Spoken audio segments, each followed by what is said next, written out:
Hello, and what's this? What's this? Doesn't capture it immediately.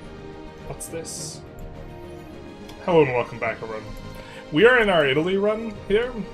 Started out as Naples, now we're here. That's not the... we have like the control sticky key button, unfortunately. There we go. And we have a little bit of trouble in Paradise, trying to figure out where to put the markets. Well, partly that, partly we need to integrate this subject. We probably want to integrate them. And then we maybe are going to do some market shuffling. Really, the Greece question, I think, is the hardest question to answer when it relates to, as it relates to markets. Like, where should the Greece stuff go? And I kind of like the Smyrna solution here. I do like the idea of a Hargan market. I don't know if you move Damascus when you have a Hargan market. I don't know what the solution is. In that front. Well, we've looked closely at Damascus before and kind of been into it as a location, but not sure what the ultimate solutions look like in a lot of these instances. And also just Naples, toying with the idea of an offset, because is this better down a couple locations? Is it better when we put it on a troublesome tile? Because you don't pay the exit cost. What I mean by that is you pay the cost of the location you're going into in terms of market access. And so having it on a relatively flat area of flat farmlands, you're not benefiting from negating one location of market access. And so I think that this location might be better as a market center. One of the issues is Sicilian access, though. And Sicily's kind of a hard issue to tackle, generally, I think. Is our chat working? And I think that you can't solve it by making a Sicilian market either. There's not enough food here to support the level of urbanization you want. Largely because negative modifiers from hills and local food production kind of apply in a way that's kind of nasty. Hey, Field Medic, how's it going? So, and that is one of the issues with central Italy as well. Just the terrain modifiers, when stacked with urbanization, really kind of undermine your ability to generate enough food. It's really also one of the issues with Austria. Austria market tends to have food troubles, so...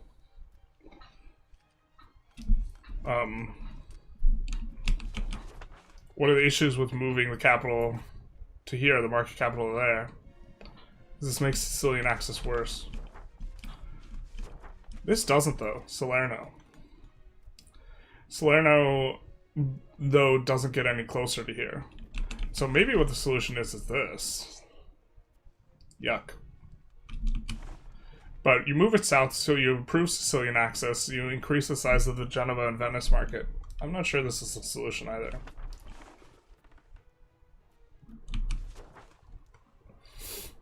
Also, you have this kind of issue.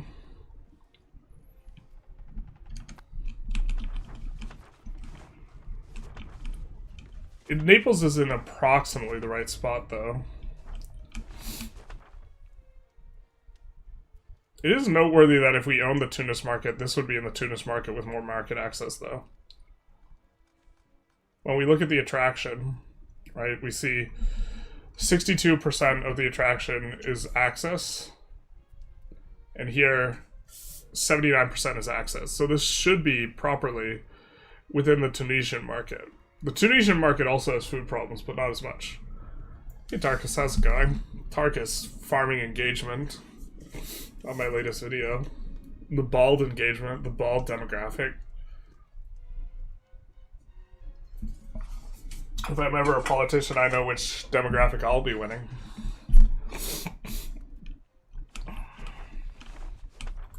So I'm kind of convincing myself here that we should move the capital to the alum. Or to this woods here.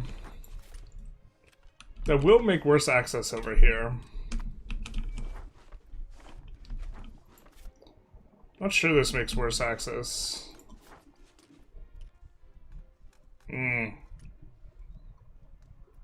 using an ocean segment here, actually. To get to Gaetia.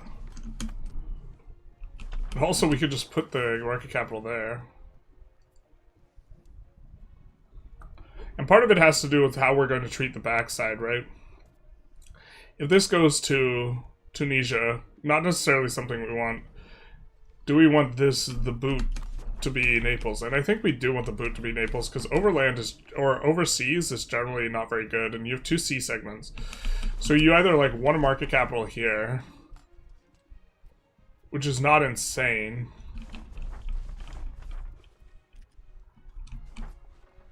So you could move this in here and have a market capital here. That way you only have to go 1 sea segment and then it's overland for all this flatland on the backside. And maybe that's the way you approach it if your capital is over here. But with the capital in Naples, we would prefer actually just a Naples mega market type of thing. Like, we want Dubrovnik to go inland to allow Naples to get bigger here. And pull in this farmland and stuff. How do you make Spanish islands work like Funchal? You just cry a bunch. You cry, you scream, you throw up, and you just build only plantations there, because there's not much else you can do. I mean, so I think the best way, if you like want to make them better, I don't think this makes your nation better, but I think making like a market in Marrakesh, or near Marrakesh, like here maybe? Like I think a market here, like move the Fez market down here, you will have better access in Funchal and stuff, but I don't think it works. The issue with a market that's down here south and letting the Sevilla market get huge is like, you have trouble with both the food, because you lack irrigation. Or sorry, not as much the food. You have like a complete dearth of lumber and also locations that can have lumber. Because you need woodlands, farmlands, forest, tropical, or I mean jungle, to be able to build lumber mills. So you basically can't build lumber mills down here. I mean, I guess you can build lumber mills over here because that's forest, but it's you just cry a bunch. Paradox has an anti-island bias. I know. I really don't like the roads change, where roads need to be connected to your capital to give the full bonus to development. What if you have your capital on an island?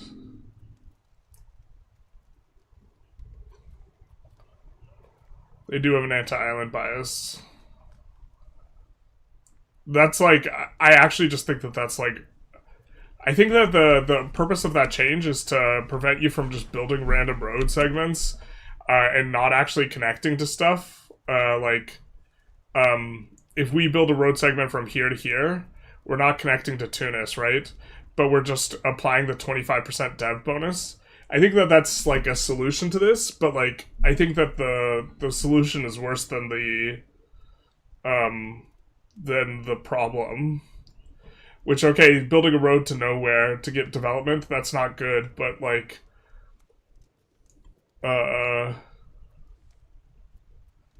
this, like, making it so, like, islands are just arbitrarily just awful for development is bad.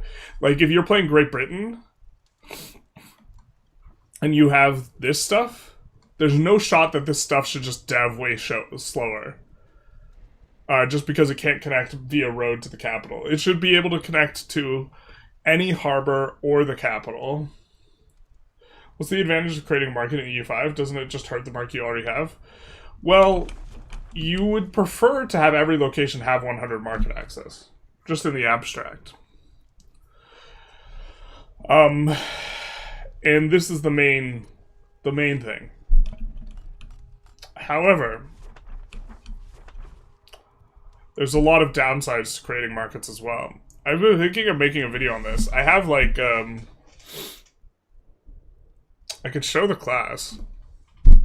Is there anything that would dox me?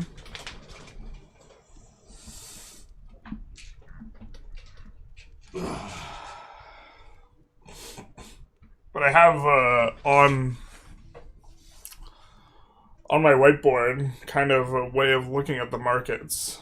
And this is something I was thinking about a little bit. Probably not going to be the next big tutorial, but the following one, because I still have to do the colonization tutorial, but the benefits of having bigger markets or smaller markets is, like, pretty apparent. The benefits of having a bigger market's a little bit more complicated. One of them is migration, which is fairly straightforward, but just having more locations, more location diversity of inputs is useful. Having breadbasket locations in smaller and smaller segments is bad. So the bigger the market, the more flexible your breadbaskets will be, the better. And lack of market access is not, like, apocalyptic, is also a thing. Lack of market access is bad for the premium RGOs because you just get less value. But it's not super bad for urban areas. Because when we turn fine cloth, or when we turn cloth into fine cloth, we're cashing in an opportunity, right? We're utilizing the inputs we have to turn into more value. And when we lack market access, this decreases our outputs. But it also decreases the inputs by the same percentage. So it's like not having cashed in on the opportunity, which is not as bad as deleting the opportunity. And so the more important thing is, like, having control in your urban centers, in your markets, more so than actually having high market access. Because if you have a place that has high control and low market access, you cash in the opportunity at the same rate. But if you have an area with 50% control, you're getting half the tax base. Right, so it's lack of control, which is the biggest issue. Are you going to make a new video for the dev diary? I already made a new video for the dev diary. I'm waiting for it to process. I'm going to publish it in about 10 minutes. Wait, just kidding, it's done processing. I'll publish it now.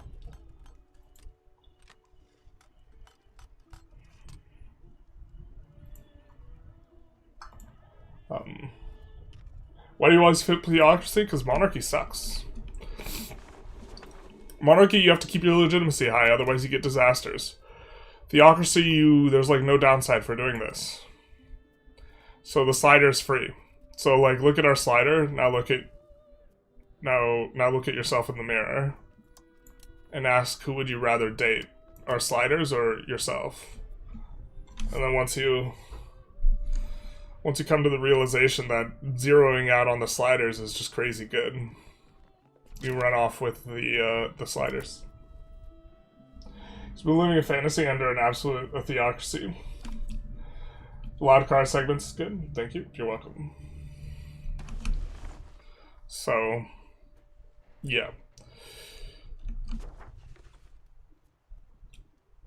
Having bigger markets, though, like, it does other things, too. Like, us having these locations in the market is nice. Because having these in the Naples market with all these burgers give us a lot of demand for goods. And we can more flexibly assign the demand, basically, the bigger the market. Or we can fill the demand with locations that are going to have, for example, if we need dyes within a market, having an alum location within the market where you're producing dyes is useful. And dyes for producing cloth, and so we have cloth being produced in this wool, and it's better to have the demand within the market. And so the fact that there's demand for fine cloth created by these fine gentlemen over here is useful, and you get more and more of this stuff the bigger the market is. Isn't low market access desirable in some respect for driving up demands of burgers? You can look at it this way. The thing is if you're building a building to do nothing, you can also just close buildings. When you close the building, it doesn't actually decrease, so Like if we come in here and we do this, this doesn't actually increase the potential burger promotions. So even in a high control area, you can just build buildings just for burgers and then just turn them off if you wanted to. So it doesn't require a low market access location to have a location that is just creating burgers for this point of stimulus. You would prefer everything to be tighter and more efficient, I think. But yeah, in your very lowest market access areas, in theory, at a certain point, you want them to be urban. It's like a little bit of an urban sandwich. You want your really high market access locations to be urban, and in theory, once an area has really, really low market access, if it doesn't have a good RGO, you want it to be urban again.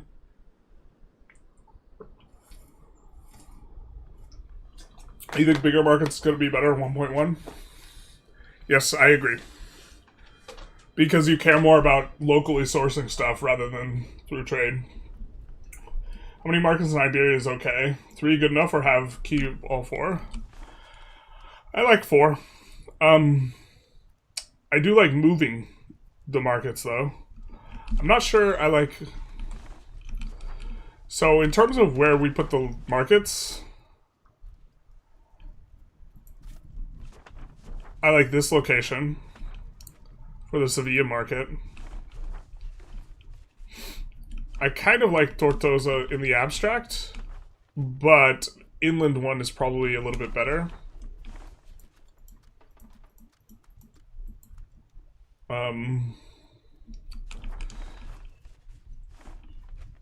The thing is, you're incentivized to put them on rough terrain, which is kind of a weird way of looking at it. I'm kind of okay with the market staying out here. Don't necessarily want it to eat into the Sevilla market, because I think that having... Part of this is also around your capital. I think you want your capital market to be bigger. And as a consequence, I think your capital's in Ceuta. So this makes it so you want the Fez market to be huge and the Sevilla market to be huge. So I don't think you necessarily want to move the Lisboa market in. And in theory, just keeping the market in Tortosa is probably also fine. I just think that you get a lot more control in this scrum. So this scrum is where you want it. And then the Burgos market is kind of a little bit of an interesting one. This location is really nice because it's long and it touches a bunch of stuff. In theory, this mountain might be better. It's still kind of close to like all the pops down here. It's a little bit further than you'd maybe want it, but you negate the penalty of going through the mountains. Burgos is still probably fine. Burgos is also, like, on a river, which being on a river is good for market access as well. And this is not. Maybe you make an argument that this is a little bit better. I think Burgos is actually a solid location, though, for the market. And I do like 4.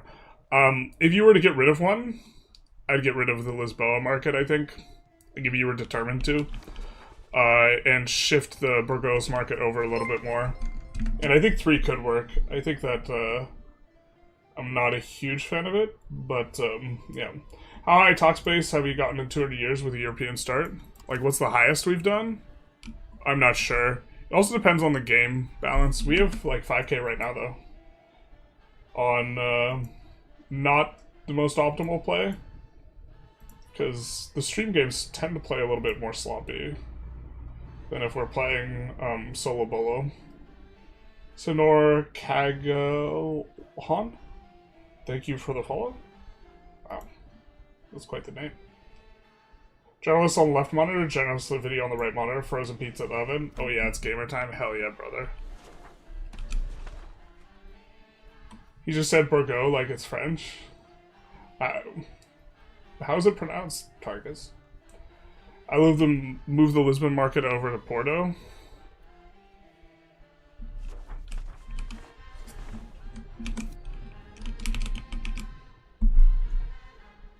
Burgos.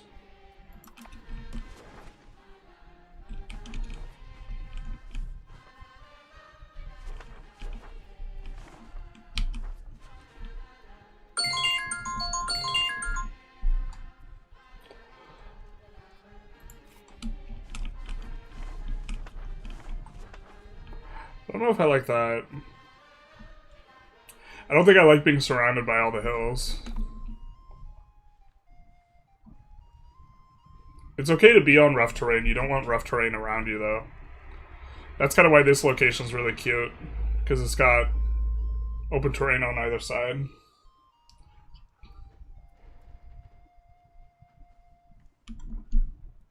Burgos, but without the T. So this is like really kind of been a struggle though here. Is identifying the market specifically in like this region of the Balkans. Like, what do we want to do here? And to be fair, we have to resolve the Smyrna, Naples, and Tarnovo question first. But I think it's just one. I think we want to delete one of these markets. Like, I don't think we want Persian and Dubrovnik, but maybe. Maybe because we just can't generate that much market access for them. I think not, though. Actually, maybe we look at it like this. No, probably not. The thing is you, in theory, do want actually good market access to silver and to gold. So how do you do this?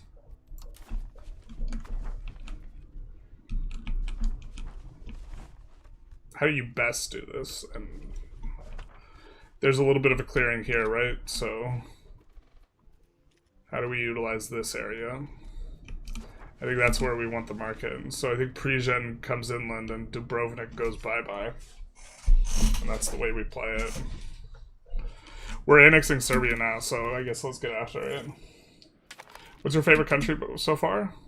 I don't really... I like playing different stuff. Like,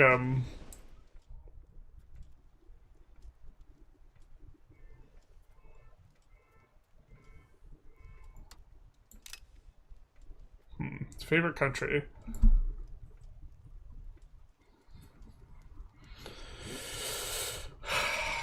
Maybe Iberia. I think I look at it from the perspective of, I think, regions a little bit more than, like, countries. To some extent. And I think I like playing at these, like, crossroad regions a lot. They feel really good. So I like playing here. And I like playing here.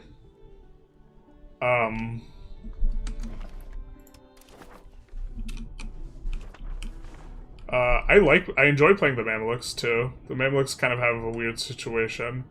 I've enjoyed Mali a lot.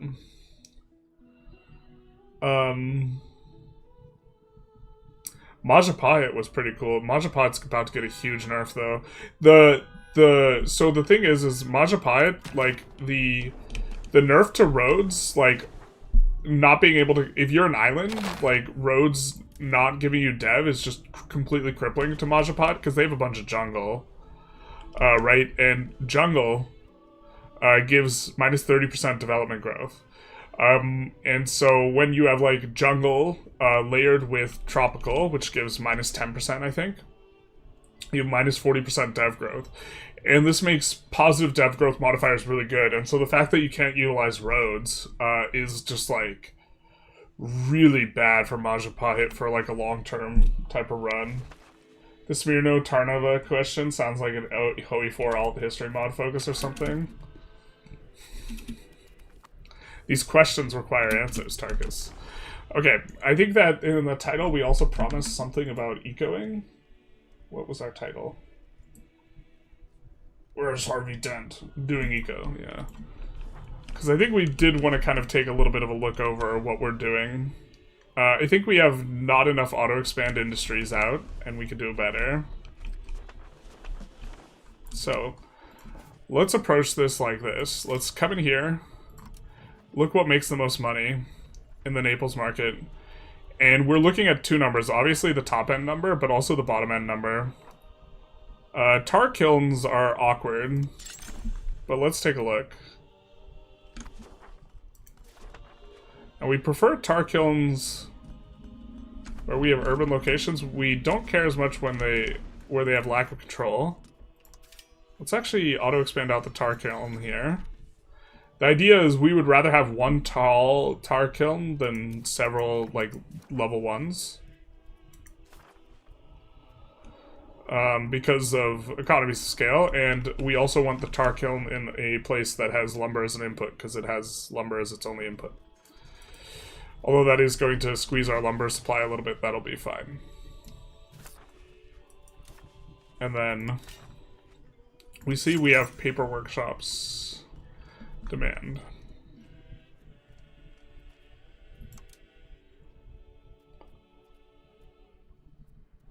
Oh, the auto-expand UI interferes. I think they haven't updated this mod, unfortunately. This is my favorite mod. But I think that in the newest UI, you can see potential efficiency. This is what we really care about, is the production efficiency. The potential production efficiency.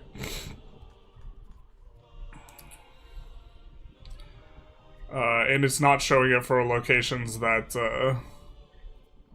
aren't upgraded.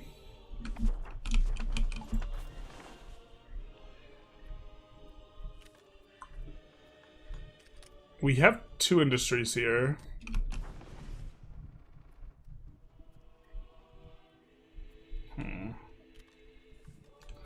Could add a third, but it's looking like we've already kind of have a third with fiber crops. Or with that.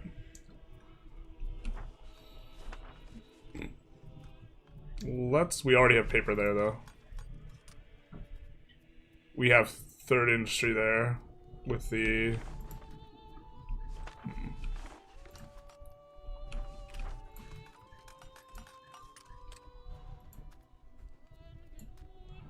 Oh, this paper's expanding, but it's the wrong industry. So let's fix that. We're gonna need quite a bit more paper, though. I think all of these can be paper. We have 2 industries.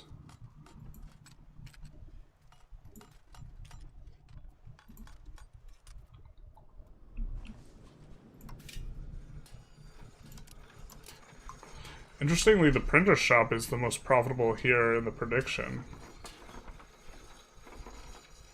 Lead and lumber do help this.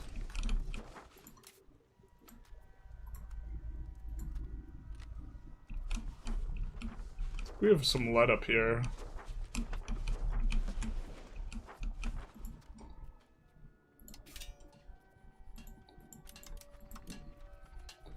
Not a lot of potential profits, though.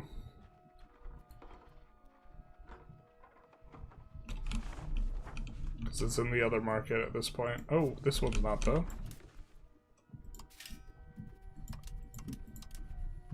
Why is your profit so low, girl?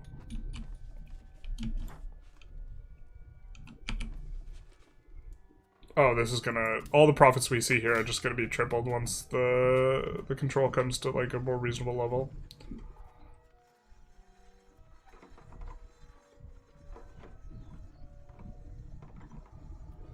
This is 1.5, and then this is 3, right? Oh, it's 2. So it's 0.5 worth of goods there, and then 0.6 worth of wood in terms of inputs. So building printer shops where you have lead is just about as good. Not profitable now, but it will be as we add paper.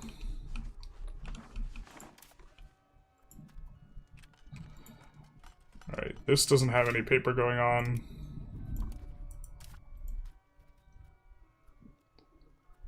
That has exactly paper going on.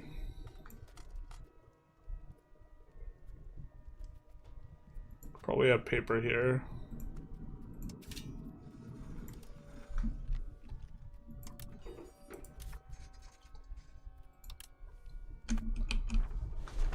Stuff like this. Where should I put my capital in the Persia region? Probably on the coast and then cry a lot. On the coast with good... The thing is, the Persia region is just generally really weak. You, like, look at vegetation, you see it's all desert, and then it has, like, very little pops, and then... I mean, you can't slave raid there, and then it has, like, not so much dev. But, okay, where do we put the capital if it's in Persia? It's probably on one of these coastal provinces, coastal locations. There's also kind of like this scrum that maybe makes sense. Like a market capital here might be pretty good. So having a capital near there might be good. And so this might be good. One of the answers might just be you put, like, having the capital in an area where there's more economic stuff is also attractive, but that's not what you're asking. Having to destroy real cloth maker all the time is the bane of existence. The states build them all the time. Yeah. They're just, like, actively bad. In fact, right you are.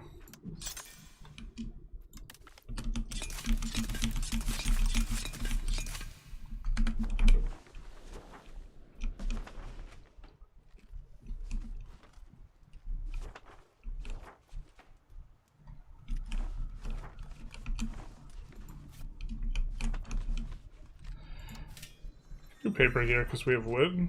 We also have cotton. It's probably fine though.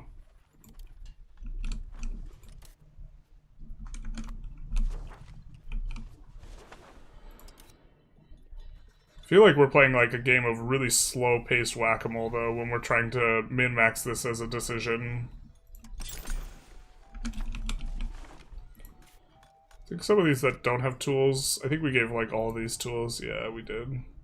Except for this one. Why does it say printers are so goddamn profitable here, though?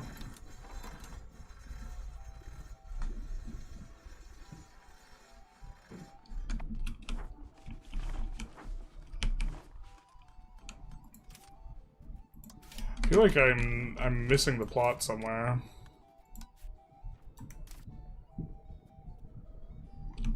Oh, because it's in this market. It's not even the... It's in the Dubrovnik market. That's why it's saying that it's the absolute truth.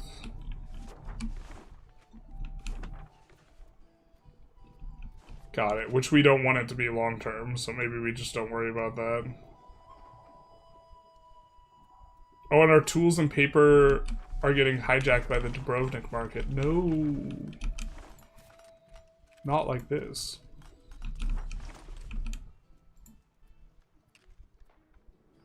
Wonder what we should have in here. What can we do here? Do we have a bonus? We don't really have a bonus.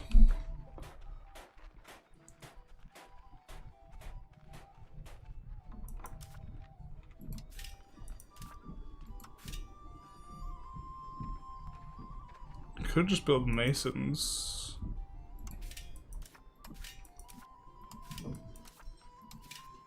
It's maybe a little bit boring. Could build max out fishing villages for extra access for saffron. Saffron's not sufficiently expensive, I think, where that's good. So I guess sheep farm is the most sensible thing on this patch. Maybe charcoal kiln's also okay. Soon the sheep farm's gonna suck. Because it's just gonna produce, like... I mean, it's gonna be okay for food, but... They're super kicking it in the nuts. Is the economy loop in EU5 similar to Vic 3? Not... Well... There's some similar aspects in that you have markets and you have these affect prices and this type of thing. And in that way they're similar, but... EU5 you really care a lot more about infrastructure of where stuff is. I'm playing Yemen and have all Ethiopia and Somalia regions. I don't know if I should move the capital to Africa. You should probably move the capital for slave raiding. Is there always destroy building list besides rural cloth maker? Not really. I don't think so. Let's maybe let time go a little bit. Okay, so this should be coming, yeah, to 73.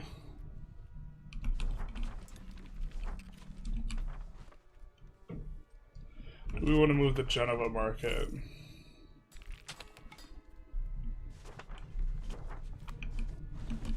Well, I think moving the Venice market makes a lot of sense.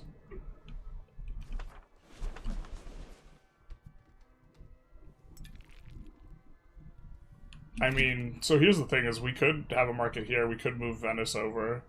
We could move this up. I think that's a little too crowded, but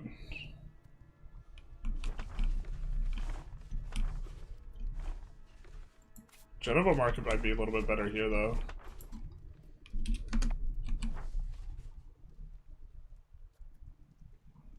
It'd be worse at getting access to that. Only slightly.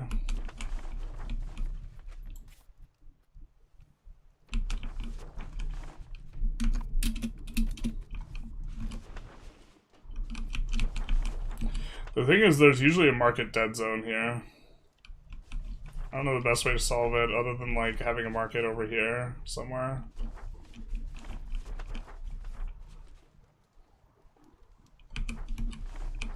It's not really our problem, it's kind of more France's problem.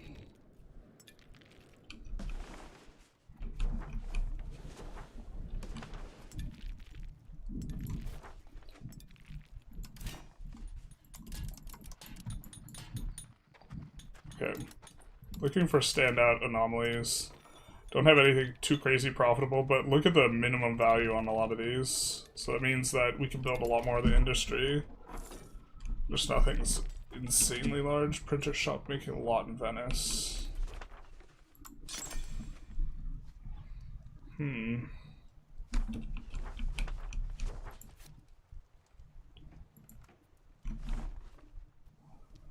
we have decent lumber place? Already doing it as CC, that was kind of where we were thinking we might put it.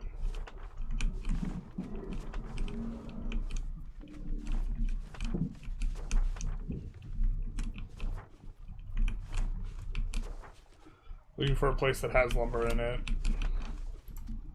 Alright. This probably makes some sense.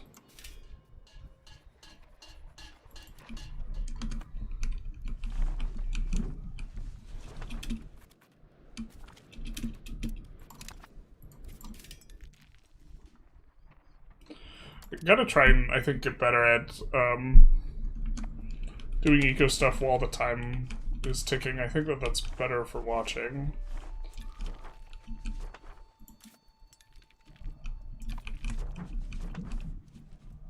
I mean, we have silk here.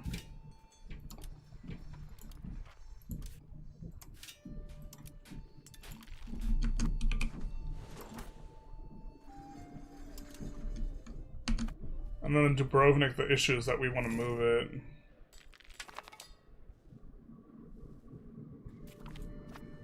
So trying to fix stuff doesn't make too much sense.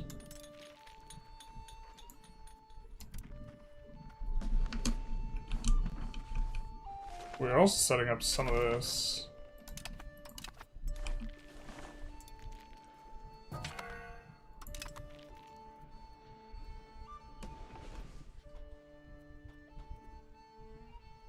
All the Empire is yoked out of their minds. If we expand out this stuff, it will create additional demand for slaves when you have vacancies. Otherwise, slaves don't necessarily get pulled.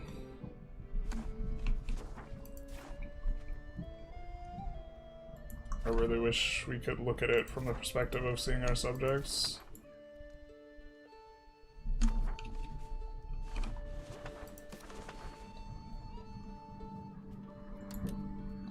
Just kidding, I have a brain.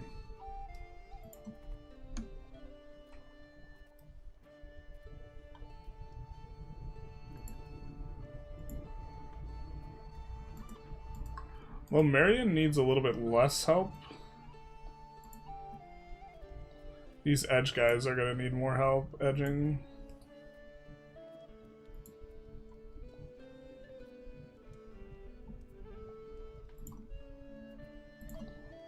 Let's kind of get things rolling a little bit.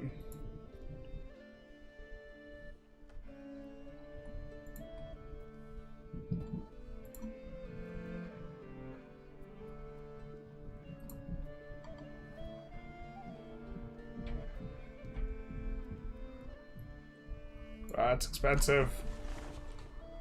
And what do you need? You need naval supplies.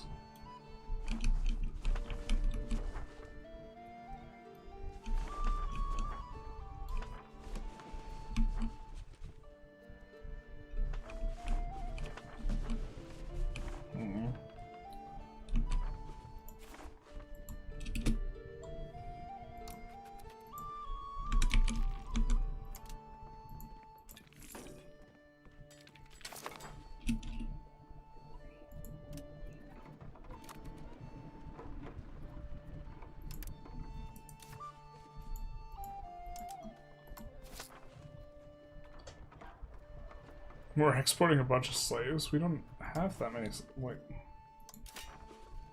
How many slaves do we have in Geneva?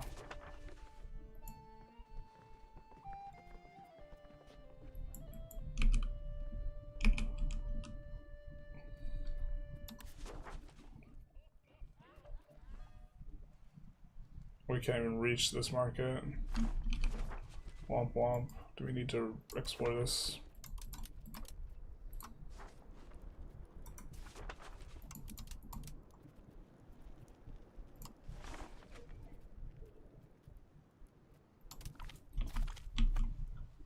So wait, 1.1 will not work with Spain capital being in Africa anymore? No, I still think you put it in Africa, but maybe not so early. Also, it's unclear to me whether or not you can make governor... It's perhaps the case that you can have the capital in Sevilla, make the governor in Valladolid, and then move the capital there, and then your Valladolid capital, like, stays. The famous beer done market. Absolutely. First time on Lutheran reform, how I deal with those shit buildings they construct. Womp womp. You can destroy for 5 stab. Yeah. We're gonna need to grab this market first, though.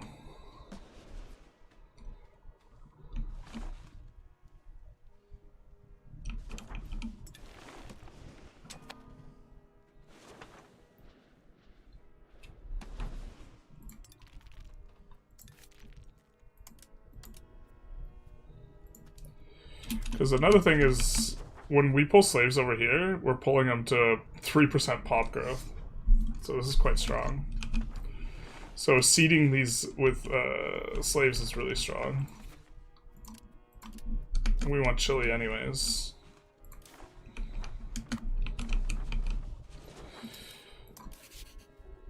Let's see. Let us divert trade.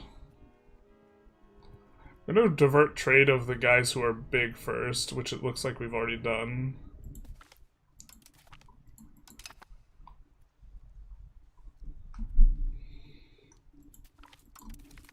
And doing the guys who are a little bit closer to the capital.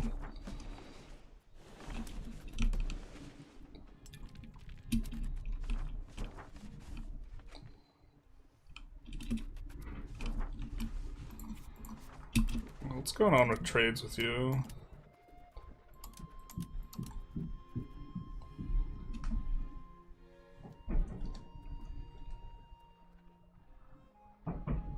How are there slaves in...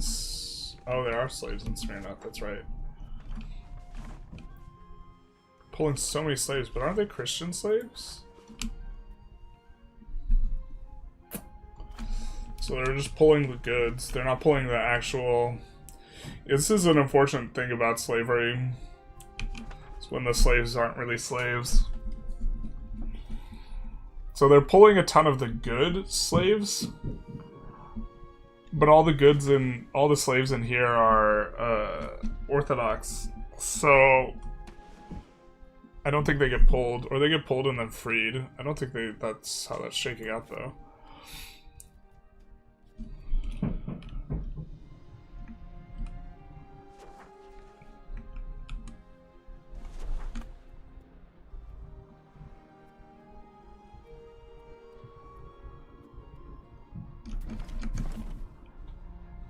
Unless they're pulling Sunnis?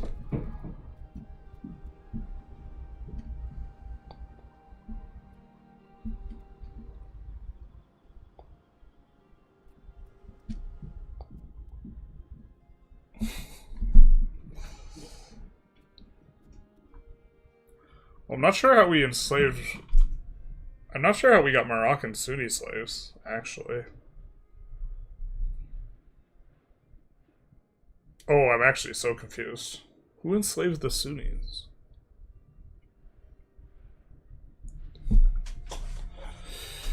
The other ones make sense. I didn't know that Jewish didn't count as, like, Christian, so you can get Jewish slaves. So I guess they're importing Jewish slaves, but how do we get Moroccan Sunni slaves?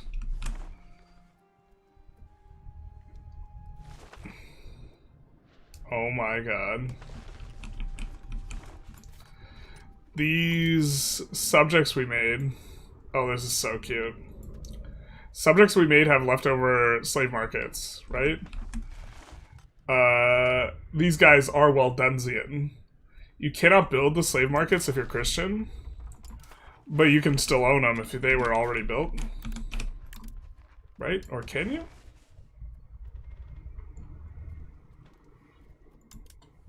Yeah, you can't build slave markets if you're Christian.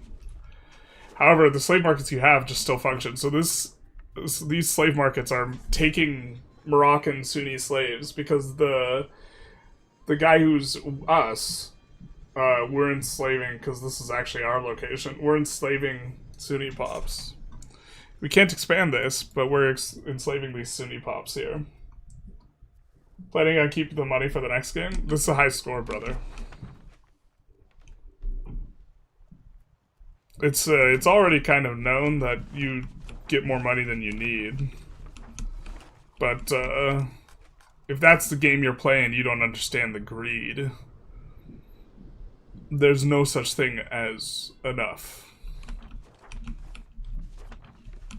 Gotta up your greed count, brother. God, so this wool, this scrum of wool, I think next patch... might be one in which,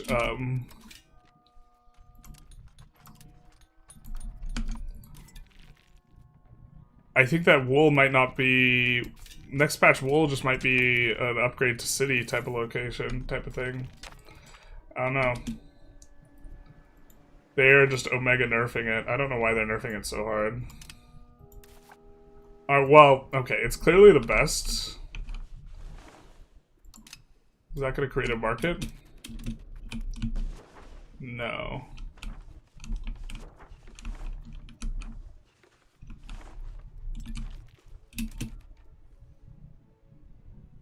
I think we want a market here, because we can't interact with this market, because we can't see a land route to the capital, nor can we explore into it. So...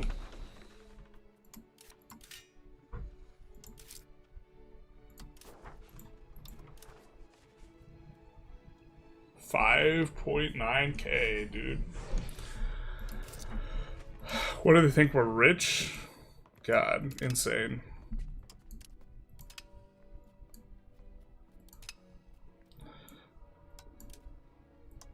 It scales with your income, unfortunately.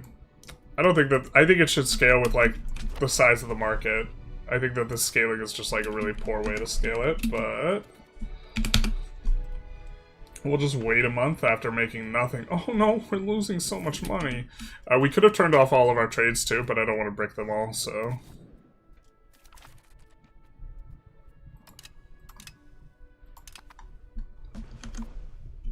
And we will make some markets... Oh, did they patch it where it's not automatically making markets anymore? Alright, fine. See, it's much less expensive.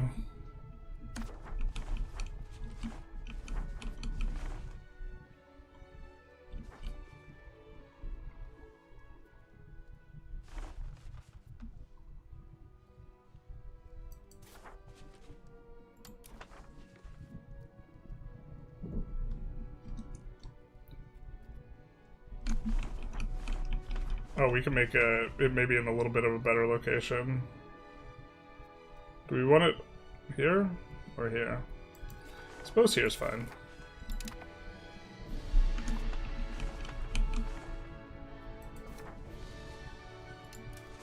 And I think we actually maybe want to mark it here. Or in theory, a market there would be good. I think that maybe we care a little bit less than normal. Let's spy on these guys. Steal their maps.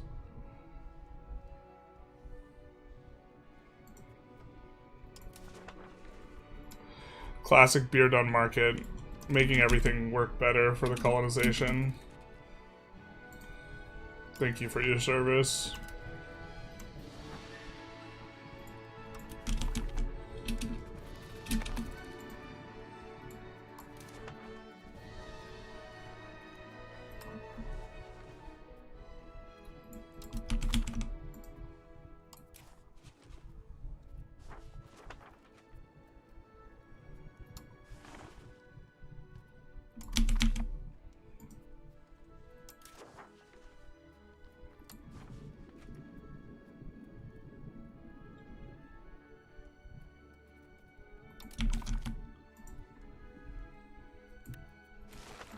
We can explore this right now because we own the locations, but we can't explore once our subjects own the locations.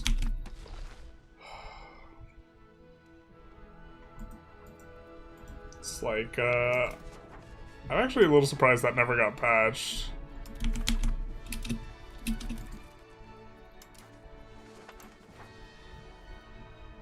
So we'll just set up some of these explorations now.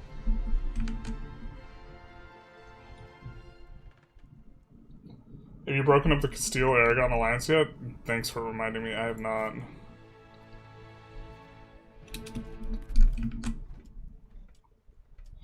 As visitors really better to move the capital of the market to Smyrna? I think so. I'm not 100% sure.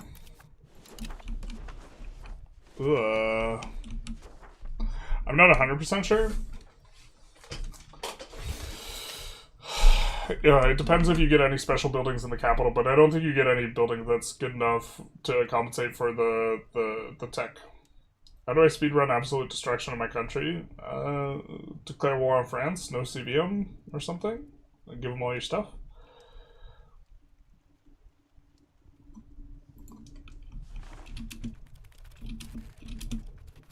You build them in Christian subjects' lands if you build them. You can still build them if you can still own them if they're built, yeah. Do you know how to fix markets not having auto trading all their capacity? So sometimes if there aren't very many good trades, they won't do it. I think fiddling with this thing gets you into trouble. So I would try not to touch that slider, but yeah, sometimes they will have frictional unused stuff. This is not the biggest deal. I have found that sliding this all the way down and sliding it back up maybe sometimes helps, but I think you might be touching it. Can you explain how good the powerful diocese clergy privilege is? Plus 100 possible clerics. So this is a flat number of clerics that you get from that privilege. It's okay. It's mainly just kind of super free. It's not like insanely good. The clerics demand goods, and this is good for you. It does increase. If you're doing some sort of peasant maxing strategy, it's probably bad because it increases the proportion of money in rural locations that's going to clergy.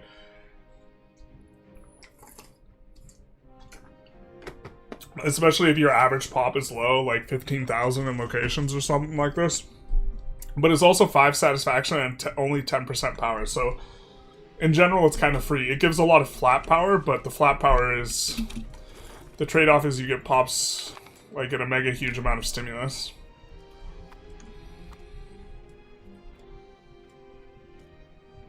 What's the point, what is the point giving small girls education? I have no idea what you're talking about. You mean an IRL? Education's like... brother. Everybody gets that. We have a free gov reform.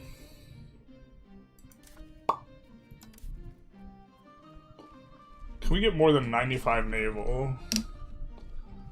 Trend. Probably not. Sometimes this government reform is nice. Because it lets you get from like 50 to like 80. But I don't think we can get enough for that.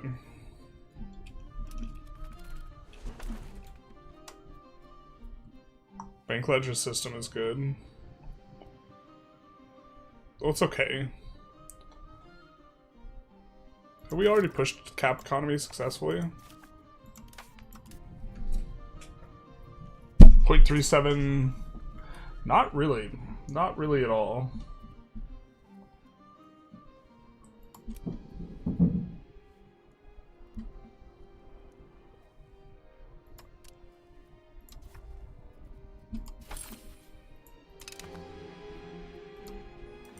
What was our idea here?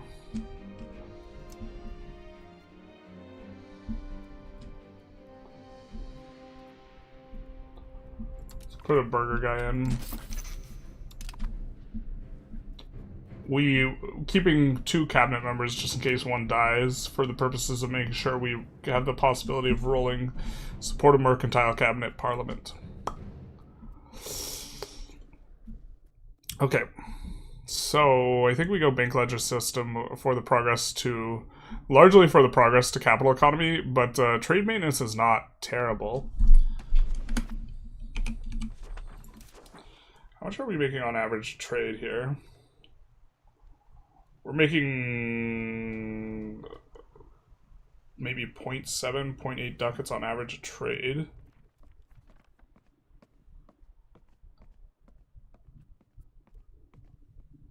Our maintenance is kind of high on some of these, though. So minus 20% maintenance actually will help the bottom line a whole lot on our trades. How much are we getting? Trade income 360. Oh, did we peel another tick with no income?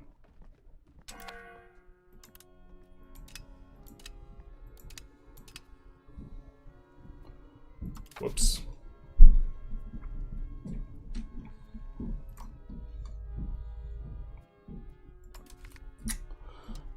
Okay.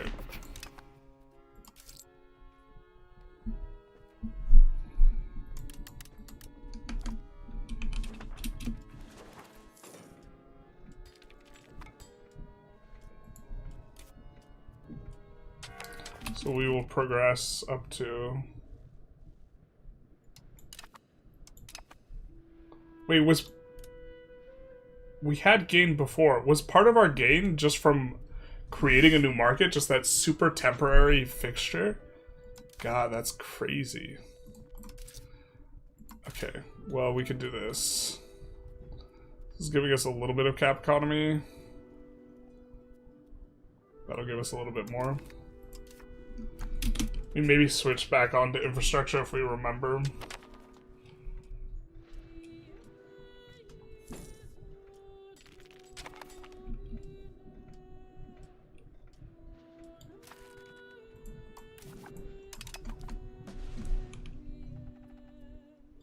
How do you break personal union as Lithuania? You can try and change their religion. I think it means via children needing education prompt. Oh. Well, I can't remember the choice. Is capital Constantinople? Or Africa, Asia for tech? See Naples now? Yeah, we're Naples.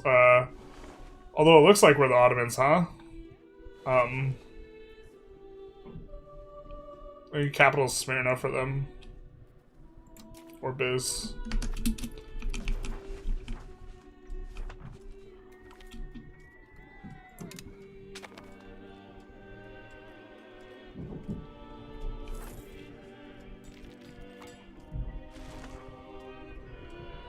How fast is this going? 1.4 only. Oh god, we have so many annexations. Jesus. Alright, we gotta not add more to that.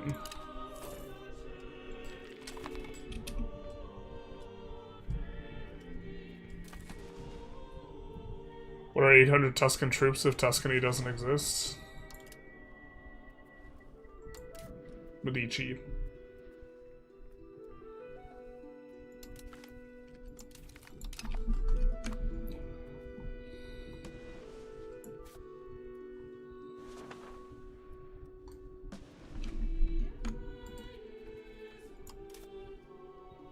Oh, they're allied with Great Britain now, too. Wow. This is... We just roll the most competent Aragon to ever kind of appear. How much antagonism they got? Yeah, seems about right.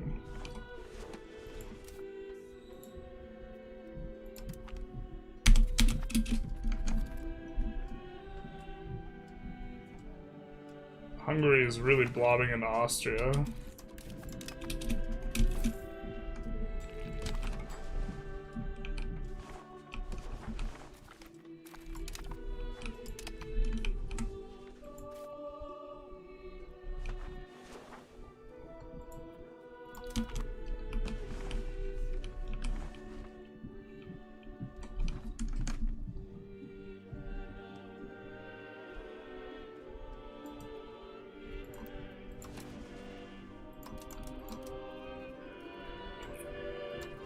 I think Bayona Market we know has stuff. Let's not use that guy.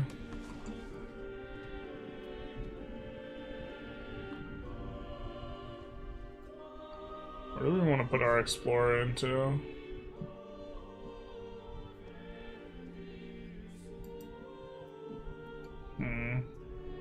God, I really wish we could explore stuff that was adjacent to our subjects, man.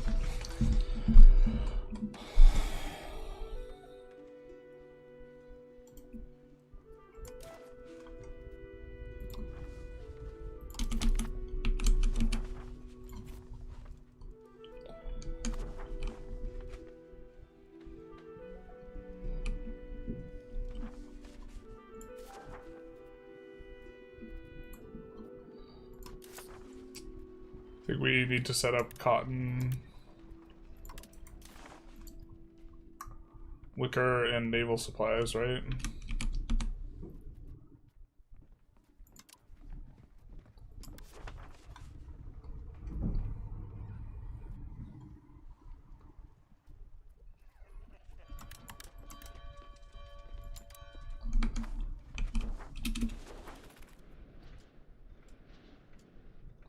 We have a lot of things queued up here. It looks like we're okay on the cloud.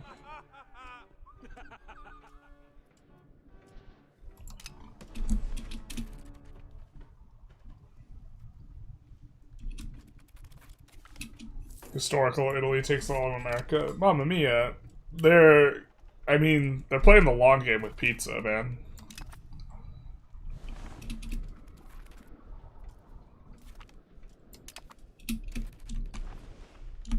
What type of... We're not getting anything over there. Where's our navy? Oh, was the plan to deck this guy and we just didn't get there? Why is this expensive? Why do we have a good relation with Morocco? Okay. Seems that that was the plan.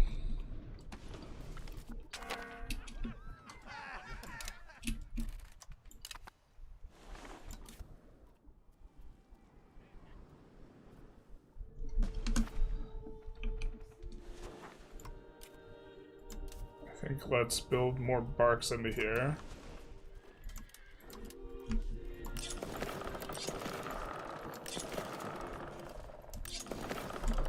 And then we'll split it up and ship them over here.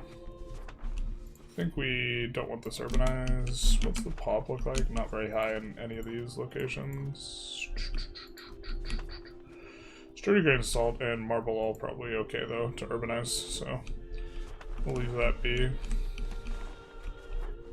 They've got wine clay, that's also gonna be fine. Probably not gonna have much control there though, for now.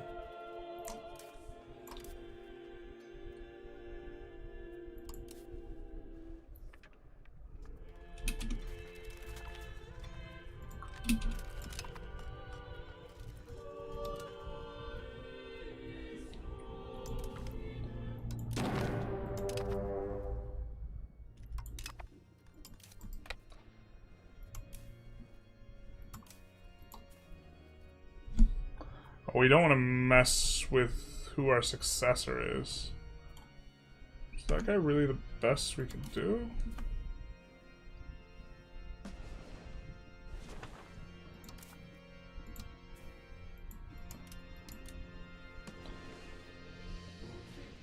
I guess. I thought we had a better guy. Maybe he died.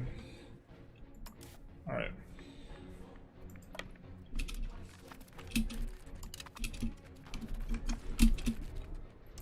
Wow, stack wipe. Get wrecked, idiot.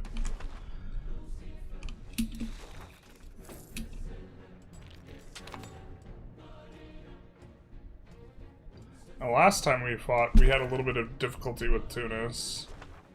I'm pretty sure we have a much bigger army now. Let's actually send these guys to go fetch these guys. And see that we were only using half our army. Although...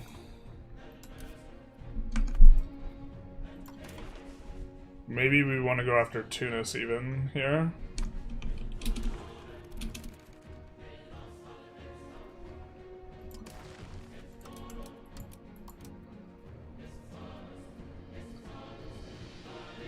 Gonna try and make sure that we have...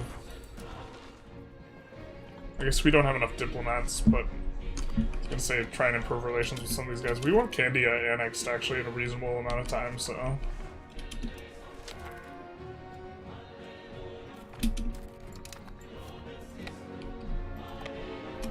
What's the...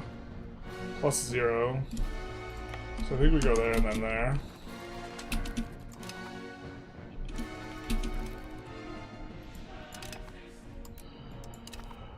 Oh, we have a better navy, man. But we didn't reorganize it constantly. I think we have a better navy. Maybe we played ourselves.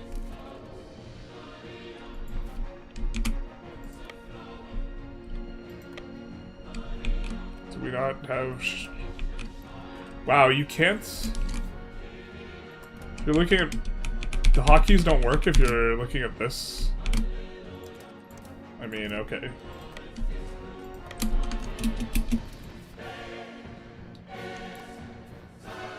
Alright, we gotta assign some guy who's not that competent because we don't want him taking charge of the nation. But we still want some bonuses.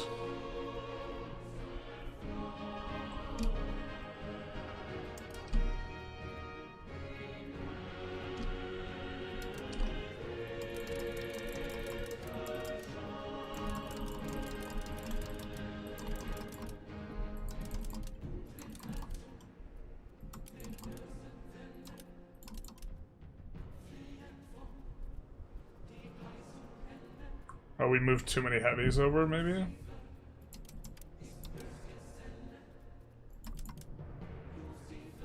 I'm stupid. I moved them both to the other flank and then the other flank. Let's do that.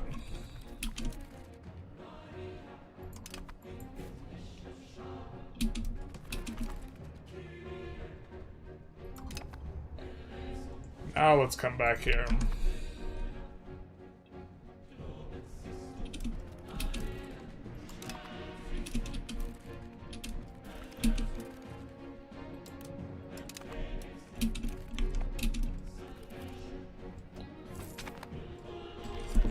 We also have Castile kind of helping out with the naval stuff. Finish integrating Dubrovnik. Hell yeah. I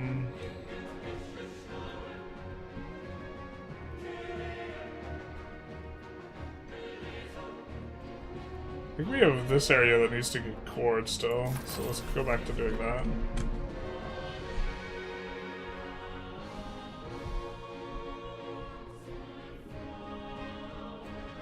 You're talking some time ago about big markets versus small markets. Is it not better to have as many small markets and then you profit from the trade between your own markets as long as you stay at both the majors? Well, okay, so yeah, the question changes if you stack minus 100% maintenance and then you have trade efficiency. Technically, spinning goods between markets can be plus EV, but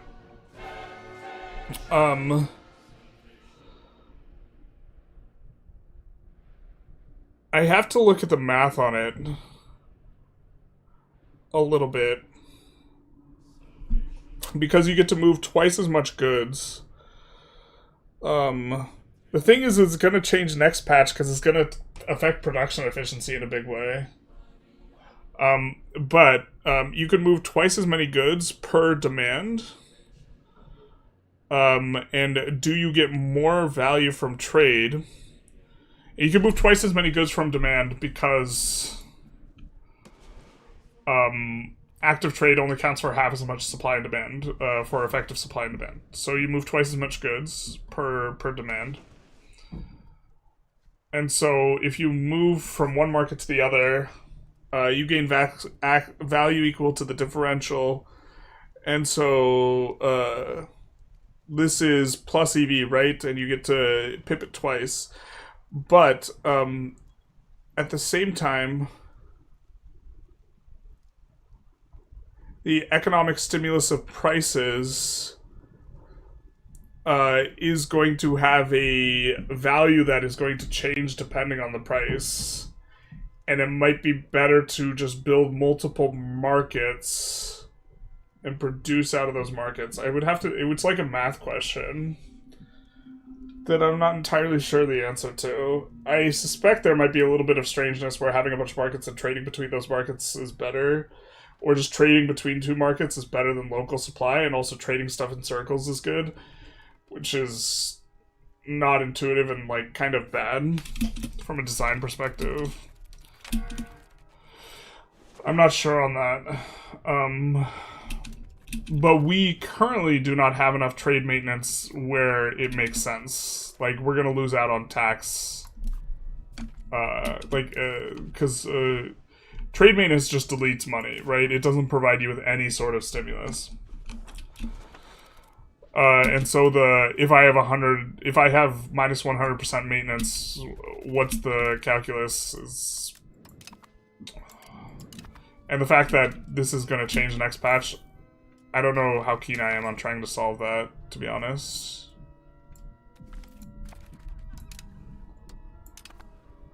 Okay, I think we're just going to retreat from this, because we have a bunch of damaged-ass ships.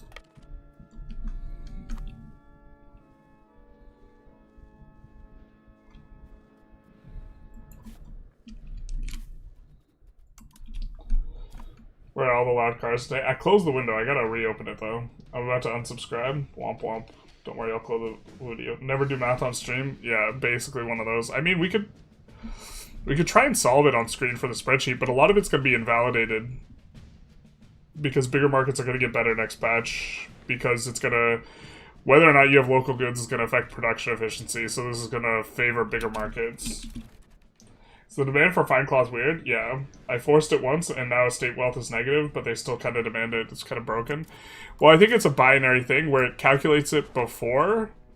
I think it calculates whether or not they have enough money before additional demands, and it doesn't calculate it dynamically, so it's going to calculate it once. Ooh, look at that expense line, though. Look at that, minus 1,700. But, so what happens is they calculate it, they decide that they have enough to pay, and then they just pay it. I actually also just think it's bugged. That's crazy how much they're demanding. I think demand is bugged and they just like... I think once you get them over the line where they demand it, because we've noticed them not demanding it seemingly when they're poor, but I think once they pass the threshold where they demand it, they just demand it forever. I'm not sure it dynamically updates. But yeah...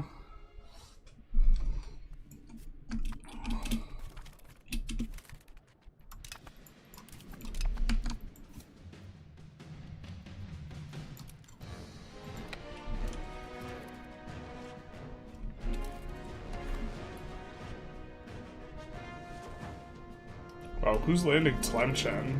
And why are they doing it so poorly?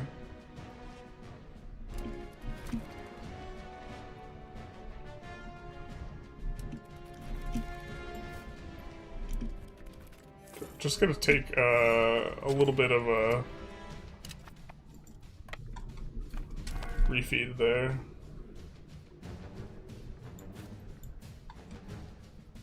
Okay.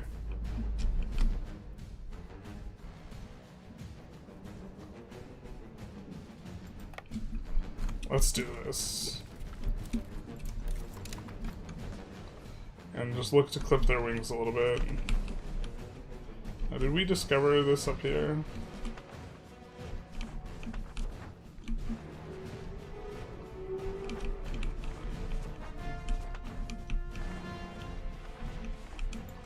Can we relocate this market? Maybe we should have thought a little bit more about where this market's supposed to go.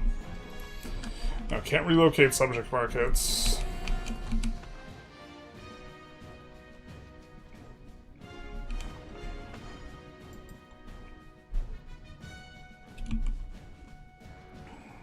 What trades are coming in and out of here?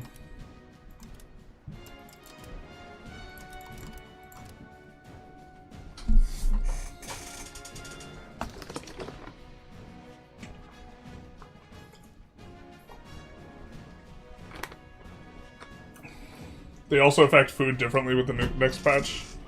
Is it that big a difference? I thought it was just doubling the effect of food storage. Was there something? Oh, yeah, they do. Right, because it will prefer to fill the local storage first instead of second now? Something like this?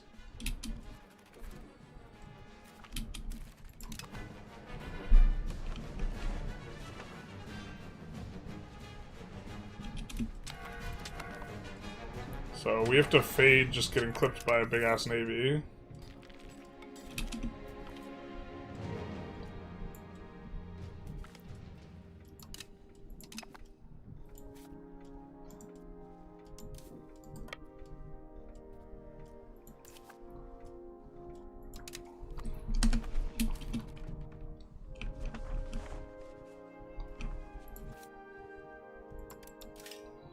Do we research plantations? No, not yet. The question is, do we go Servants of God? Just for the temporary value. We're pretty pushed towards plutocracy. We just need to roll the event. We only have like 30 years to roll it, though.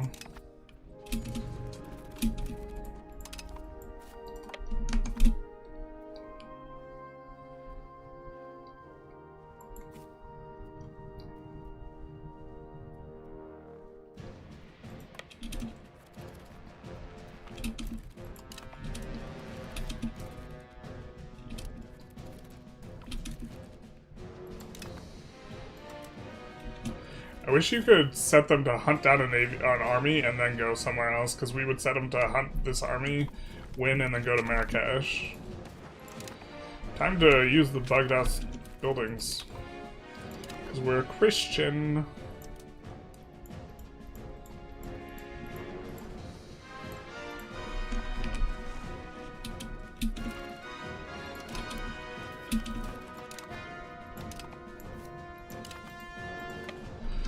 Our people have been enslaved. No, no. Our people.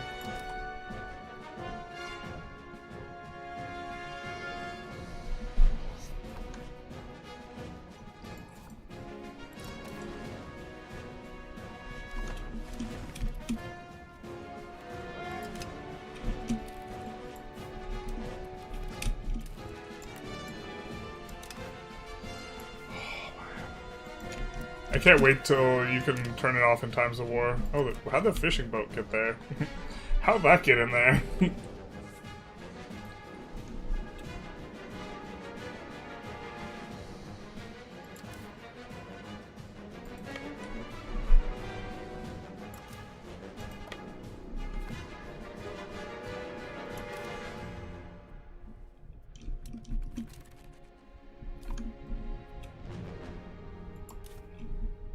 Wait, how'd they skip through?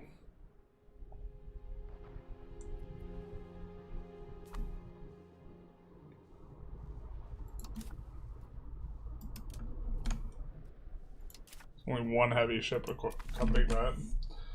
Also, Egypt trade is insane. I monopolized Silk Road, except it was water by sea. I had 400 capacity, gave me over 550 profit. Yeah, Egypt's real nice, especially if you start to stack those modifiers. If it changes, no need to do it. Also, I hate that trade and burger cost, burger good count different than local goods. It makes, in opinion, 0 cents. I mean, I think it produces an effect that they want to have, and I think that the effect is probably one you want to have. But I think that the way that effect should be produced should maybe be different. I agree that it like doesn't make sense, but like I also am a fan of the effect, so I think it's complicated a little bit. Okay, let's go and see what we can get for Age of Discovery here for ourselves. I did some testing and it seems like location demands a good, it'll demand it forever. That tracks, basically. My guess is the purpose to avoid economic death spiral. Also, income versus expense ratio seems pre-tax.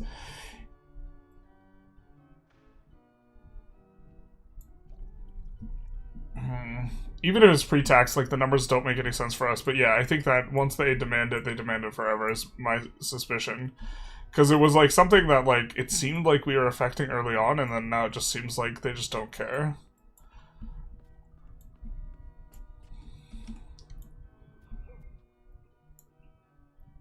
I think we're probably into the plantations at this point. And also, blast furnace is a strong building. Or it's a strong tech. So let's go with that.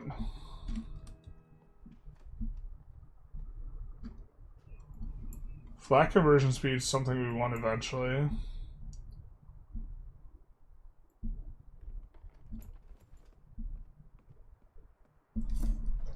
Are we going crazy? Wasn't this in today's dev diary? Did they just get confused? Am I confused? This was in today's dev diary. They said this was in the upcoming patch. Bro, it's already here.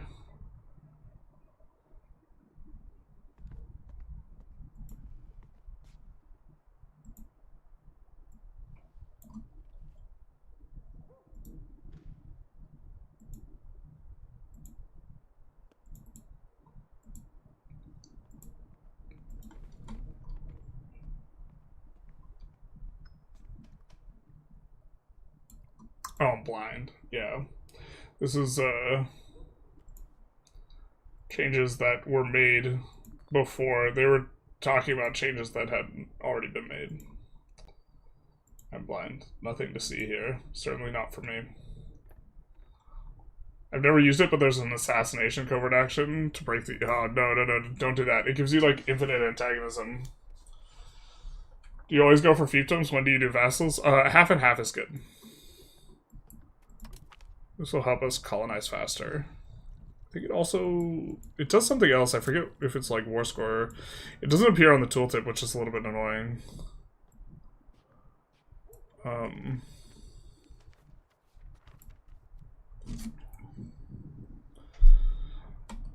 Wouldn't mind colonial migration. Military tactics will be decent.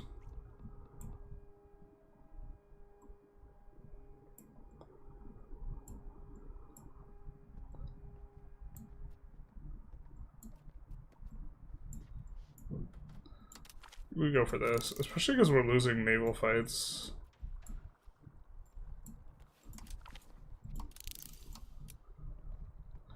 I don't think we have the naval morale and type stuff here yet. Yeah.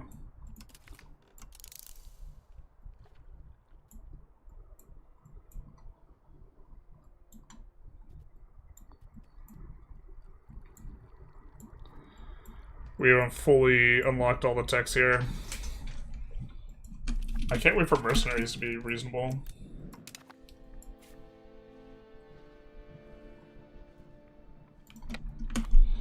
I think that what we want is definitely, yeah, that market capital. I think we also want Fez. That's not where we wanted to march, man.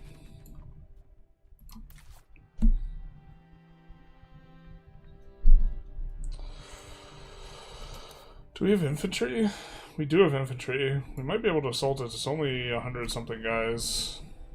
Except we have last age infantry. I don't know if we trust them. But we want to take Fez. And we want to take this. At the very least. Alright.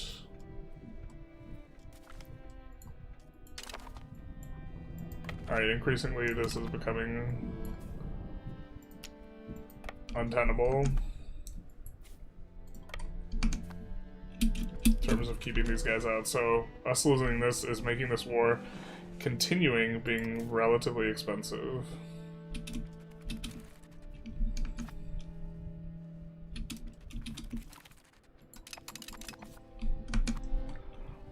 We want to free slaves too. I think if we get a breach, we'll go for it.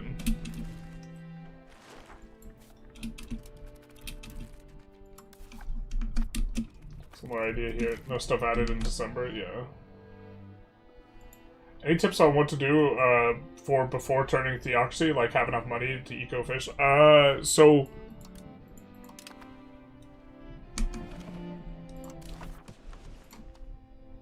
there are buildings, right, that you unlock, like the Royal Garden and the Royal Court.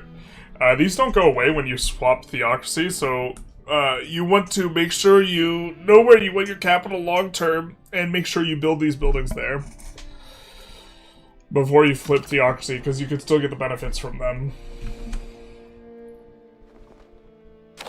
Power projection's an odd one with how hidden it is. Yeah, legislative efficiency too. I think a lot of the tooltips like are just or like a lot of mechanics, they don't really tell you what's going on.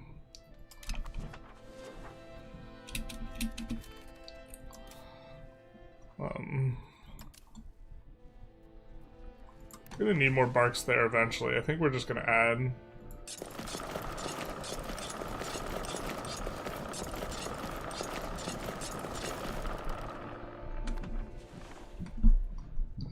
Add some.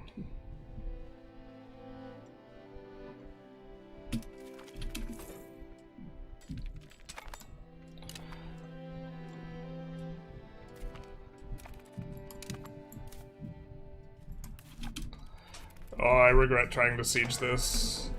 I think, us just holding on to the... Actually, us just holding on to the... I don't know if we can assault out this. We're gonna try.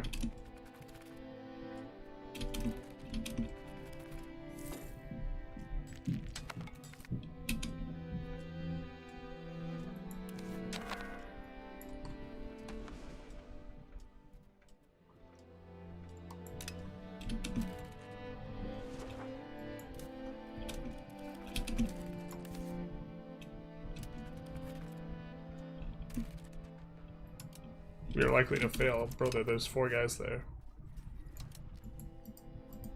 Alright. Just want to be a little bit faster. I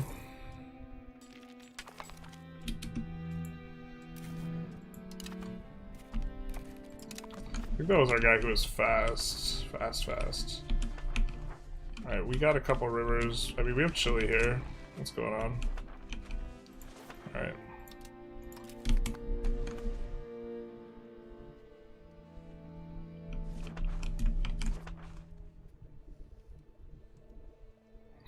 Don't want to go for the really high pop places. They take forever to colonize.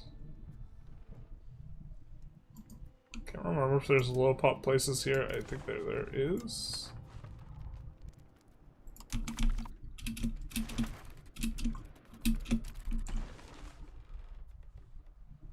We're not going to have vision on that. We might have to cancel that. Depending on if that can progress or not. I don't know what the market in there internally looks like.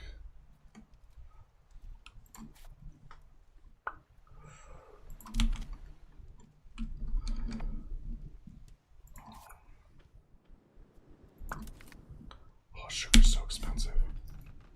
My kingdom for some sugar plantations. We might have to move our capital to Smyrna temporarily.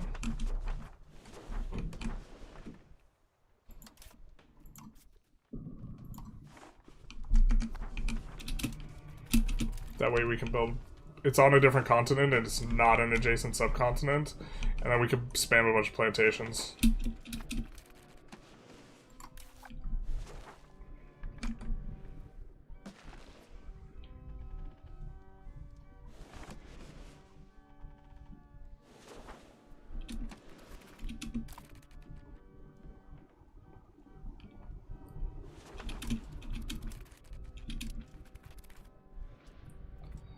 Gonna wait for the month tick here.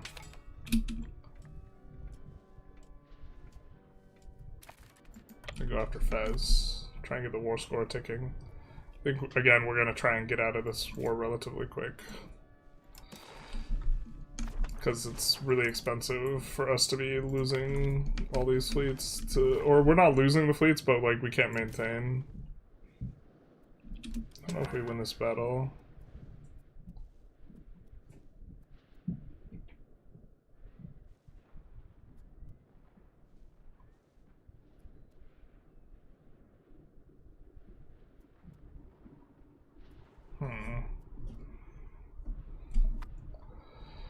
We have more ships, but our right flank is failing. They have more heavies.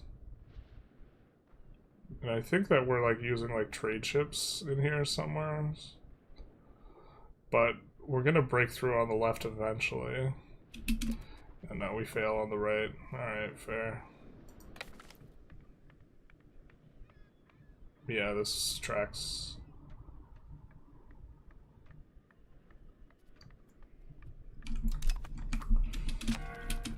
Yeah, galleys still seem to be kind of ass. And we don't have, like, the upgraded buildings here.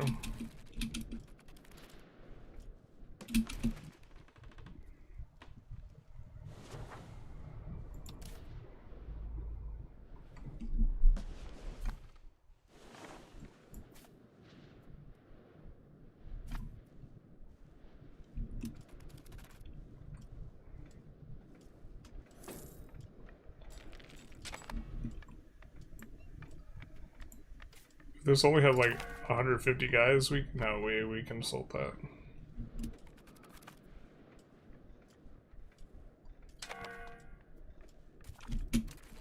God, Castile's so freaking useless.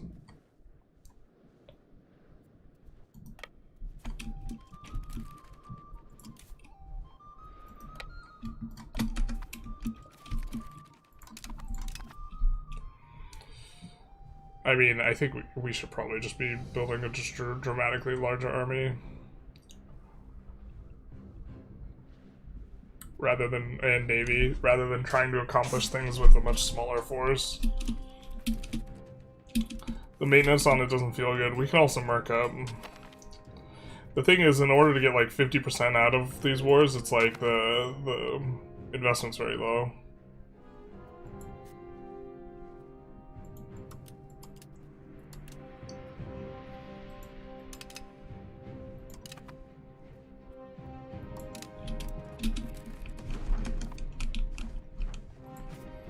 I'm not sure we want that.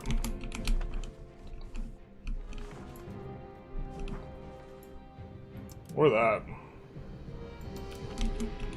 We don't like that either.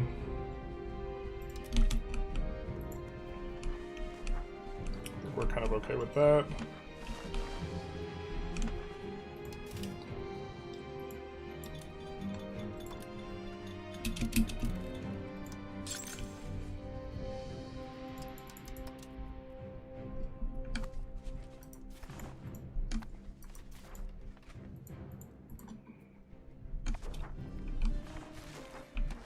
Our dev is cranking up. Do like the auto expand on the jewelry here. It's gonna be input efficient. Not gonna have the most control here, but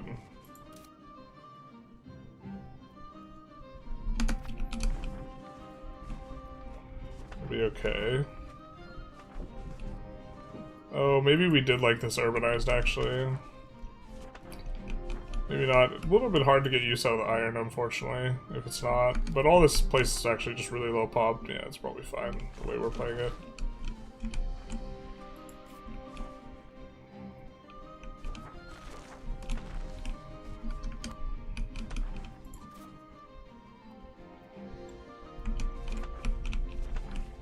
Milan have any unique buildings?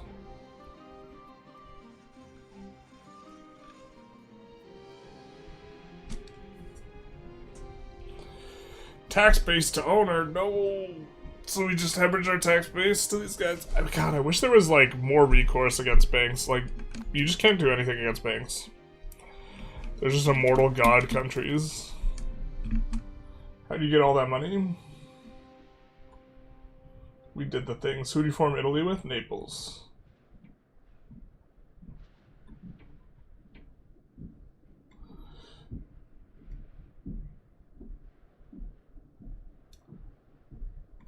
Maybe they were all 4 really strong guys in Dynasty Warriors. Man, that takes me back. I can't wait for Dynasty Warriors 3. I have to use the restroom here in a minute. Let's try and get through this war, maybe.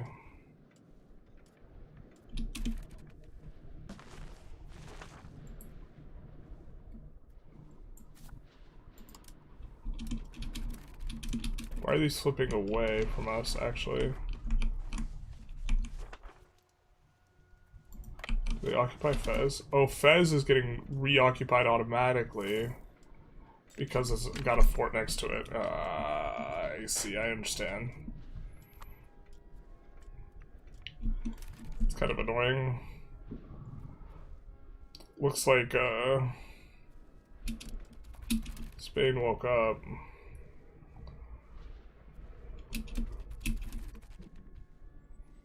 Yeah, we could just support a much larger army and actually just do it.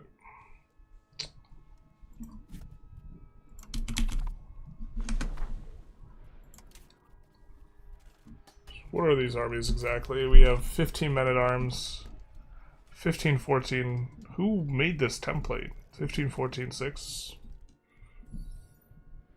But we're approaching age 4.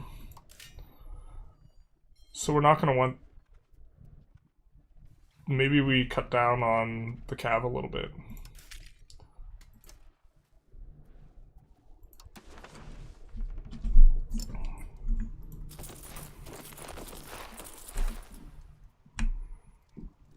That's 20.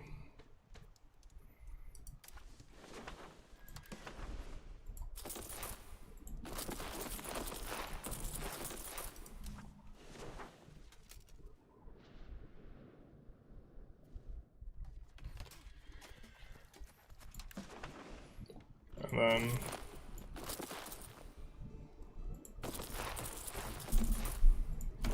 something like this.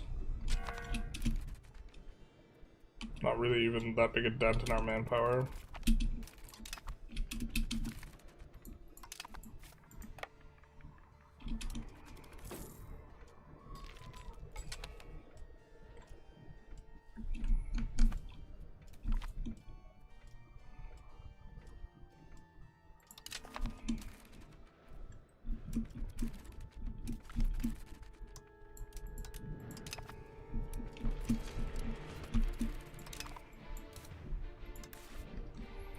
Getting +3, but look at that, only 69 guys defending the fort. I think we could just do that, yeah? And then refill garrison. Maybe we should have let these guys morale up a little bit. I think we have a unit. They're using H2 guys and H2 cav, and we have H3 cav and H2 infantry.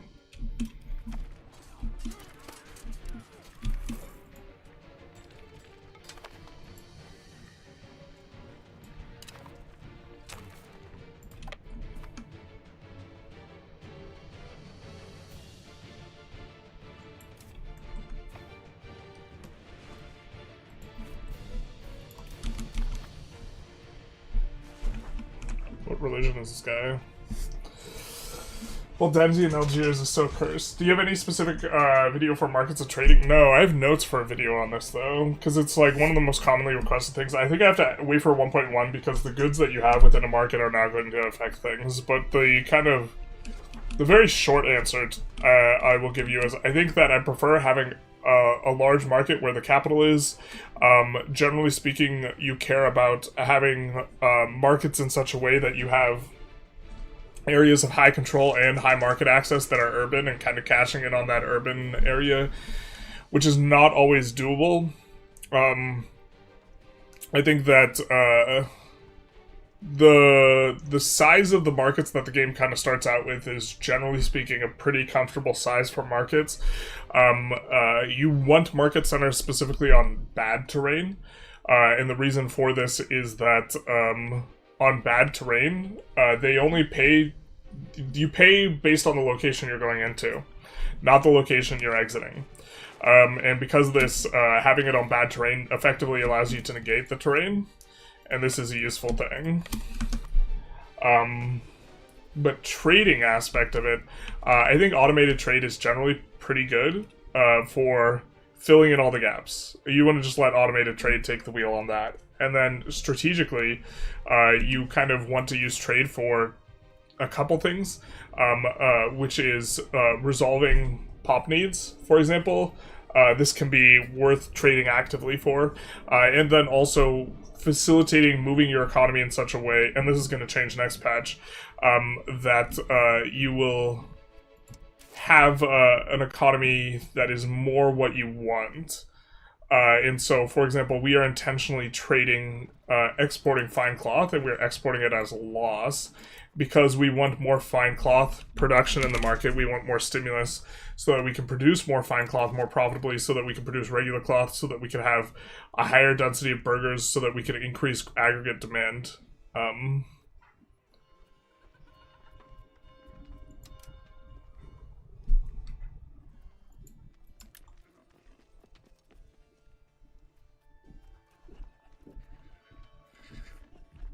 It's kind of intriguing. Shipping fine cloth to our colonies.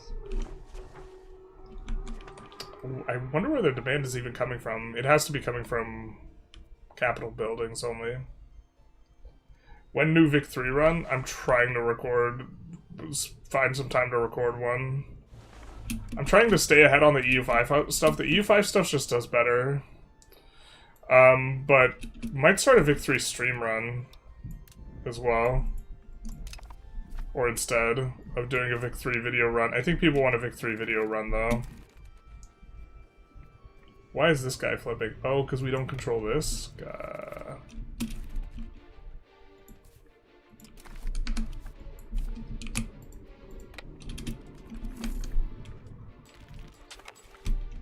Was hoping that guy would get the thing in time. He did not.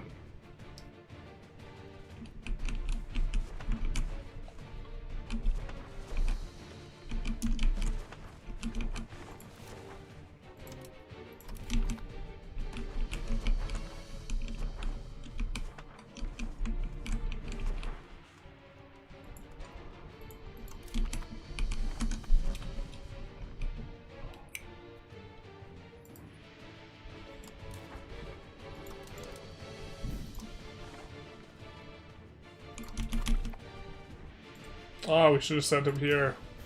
I don't think we're gonna have enough range anyways. We sort by...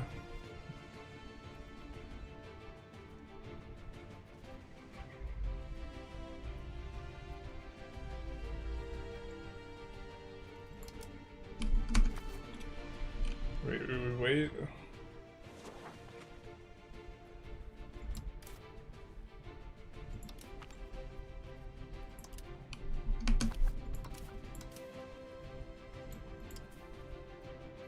Now, do we want this guy to be his successor, or we noticed a guy... This guy...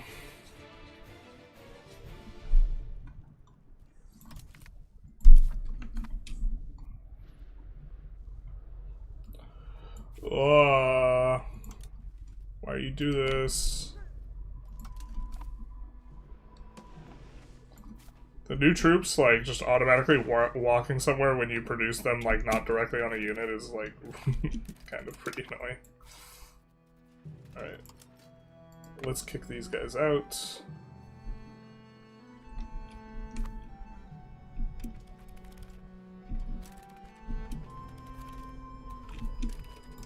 What's this war score even about?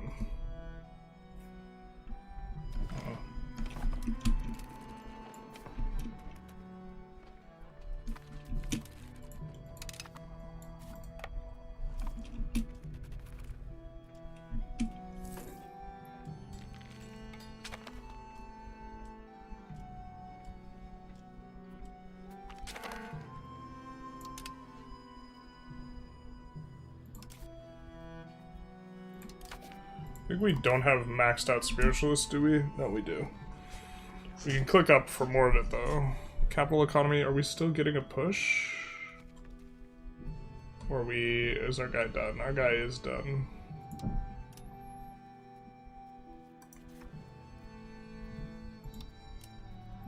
Unless we can make him head of cabinet, we cannot. Or he already is. One of the two.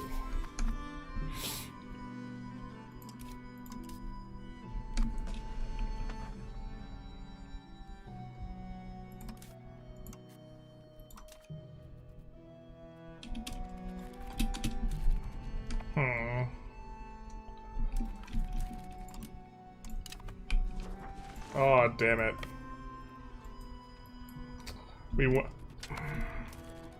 I wasn't paying attention. The idea was that we were gonna let them,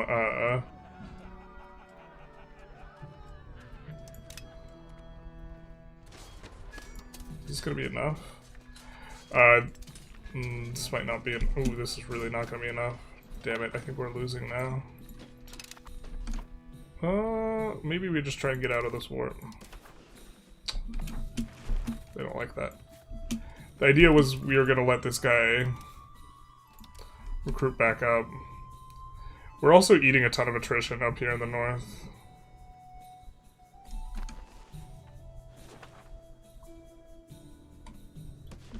We do have this army that we're putting together over here, though. Allegedly. God. They just, like, load up into this boat, because why not?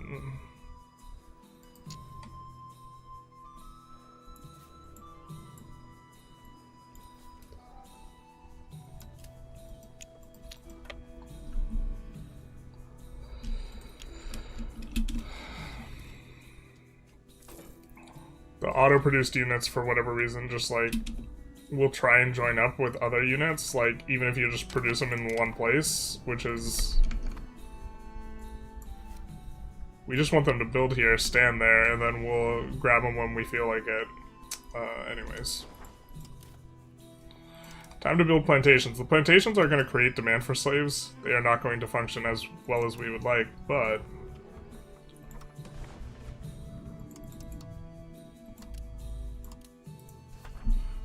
Okay.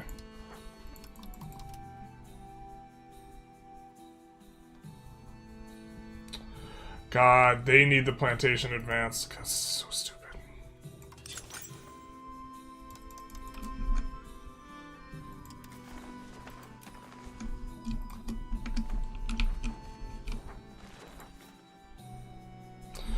So, at least now, this is going to create the demand for like 12,000 slaves. Right, so this is going to pull a bunch of slaves. We will not expand out the RGO, because however many RGO levels we have is going to just brick how many slaves work at the slave center. So then we'll get 11 guys, make some amount of cotton. Alright.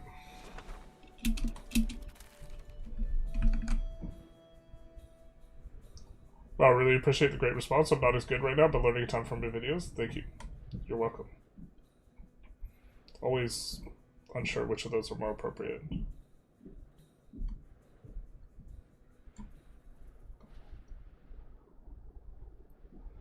By the way, something I saw mentioned in your career video, they could get +1 cabinet seat and 20% cab efficiency from day one interacting with the Middle Kingdom by O, so you start with 4 seats. Oh, my bad. Getting killed by malaria? Yeah, we are.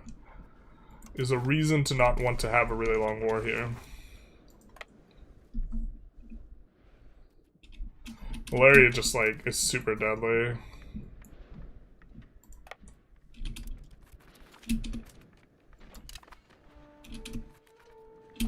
The mechanic is kind of obnoxious, but what can you do? I'm trying to keep an eye here. I think we break through on the right flank, so I think we win. Oh, break through in the center, maybe. Even. Unless this AK gets here in time, which... I guess we have to pay attention to, but yeah, they're just taking like infinite damage. This cleans up before the AK gets there. But they unsieged the capital, which is the important part. Alright. I'm gonna take a tick. And then siege Fez. What's this?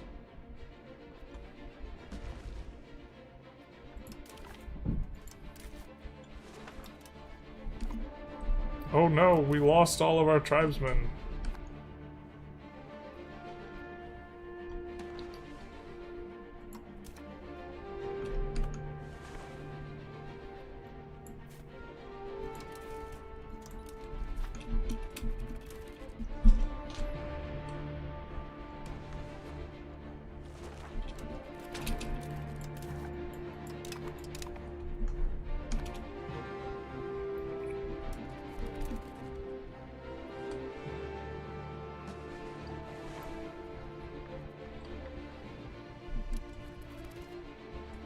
Did we accidentally produce like infinite infantry in this unit?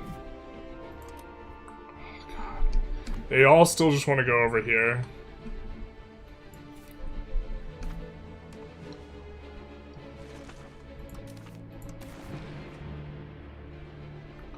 Okay, we could get like the minimum peace deal. Oh no, we can't get the minimum peace deal we want.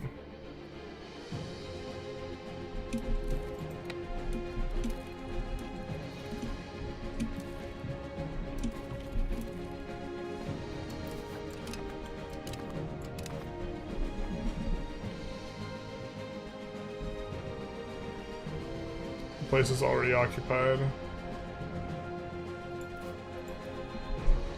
What of these do we have queued up?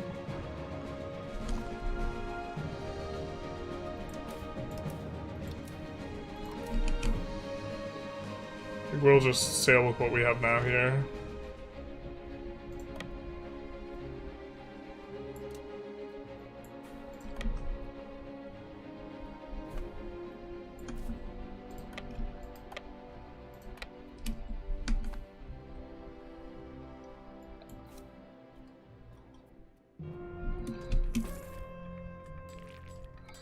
Staying here to get the month tick for the reinforcements, and then we're gonna go on to that location.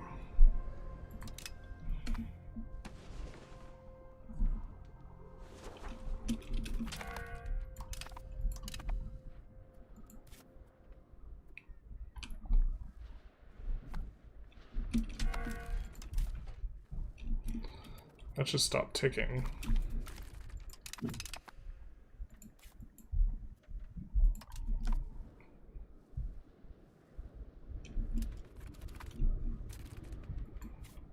Actually, we could probably use the additional units more so over here.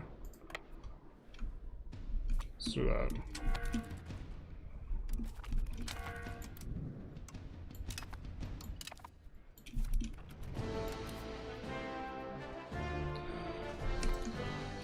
Should be a win.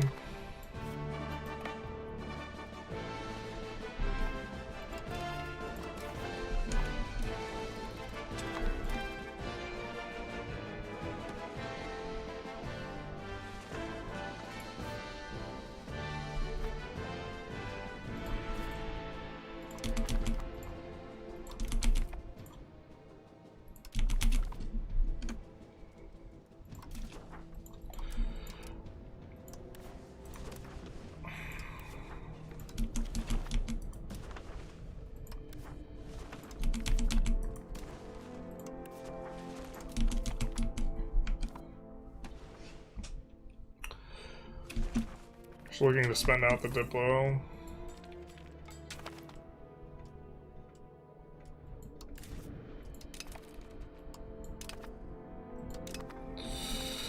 Oh god, no. He's just running rampant.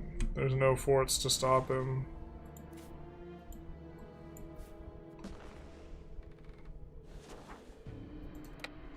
Eventually we'll be able to... We want the pops here. Eventually we'll just be able to return the pops, but...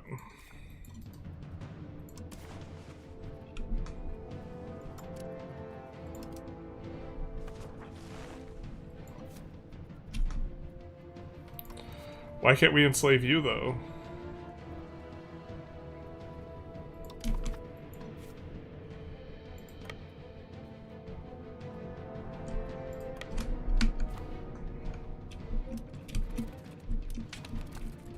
breach. Hell yeah. I think we just go for it with the breach.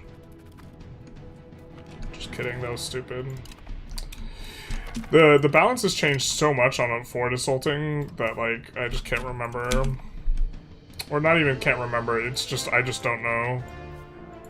I have to experiment with it more on, like, kind of more recent things. To be fair, we have, like, the wrong age of guys.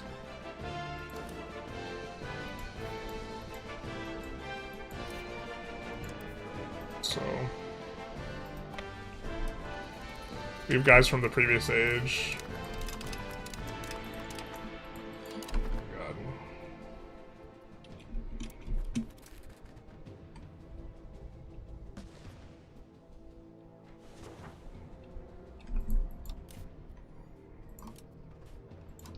Yeah, this could have been better organized at the start as well.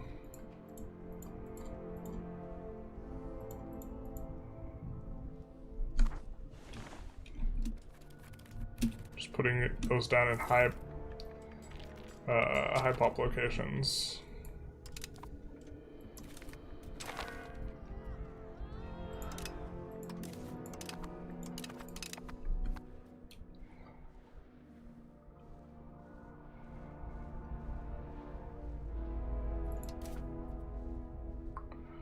Don't care about winning the fight, we actually just want to get over here.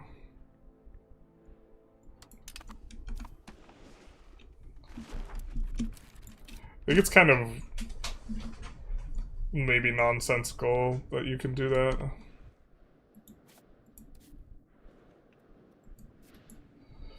Or like, you could retreat to places you probably shouldn't be able to retreat to. Just generally.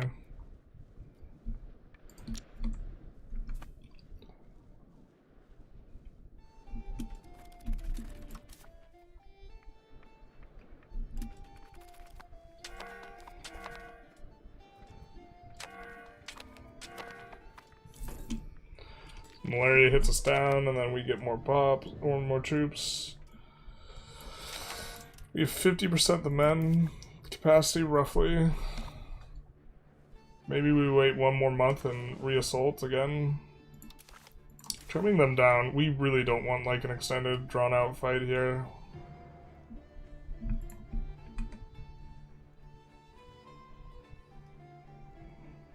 Something like feeding Marrakesh, the rest of Marrakesh, though, feels good spiritually, so what can you do?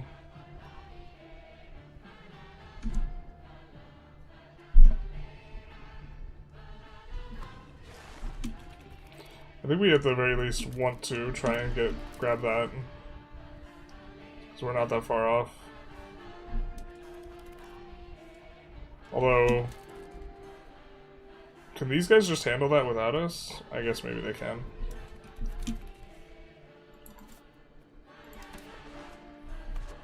We won't get to free our slaves from Tlemcen, though. Or this guy, if we do like one of these really fast pieces. Which is maybe okay.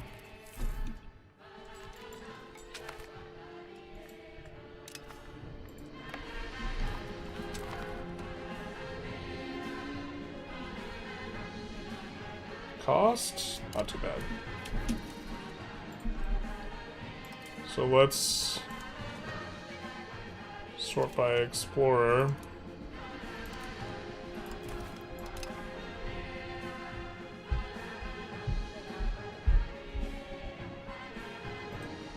Maybe let's send the other explorer this way.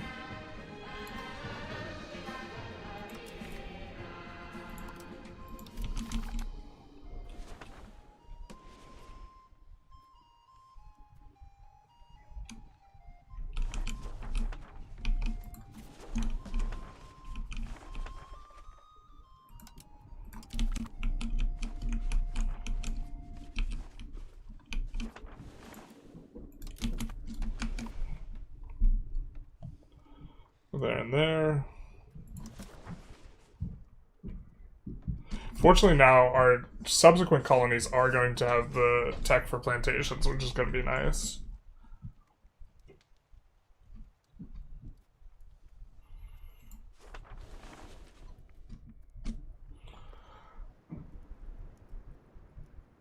don't think we have a maxed out. It's unfortunate we're not rolling. We didn't roll Mercantile Cabinet. I don't think this is maxed out. Yeah. So let's go innovative here.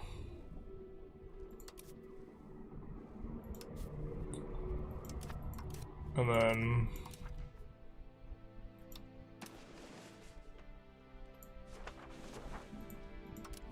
sponsor university.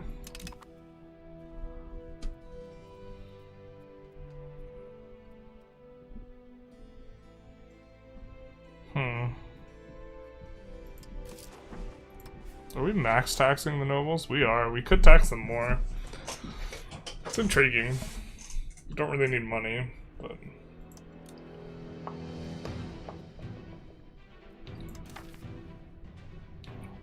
we don't need to pass sponsor at university. We do not want traditional ideas. Don't want trad economy. Really don't want to give out any of this. God, is this just 49% click a button, nothing happens parliament? It might be. Hopefully we high roll an event that gives us plus 5%, because then we can click what we want. Alright. This should be able to do the trick, especially with the gentleman helping us.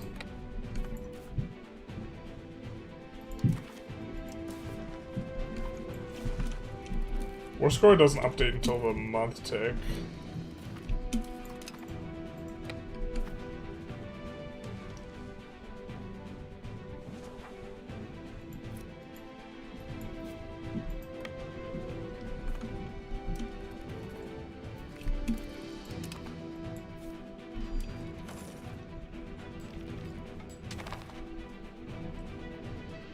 So we go stack wipe. It's not what we wanted. We wanted to move in the other direction. Okay. We have like a battle going on, so...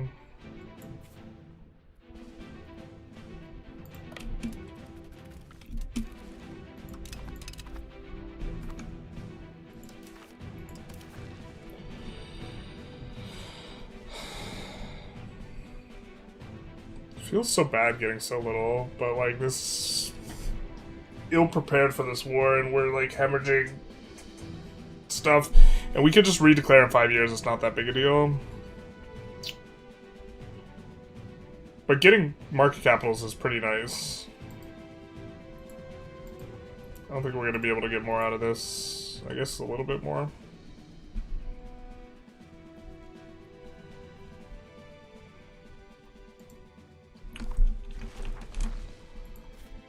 What's their proximity look like? So their proximity is ass over here, so we maybe even could feed them over here, which is going to be kind of more what we're into. Yeah.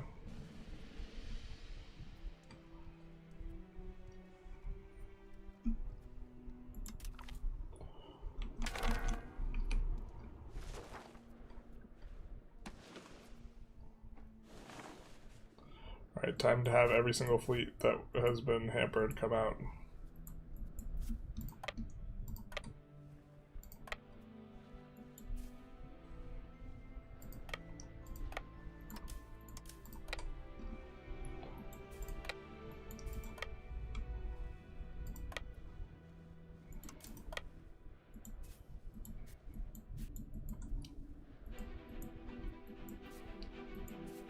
Why can I not select it like this? That's crazy.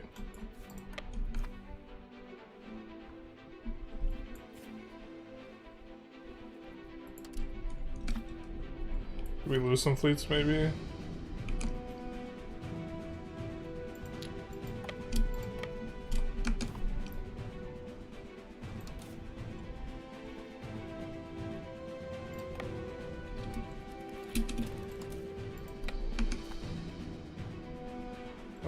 Pick up these armies.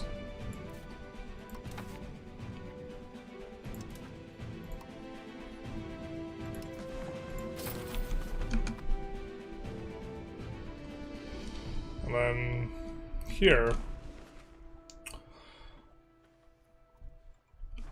We want to hand off one of these locations. Oh, we can't do this until we finish this war.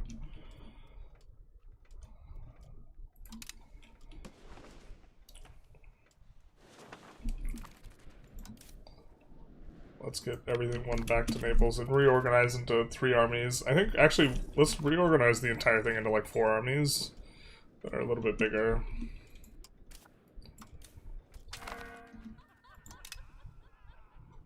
Alright, just need 1 more %.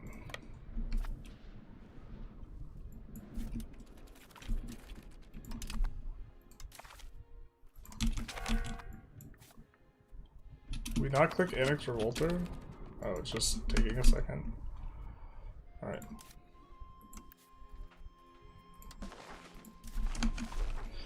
Now, do we have tribesmen in Fez? Not enough to make sure that we maintain tribesmen as the estate. Although we're colonizing, as long as we stay colonizing, that'll work. I think we'll just hold on to this location for the tribesmen for now. Marrakesh will now have 1 full complete province. In case they are using Dev province, that'd be really nice.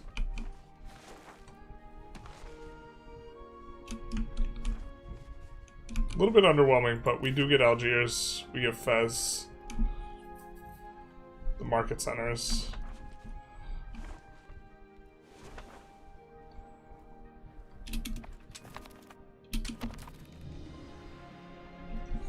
Get these guys out of here. You always need money? Basically, it's the high score. The return to fleet during war should be a tech you unlock after getting Navy stack wipes you one time. That'd be funny. Are tribesmen good as an estate? It's important to have them, yeah. They give prosperity and tolerance of heathens. It's just that, it's not that they're extremely good, it's that they're like kind of free more than anything. We're even pushing communalism and could use this. But like, getting this for free, getting this for free, getting this for free, it's worth, like, quite a bit, yeah. Well, so with how colonialism works, you have to manually import slaves, build a plantation before it comes colony. No, well, the new colonies we make will have our plantation tech, but yeah, our old colonies will not have it, so the way it, like, works right now is not exactly how you'd want it, yeah.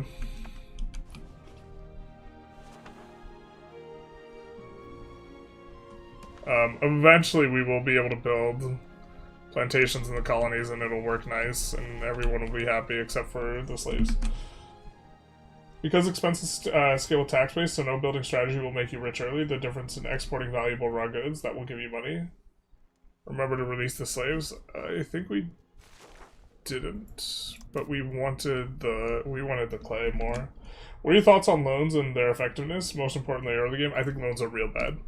They eat into your crown power. I think they're, like, not worth.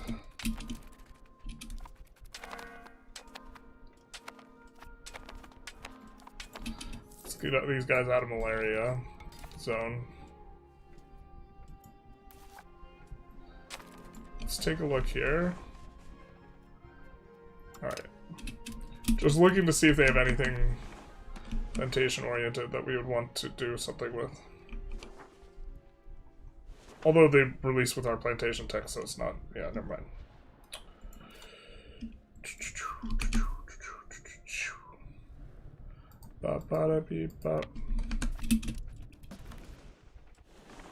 Kind of in an awkward spot also militarily, because we're being stubborn about researching the next level of infantry tech.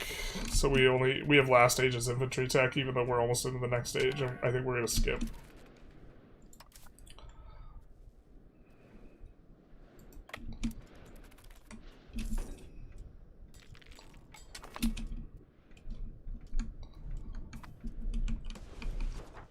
This guy is not annexing as quickly as we'd like, to be honest.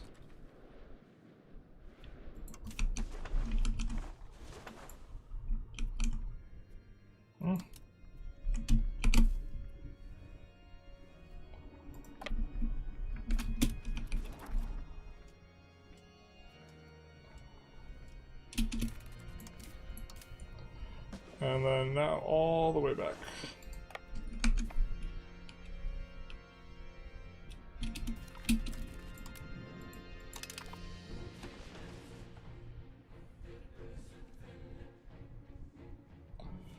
Maybe we get a little bit more stuff here. Gotta click the side of the button very precisely, very precise. It's a precise business. Clicking the edge of the button so that you can colonize.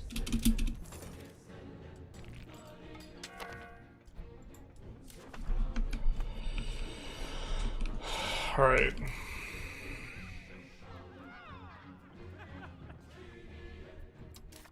I think we want 5 research more than we want taxes.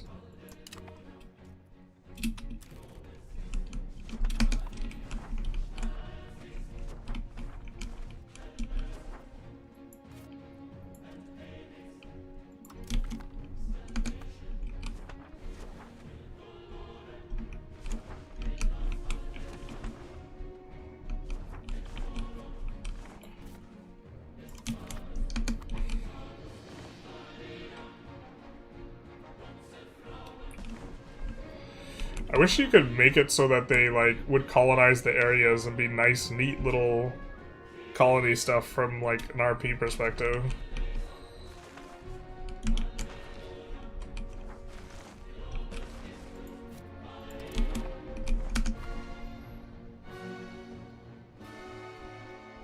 Who's exploring this? Why have you gotten 0 progress in forever? Probably this guy. Well, this is about to finish and create a new market automatically, right? So maybe we'll just leave it alone. Wonder if they'll ever add tech for having an accepted culture. Right now it seems useless to accept other than the core and non-core. I mean, being able to core and non-core is pretty useful. It also lets you colonize faster. Because you can skip the colonies, basically. I think here's the location we like. No, it's down here.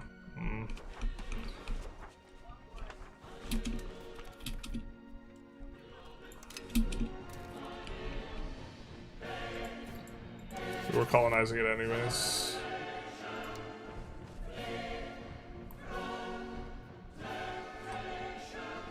I hate how the cleaning these guys up is like good in the abstract, but practically speaking, or sorry, it's like thematically it feels good. But practically speaking, like, when someone has very, very few locations, they dev up, like, just a monstrous amount. So, like, the OPMs are, like, not that worth annexing. Because they host parliaments. They host parliaments. Eh?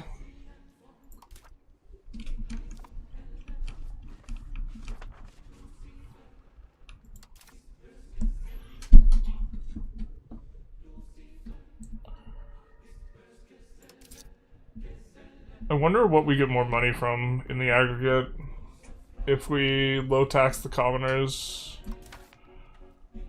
Thinking of clicking tax exemption for this.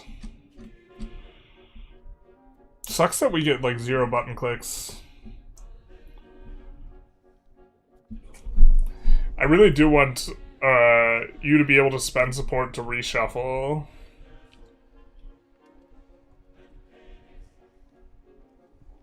Just looking right now for any area that is a town that could become not a town. That is something that we own, not our subject.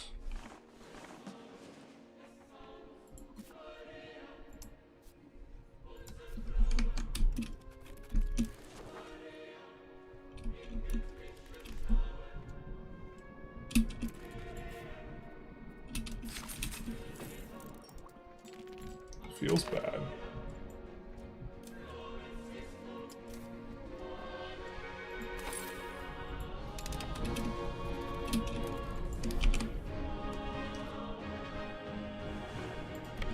Alright, kind of gonna get to see what we're working with here. Yikes. Damage has been caused. One of the reasons I think, practically speaking, the Caravel tech, like, it's not that it's bad, it's that, like, once you've already set your places up to like get your stuff in place, the upgrade to Caravel is just so many button clicks because you have to reorganize your army, or you reorganize your entire navy, redo how many ships you are using per like area, and like just a monstrous amount of clicking in order to set it up, whereas you could just keep the barks in place otherwise.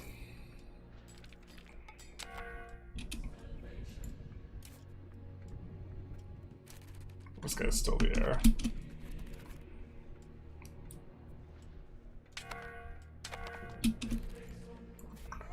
Okay.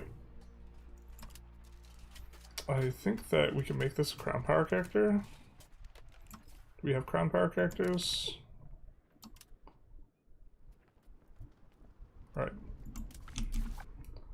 So that'll be all of our navy under, or all of our army under one roof. We want it not in the capital, because they do give bonus control, but we have 50 men-at-arms.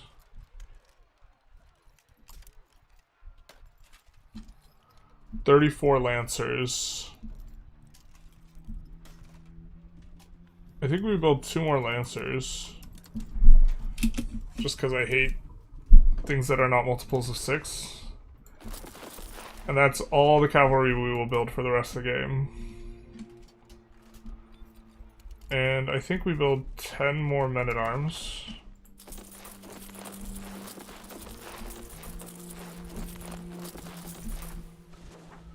Because I'm thinking if we divide into 4 units, what happens? We will have... Oh, it won't divide evenly. We have to build 8 lancers. If we divide by 4, we would have 15. We want to have something that's divisible by 12, because I'm anal about it.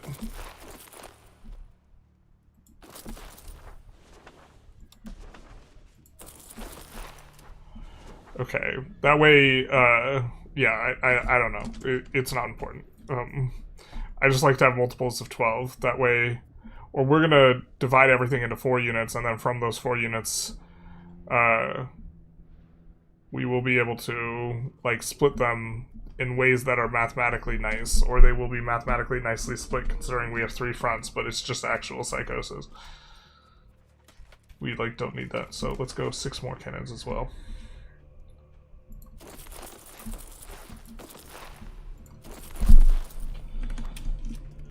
So adding a lot of military, because we just, like, didn't have enough military to have enough units to, like, kind of get stuff done. The best thing the first run did with colonies, why I didn't export gold and silver until I realized copied laws. Yeah, they copy your laws and then they hold on to the gold and silver. The no export on the gold and silver is, like, a pretty bad law. Yeah, it loves its border gore. Is it really that bad? Not multiples of 6. Lost 200 relations with Jesus. Say again. 12 is just better. 12 means you get to divide more. Come on, man.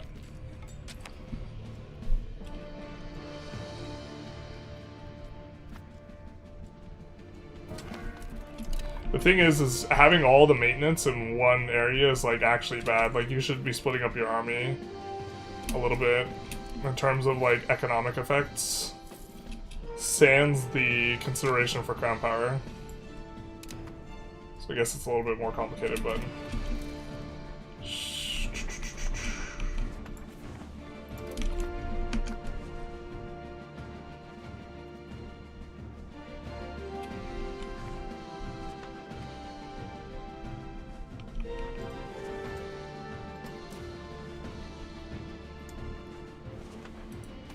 Bayona market? Why are we doing it from there?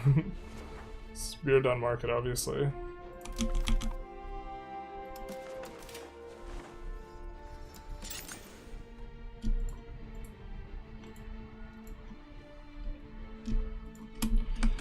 Okay, let's check and see what's going on with some of these we built. Are they working? Not really. Not very well. Okay, so in order to get these to work better, you need to produce firearms and tools out of beer done.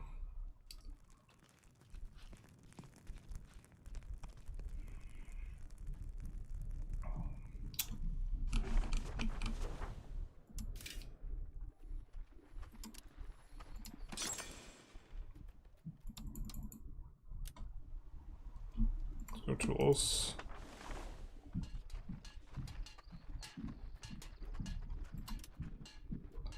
Exporting them won't make the building more profitable, which is why it's not employing up. But also...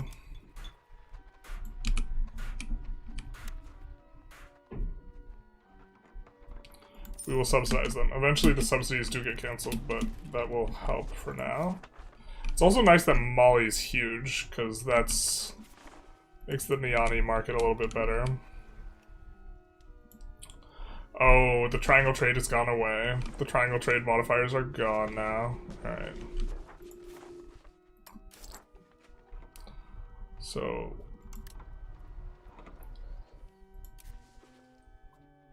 let's try and import slaves.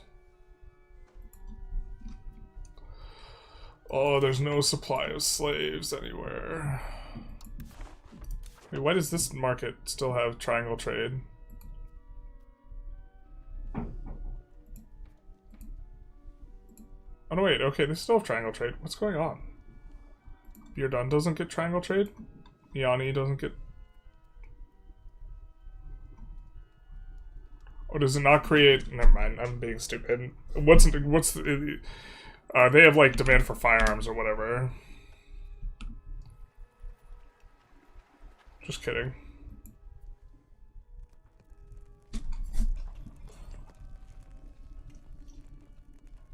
We have to own a location in Niani, is that how that works? For the triangle trade to, like, want the things? Alright, I mean, I guess it's alright. I guess it's okay. It's okay. This is fine.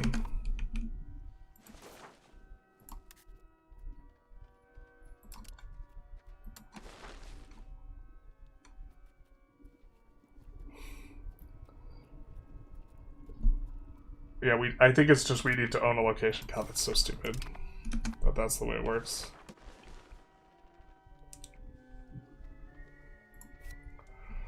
Alright, still don't have enough to get rid of anything. Did get a couple annexations in here. Didn't really take a look at urbanizing anything. Just kind of left things. Don't have enough masonry in this market. That is a problem. But we do have a solution, maybe. Is that we have a place that has clay. And we can set it on auto expand on the masonry. That should help out quite a bit. Trying to get more and more into the Smyrna market here as well. So the market's getting increasingly useful to us.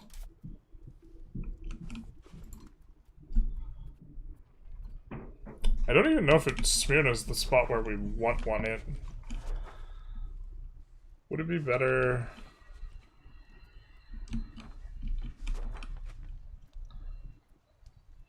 it might be a little bit better in Manisa. Smyrna's the harbor, or the place where you would put the capital. It's probably fine. Do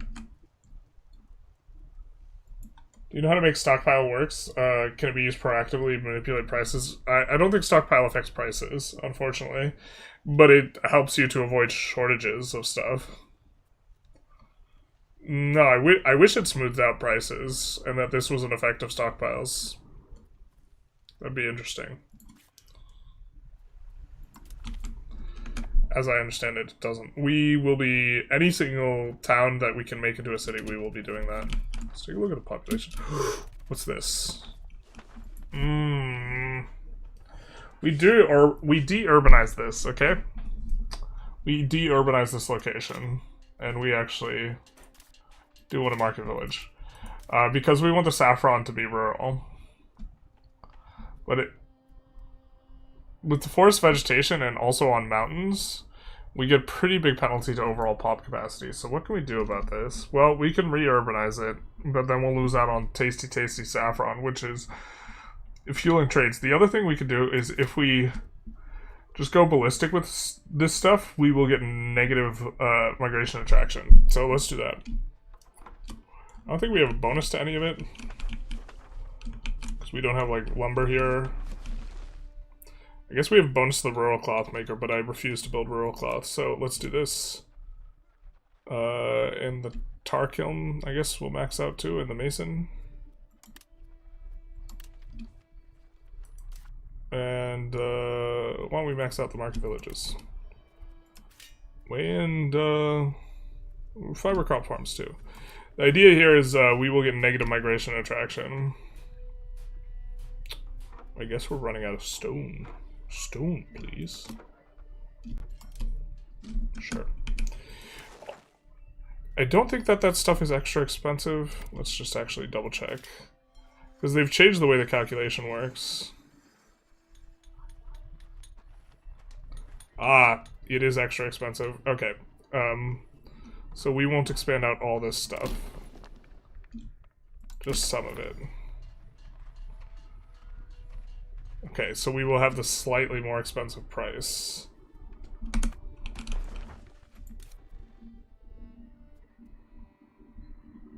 And then I'm not sure we need this many of these, but we do want some. So the forest village's time to shine. God, it's so awful.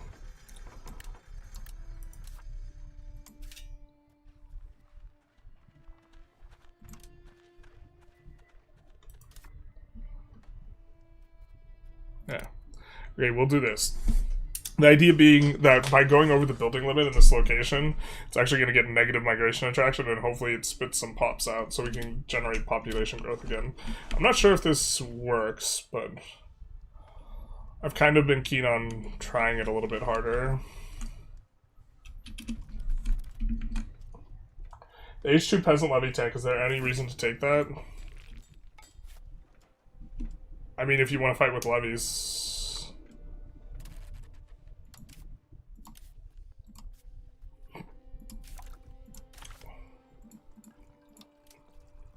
It's in the section of the tree that is the free tree.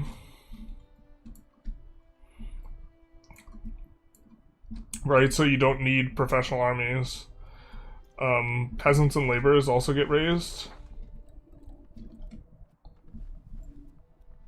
I'm not 100% sure peasants get raised in the other one. I think it's like soldiers and like the men at arms. I think it's...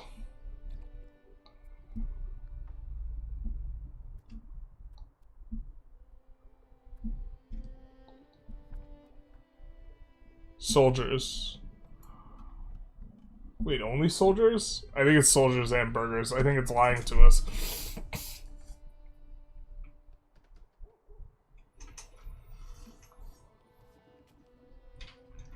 I could have sworn it was soldiers and burghers. The point I was going to make is that this is peasants, and so it's different, yeah. Right now, professionals are just way better, though, so... But it could give you an edge if you're fighting in an area where nobody has upgraded tech.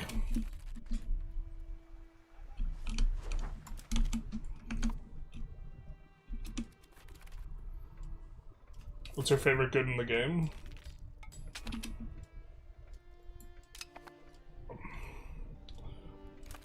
I mean, I feel like you're asking a question you maybe would want to ask a little bit differently. My favorite good in the game is gold, but I don't think that's like what you're asking me.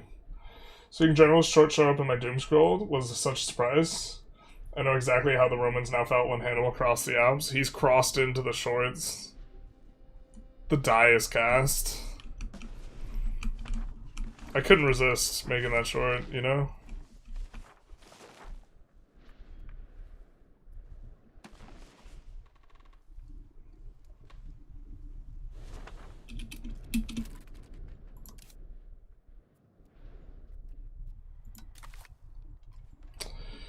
You know, maybe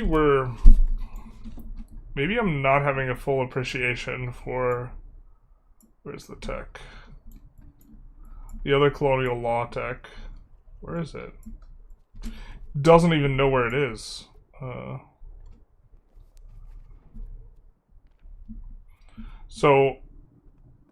I generally...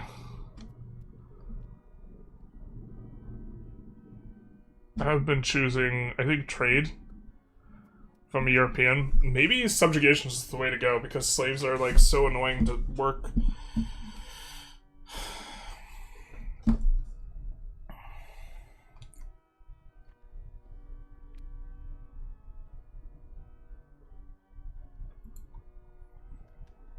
And it's just like such a like hassle, it feels like.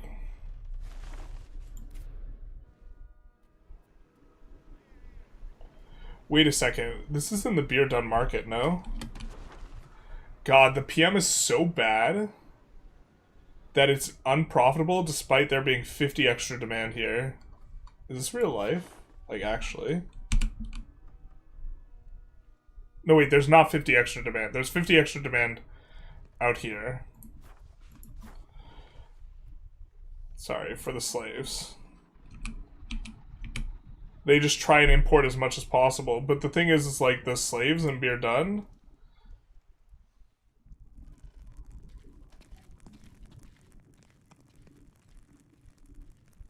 Wait, how do we not have our pops importing as much as possible?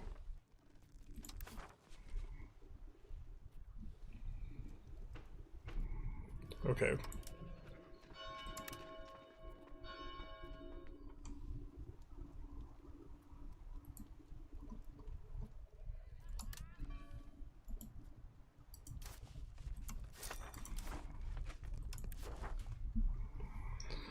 Alright, we'll ship them this way. Which should make good chunks of money. I think we'll just try and set more stuff up with beer done. Actually. The thing is I think that with so much of the demand coming from trades, it's actually just gonna, like, make the buildings not profitable enough to, like, operate. It's kind of frustrating.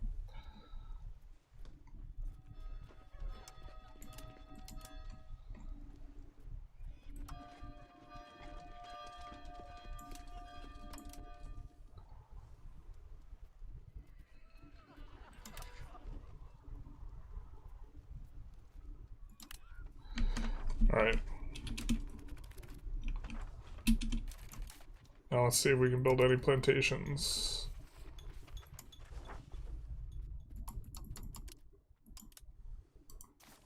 Oh, wrong plantation. Tobacco, maybe we will have some? I gotta wait for the guys to get the texts.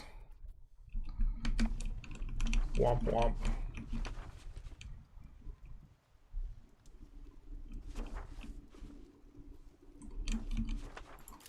How much trade are we getting now? Going to Lisboa and Burgos.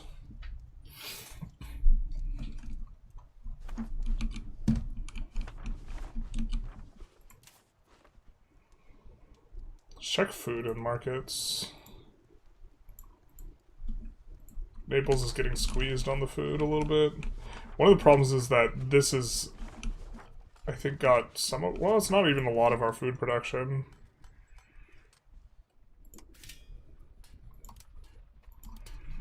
That won't expand out. But let's make sure our farming villages are subsidized. And while we're at it, lumber. Sheep, too.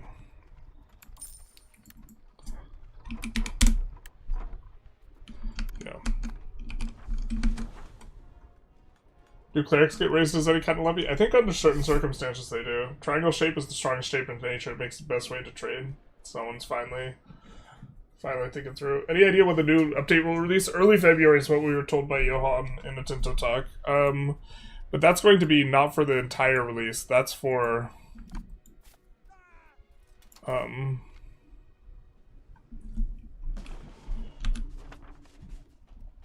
Sorry, my brain. I'm having some brain lag right now. That is for the open beta. Which, I mean, we're getting there, but that's not the release itself, right? Yeah, we'll just have, like, no proximity over here until we get that figured out.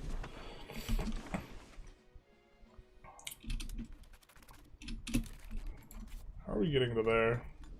What a miserable route.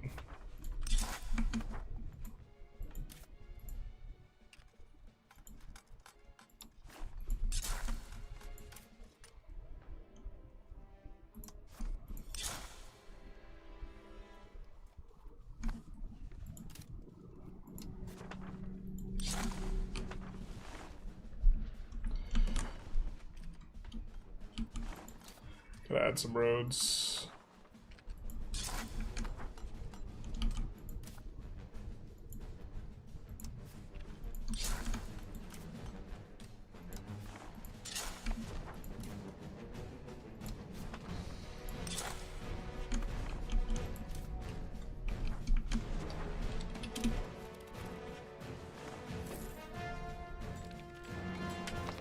It used to be cleric levies before the early levy change. I think it was several phases ago. Oh, interesting. I thought you needed to be like a military order or something like this. Were we at 200,000 before and we spent down? I think that's what was going on.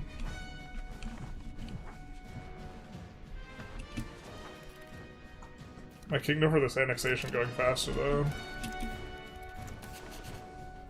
We do have another stream we have to start at 5. So probably want to end this one before 4.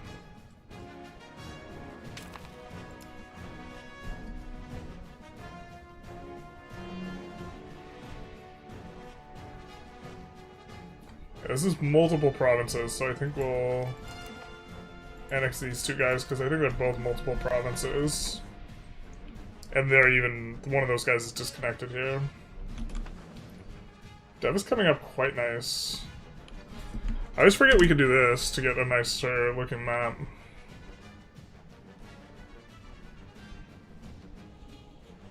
This is called the content creator thing for screenshots. Alright. Nausea warning.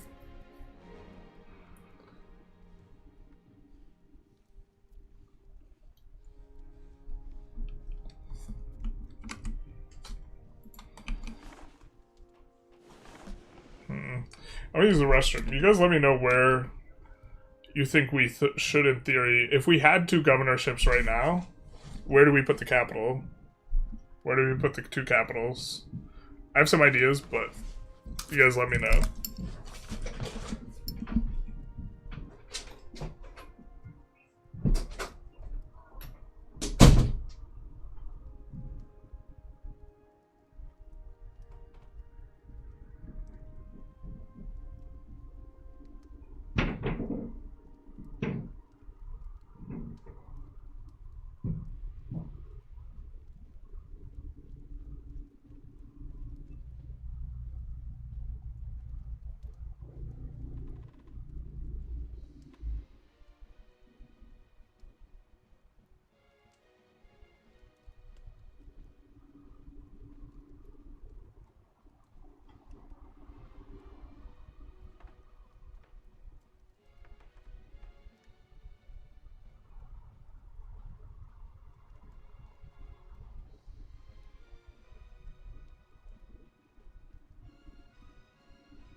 Alright, so I guess I should have left it on a different map mode, huh? Should have left it on this map mode. If we had 2 local governors to give 80 procs, where do we put them? And if we look at Genova's, what they're getting right now, it's actually reasonably high. And so I think one of them we might put in Shikogia. And that might be able to cover this zone. And the other, maybe over here. The one caveat is it could just be 2 northern Italy places might be better than even bothering with Greece. But I think I like this for the second one. We'll see what if you guys have any comments.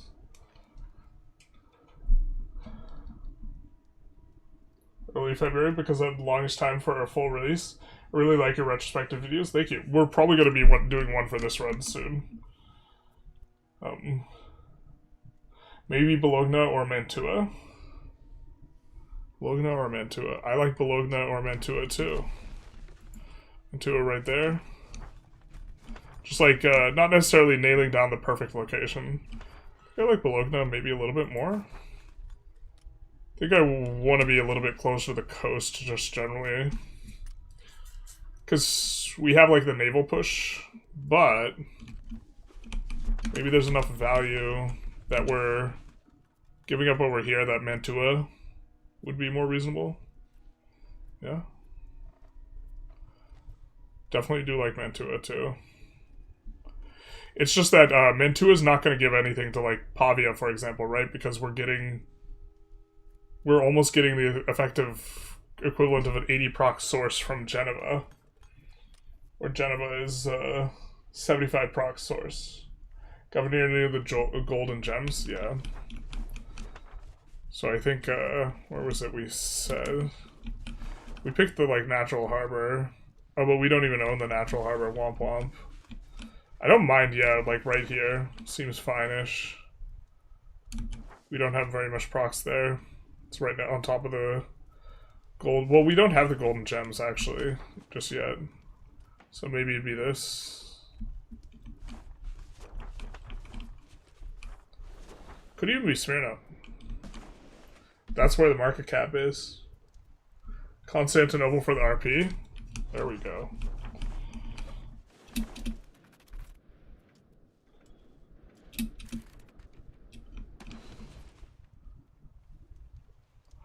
We do have to try and figure out more food into the market, though.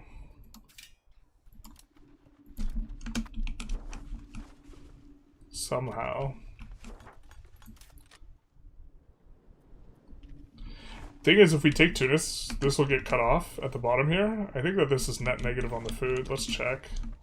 Yeah, so Sicily's draining quite a bit of food.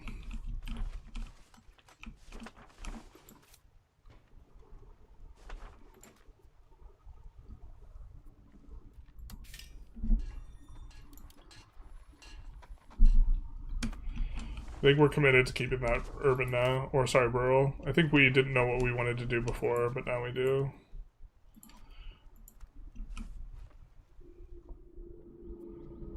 Do we have...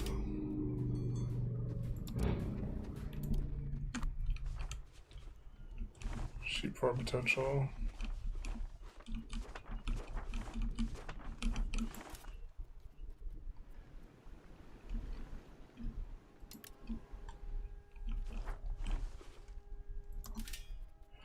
Irrigation is a much more pop-efficient source of the food modifier than the farming villages. Because none of these are food RGOs. Oh, the fruit is. How much food are we even making here? Monthly production is...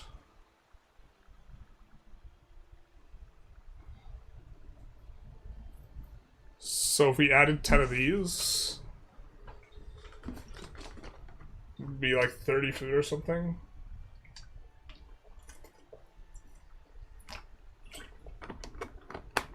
It also gives us pop capacity. Man, what if irrigation gave potential RGOs instead of a force multiplier? I've always found the scaling a little bit weird.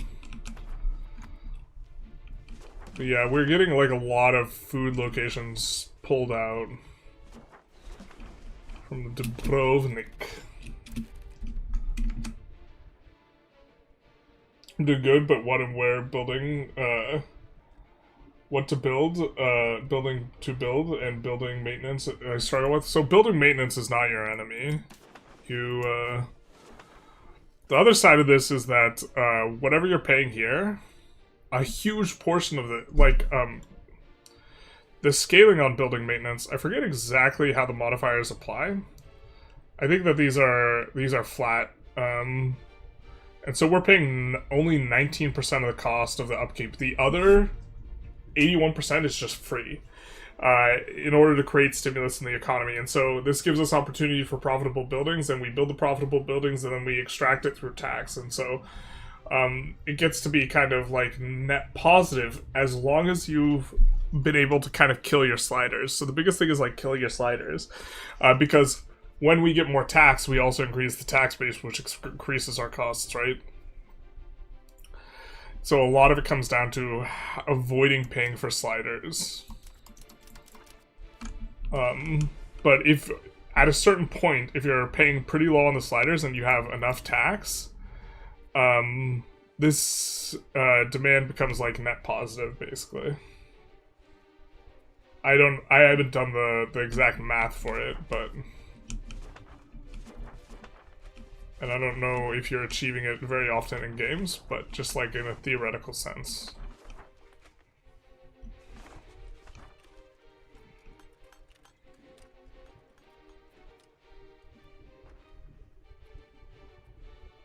I wish there was a level above just regular city. Like for 250k plus or something. Like a level of urbanization beyond. Maybe that's an idea for a mod that would be really straightforward to do.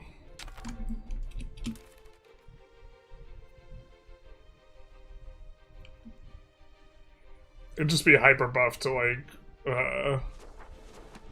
countries that are already maybe too strong though, because pop is just so strong. It's probably stronger than it should be.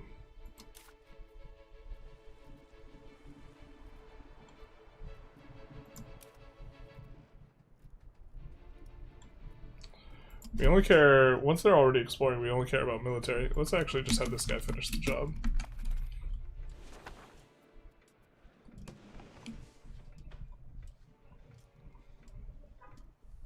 But yeah, the maintenance creates stimulus much in the same way we're like chasing stimulus by promoting pops.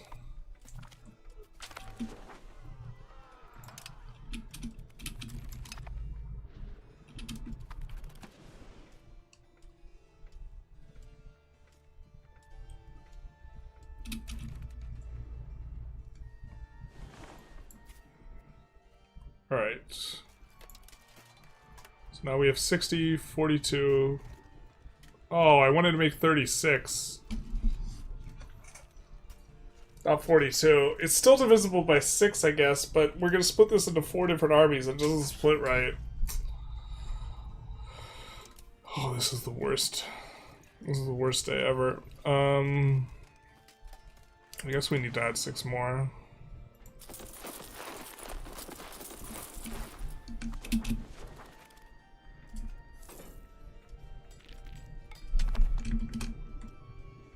When disaster strikes in the middle of your run and the numbers aren't what you want them to be, basically.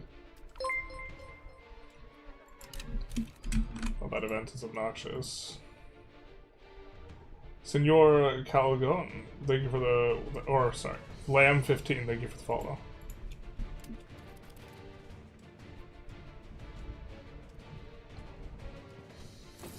Annexation's going pretty quick.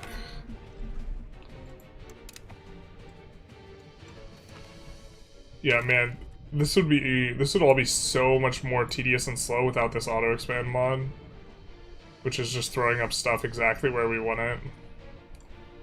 Like the paper's just steadily expanding. Iron output's also going to be kind of a big deal for us. Let's actually look at how we're getting iron in some of our markets as a consequence of this. I think that this hasn't taken into effect yet. Yeah, so this is going to go... Burger's importing 44 iron. Holy. I wish we could see the breakdown better. I really hate that the burger kind of... What the burgers are doing is completely opaque. I think we are... This also, incidentally, like, the bog iron smelter is not a very efficient building before you get this tech, and then it just, like, becomes peak. because here, just taking a look. If I recall correctly, this is 2 ducats, so inputs 0.8, and then outputs, this is 3, is 0.9, right? So you're getting 0.1 value, and you're like, God, that's not very good. But when that 0.9 becomes like 1.6 or something, now suddenly the margin goes from 0.1, right? Because it's 0.8 to 0.9. It goes from 0.1 to like 0.8 or something. So like 8x's how good this building is on the margin. Which, okay, that's not exclusively how you're evaluating the building. It looks like, I think we have auto expands on it everywhere. Oh, maybe not in the north yet. And not over here. So let's actually...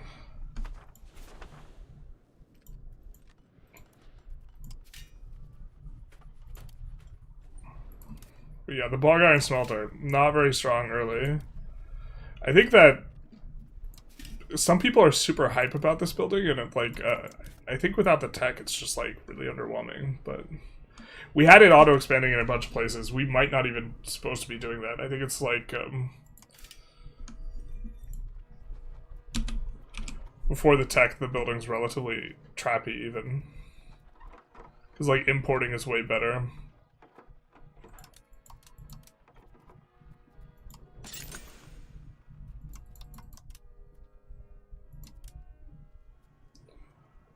Okay.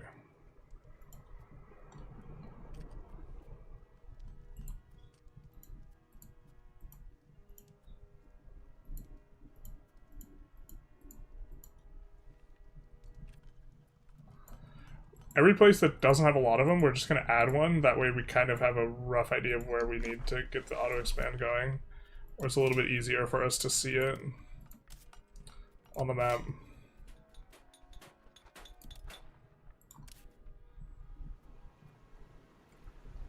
Because iron eventually throttles you, and eventually we will get throttled by the fact that our neighbors don't want to add bog iron smelters. Oh, do we already have it auto-expanding? It just didn't auto-expand because it was... We were importing like 40 of it, and it still didn't want to auto-expand. That's kind of wild. Just because the margin's not there. Like, there's no profit to be had. And it requires coal as well, which is, like, not something that's very efficient for us to produce ourselves. And coal is a heavy good. It requires twice the capacity to trade it, so... it is one where it's like, you will very often not be able to import the coal, so our coal was probably very expensive, but now you can see the amount of money their building is making, like 0.76 on that building, right?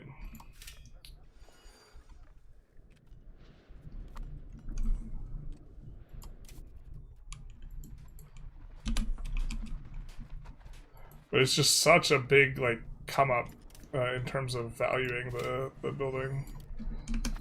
Okay, so also on top of that, I think we're going to need to take a look at coal.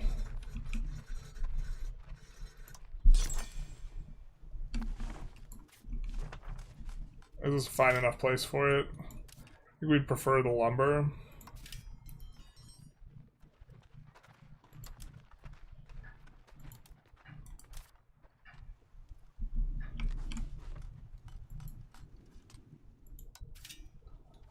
Maybe have 2 of these.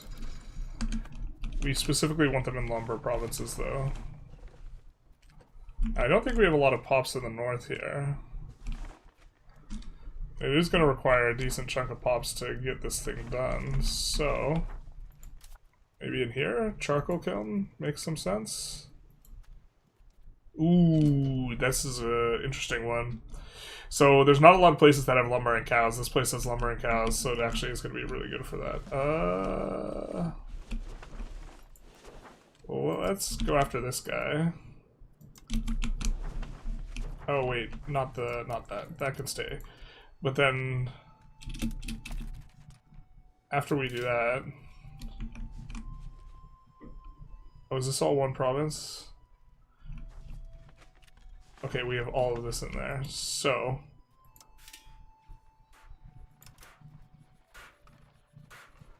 do that and that.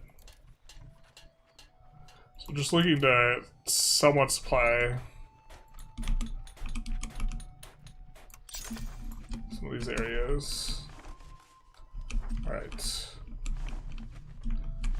We also own Parma. Okay, we don't have anything going on here yet, so let's go charcoal kiln.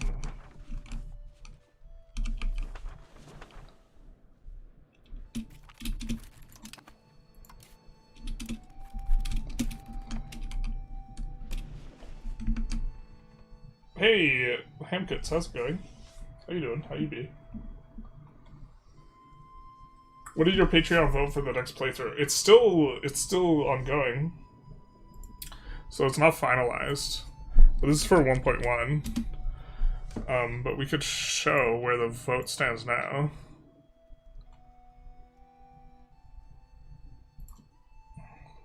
It is $1 to sign up.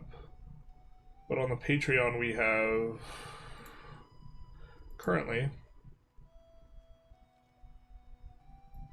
Why is this so offset?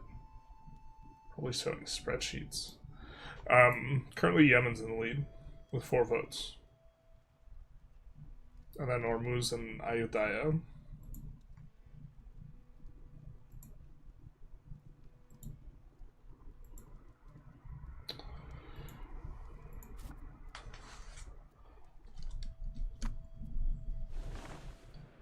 If you fight a war and lose professional troops and manpower, does your population go down the same way as losing levies? Yes. You lose, pops die.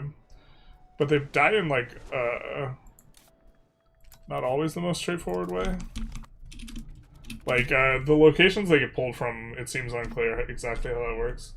I assume base production on the smelter method was a failsafe in case you needed iron, could trade for it. Yeah, I mean, it's just, before you... It's better to trade for it before, just because in order to get enough iron from this to run tooling, like here, let's show the Tools Guild here, right? The Tools Guild takes 0.75 iron, so that means assuming you're having a same supply of iron as the building, or as the building demands, you are going to need 2.5 bog iron smelters. To get your value. So even though we made a point of like auto expanding it and like the margins are like way better, it's still not like an insane building. It's still, the entire point is facilitate the Tools Guild to enable it, because we also like maybe 40% of the value of the building is just the creation of these burgers, which the bog iron smelter peasant building is not making these. They're making laborers, and it's not very pop efficient. And okay, but now instead of this amount, we'll be making 0.525. So 2 of these, or 3 of these, will supply now 2 tools guilds. But just having to create so many guys just to supply the tools is a bit rough. Or having to create so many of these buildings just to supply tools, because it takes 2.5 bog iron smelters at base PM. But it gets different when it's making plus 75% output, right?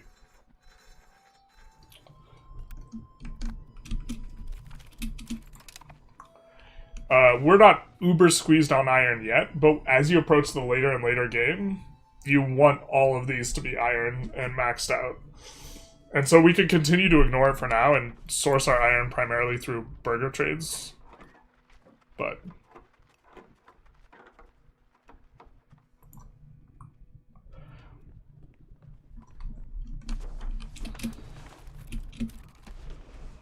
it's kind of crazy how much of it is burger trades. If you're playing multiplayer, the thing is other people will make tools and you'll get squeezed harder.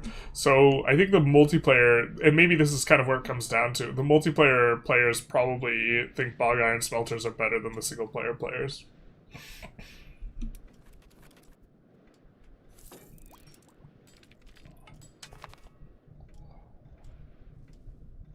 But also, like, the charcoal pressures your wood, which you don't like. It all pressures the wood in the end, which is not something you're hugely thrilled with.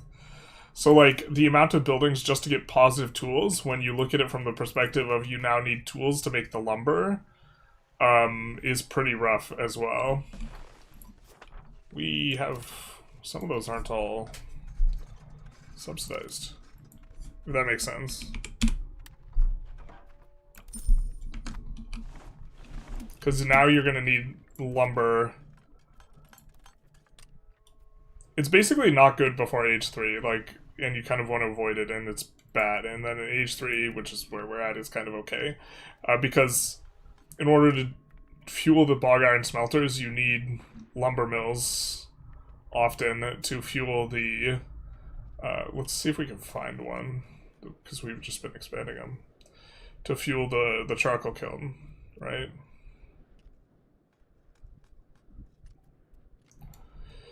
And this 0.8. So this is going to take one lumber mill. Mind you, these amounts that you're going to need is assuming you have 100% market access, which you're not going to. So it becomes like this project of, like, in order to build one tools guild, which is producing value, you're going to have like 5 to 6 break-even-ish buildings. And then, so you're building 7 buildings or something, and you're getting 200 burgers of stimulus and tools guild's worth of like value, which is like 1 ducat or 1.2 ducats or something like this.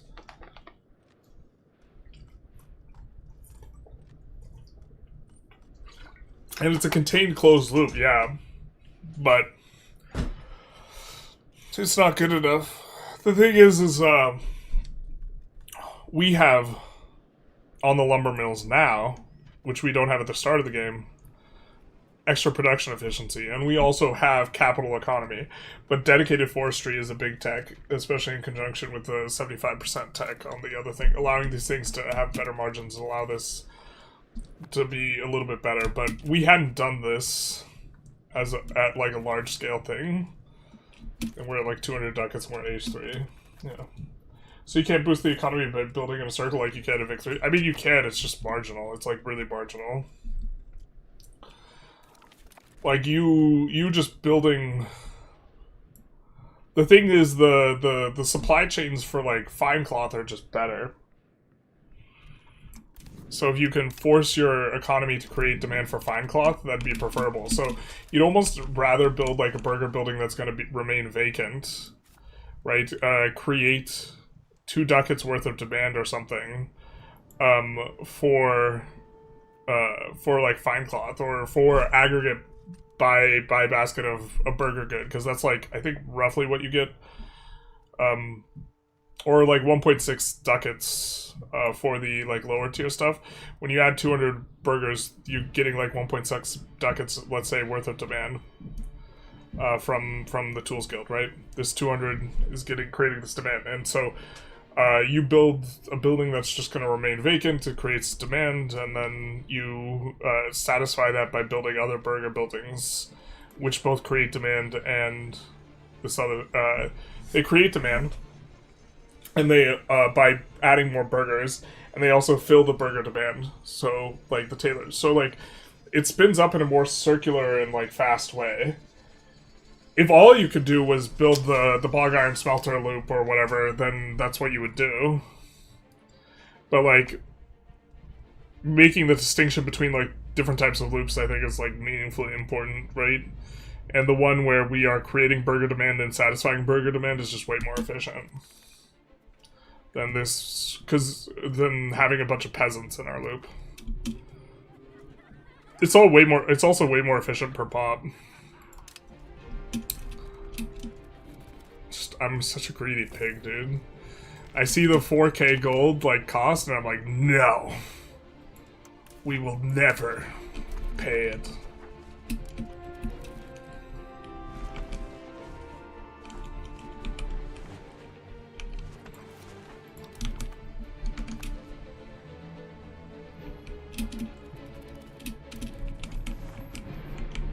I think it's down here is the good spot.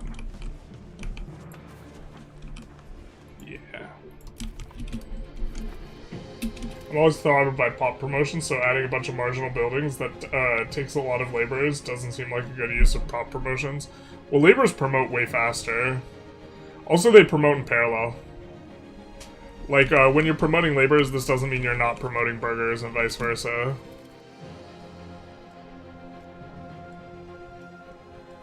Or unless you mean pop quantities, yeah, the loop takes like way more pop quantity. But the thing is, eventually, like there's another big fat iron output bonus. I can't remember what age it's in. Yeah, and once you have like slitting mills, then like okay, the bog iron smelter is so much better now. But this is just like a very weird. Maybe this is even a good enough topic for a video, but like, because there's no other building like it where it's just so, it goes from being like a terrible building to being a really, really strong building.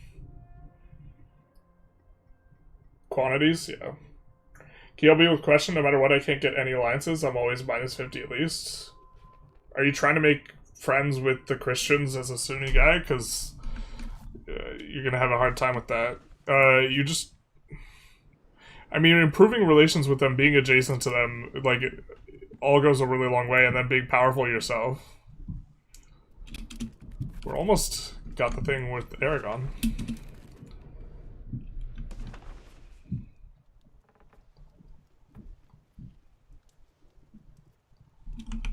Do we not have anyone for this?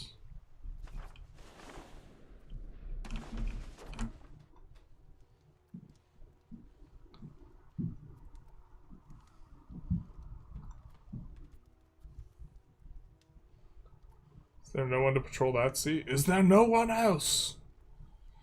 Is there no one else? I mean, I guess. Yeah.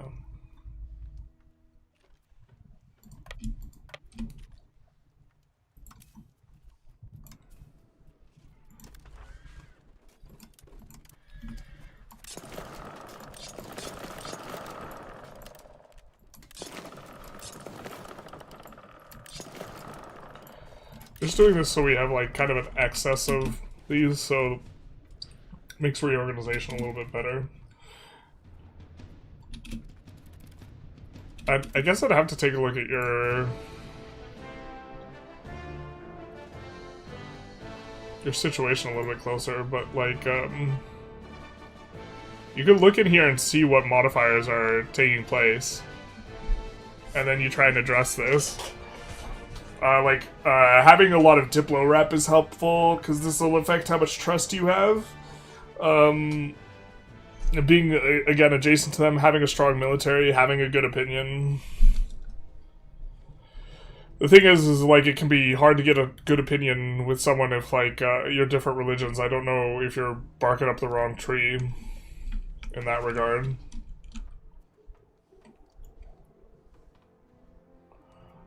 I mean, if you generated a ton of antagonism, that's why you can't make alliances as well. They won't want to make antagonisms if you could, they won't want to make alliances if you can be the subject of a coalition.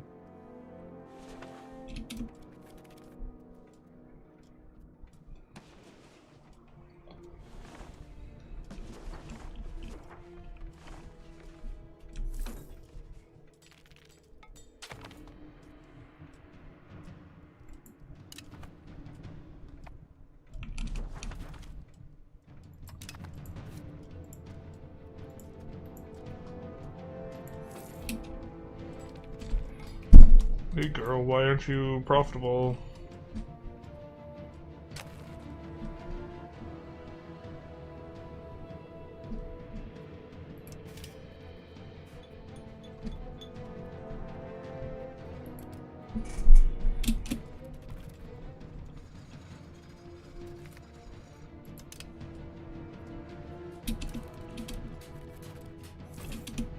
Do we really have break-even books?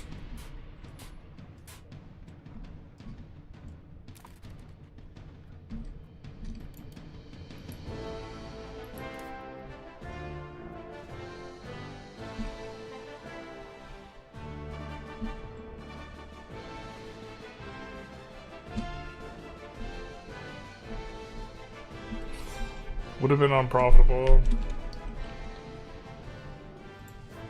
I mean, I am in this market, no?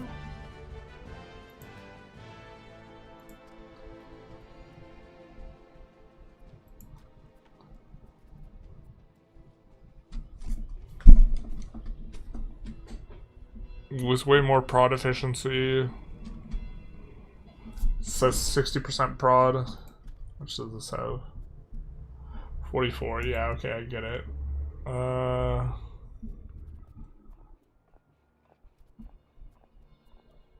Actually, UI was a little bit better for showing the prices. So the place where we're hovering the, oh my god, we're hovering the icon. And then we're looking at, does this tooltip not lock? We're looking at right here. So we have expensive lead, cheap paper, slightly expensive tools, slightly cheap. That is the books. Books are minus 50%. Okay.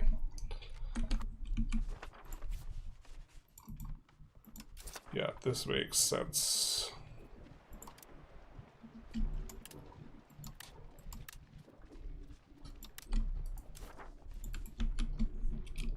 But we have like 60% prod efficiency, so we might be able to dump books. Oh, by the looks of it, we're already dumping books. We're already super dumping books.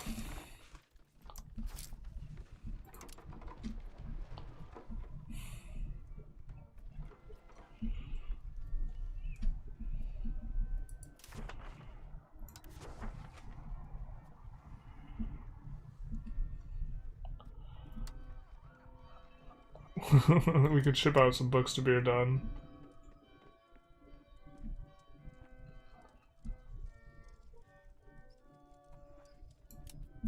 It's probably just because they don't have any. Bayona as well.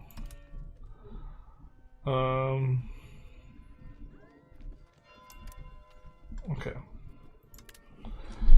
So the thing is, those look profitable now, it's probably gonna change dramatically. So I think we want more than marketplaces. But they're called something else now for us, because we have the upgraded one. I forget, Merchant Quarters is the name or something? Got it. Cool. So we're gonna look at what areas have less than 100 market access and look to add more there. I don't think we're gonna max out, so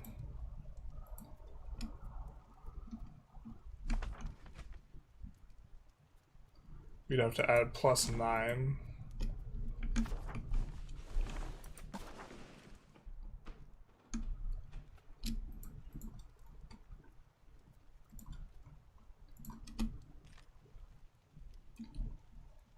I think we decided that Merchant Quarters might be actively bad to research, though, last session, because it doesn't add any levels.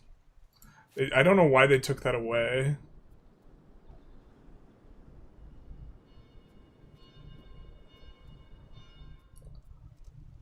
It just gives it, you have the same number of max levels that you have from the marketplaces. So marketplaces on a per ducat basis are going to give you way more trade. So like you would, I don't, whatever.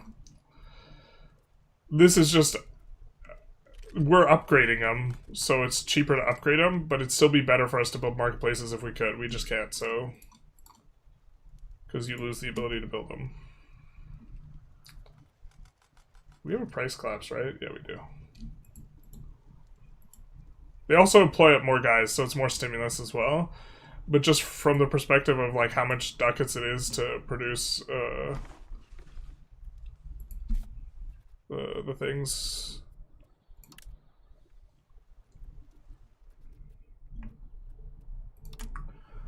They almost certainly don't have enough market access to be like capped out there.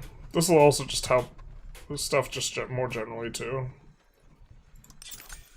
But I don't know why they changed this.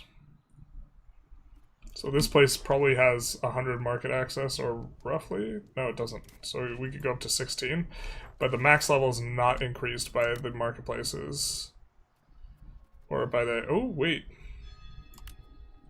No, yeah, it's not increased.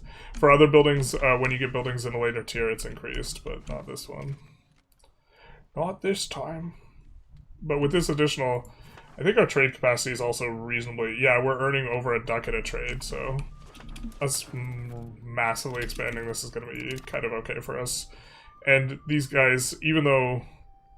They also employ up an additional 50 burgers. Does demand for sugar pick up as the game progresses? Demand for everything kind of picks up as the game progresses. It scales with development, so development goes up. There's iron upgrades in every age after 3. One age has plus 100%. There we go. I think I might have too much antag, so that's minus 30, but every country is still minus 50, so I'm thinking you got the fix, still minus 20.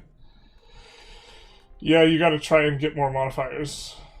Playing in India, and the only place in trade range that has Renaissance and institutions is Yemen. To get institutions, should I import as much stuff as possible? Well, you can export stuff now, too. They made it so it's both directions, so import and export as much as possible with that market, yeah. How do you think the new complacency stuff will impact Mamluks in Delhi? Probably make it a little bit tougher. You'll get crimped on, you'll get squeezed on, you will get more squeezed on research speed. I think that's the really big impact, which is kind of really rough early. Minus 50% research speed, like, scales back in terms of how bad it is. Are we playing on ultra-wide? No, we're not. Why does it seem we're playing on ultra-wide?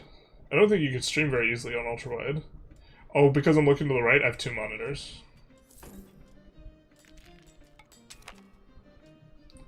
There's one def gripe I have around EU5. You can build cheaper, outdated buildings at EU4. Not sure why I completely removed it. It's frustrating in instances where the previous building is better, which we kind of have this instance, but we're just going to build this and shut our mouths, I guess. With the castle specifically, I really don't like it. Like, I would really like to be able to...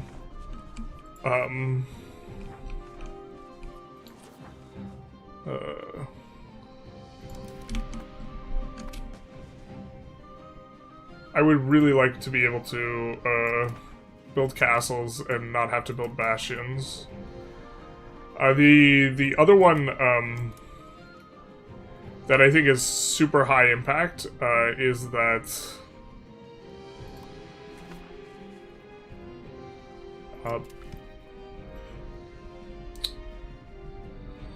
what is it? The Viceroyalty building is probably, like, actively bad in some cases.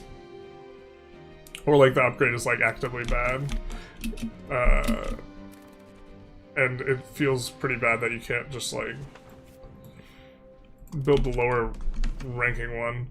I mean, I would want their system of, like, the UI to automatically filter out the older ones, but that you would be able to cancel that. Like, so if we come in here, just have an automatic filter, like, filter out previous tier buildings, but not being able to build it is annoying.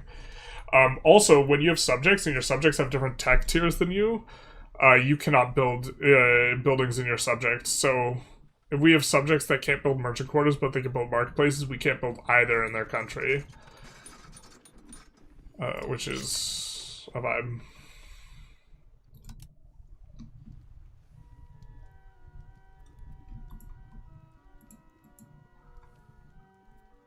I think okay, those are good enough prices.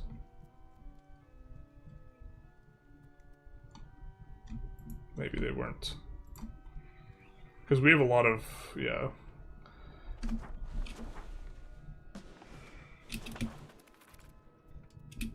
What's our crown power at anyways right now? 26%, alright.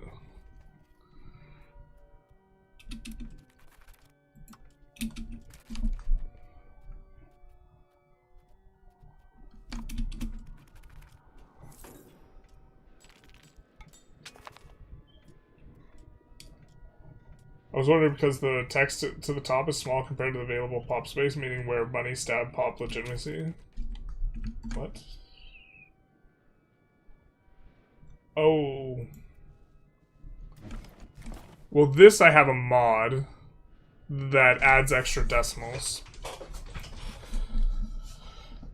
Which is nice for when you get over 1 million ducats.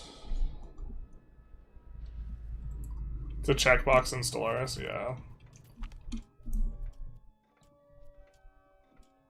Oh no. It's fine though. We're going to be getting a lot more trade capacity here. And this trade capacity is going to hopefully help with the books.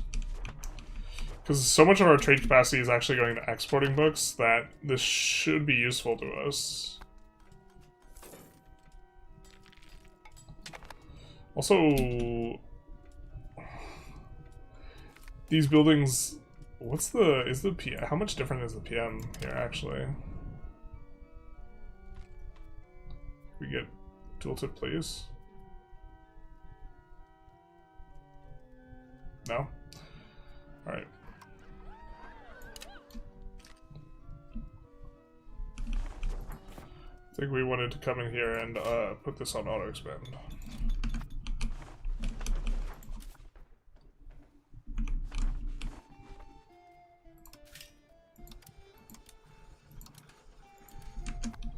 Okay.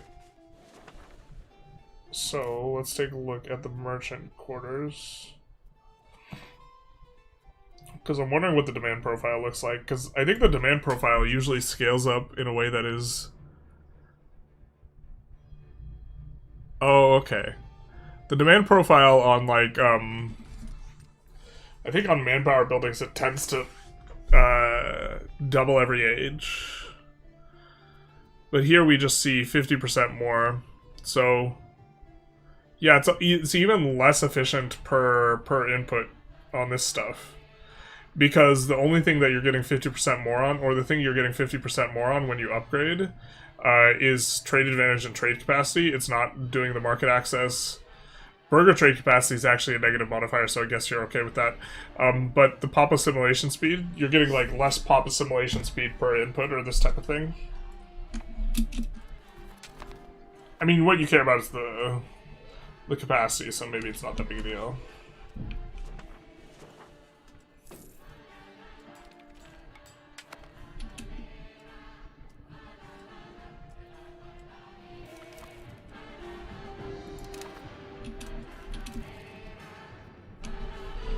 Let's get this guy to place to repair.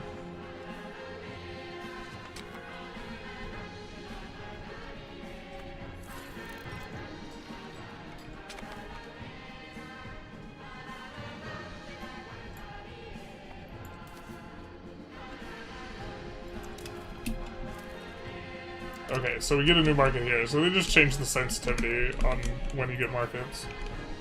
But I think that means we're gonna do an okay there.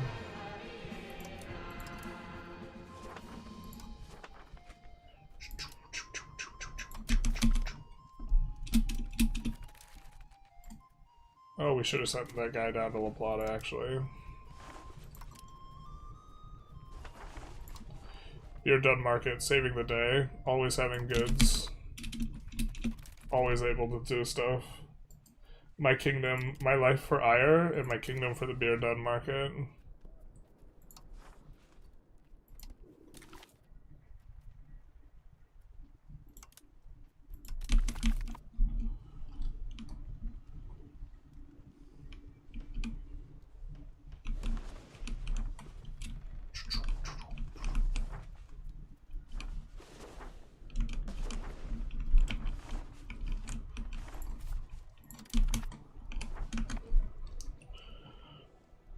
I think we're gonna try and semi-RP here, where we're, roughly speaking, going to make one colony per area. So here's our colonial map mode. Colonizing in several places now.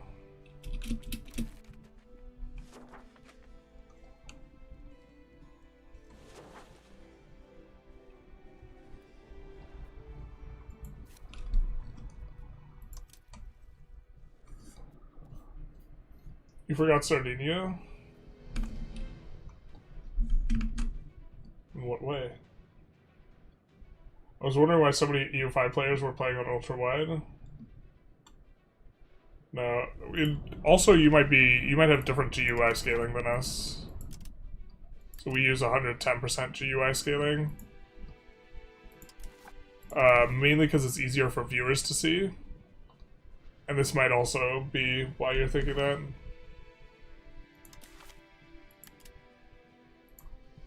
little bit of a better viewer experience. Guys, did he form Italy yet? No, just the King Bishopric of Italy. Terrible. God.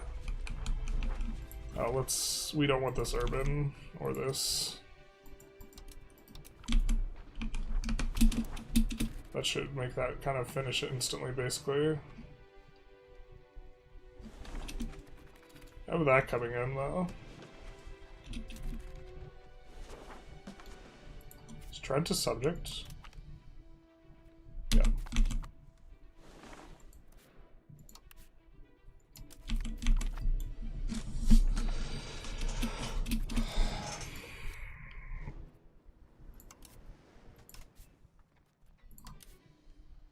Whoa. Whoa. Ottomans. The enemy of my enemy, I guess. Could go for that. I mean, we have a lot of... Let's actually add some manpower stuff.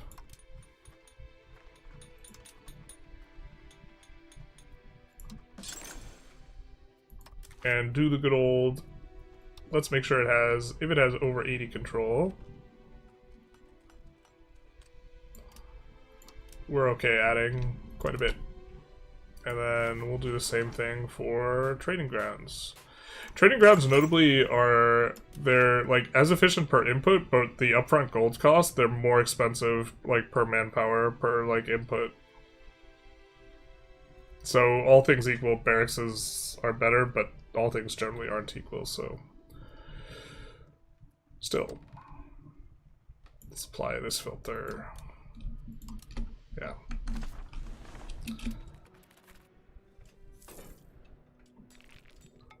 The building levels are kind of more scarce resource in rural locations anyways. So. Oh, speaking of, are we still building this one up?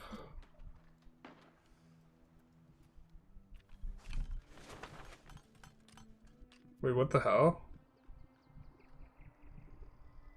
No, they're still queued up. Got it. Please play on 50% GUI scaling. Hey Asa, how's it going? Why is burger trade cap a negative modifier? Because the burgers are kind of just bad.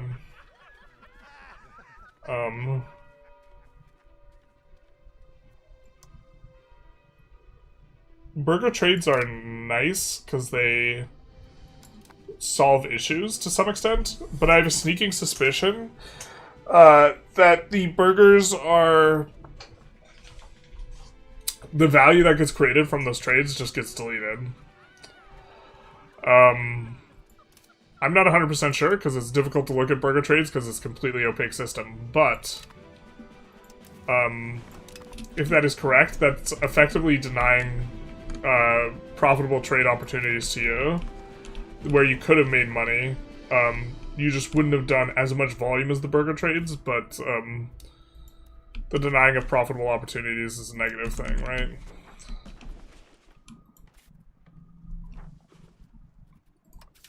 One of the few gold places here, so obviously let's auto-expand out some jewelry. Wait, where is jewelry? Oh, I hate it when I'm blind on stream. There we go. It also, I mean, this province has jewelry and gems, so we're really good at that, actually, even.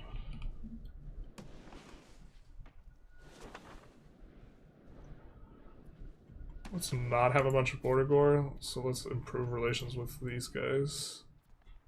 They're Hungarian subject, cool.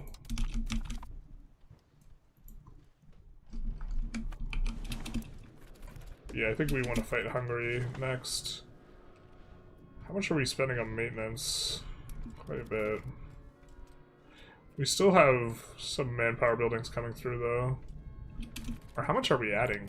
We shift clicked. I don't even... Let's get a feel for the scale of these things. We're adding like another 50% manpower buildings, which are probably going to be maybe another 40% manpower than what we're getting. So we're up to like 800 something. We will be able to support a bigger military.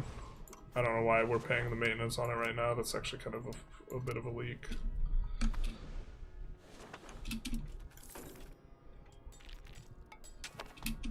Oh, we wanted to show Tarkus the 50% GUI scaling because he's trying to bait me into clicking buttons. Terrible.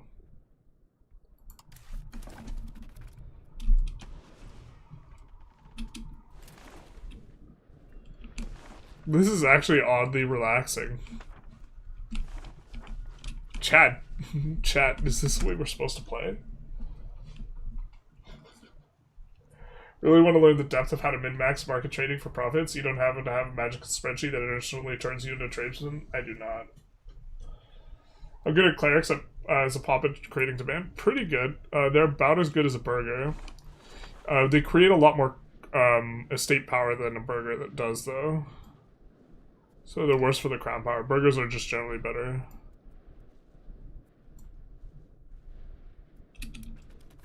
Low key? This is kind of nice. I mean, it's not nice that when we click on this, we can't see anything, but I like what it does to all the map icons. Maybe not this. Oh my god, I can't even see to like change it back. Maybe not this. Do we just prefer 100? So the thing is, like, we can't see this stuff very easily, and the text is harder to read and the tooltips are harder to read.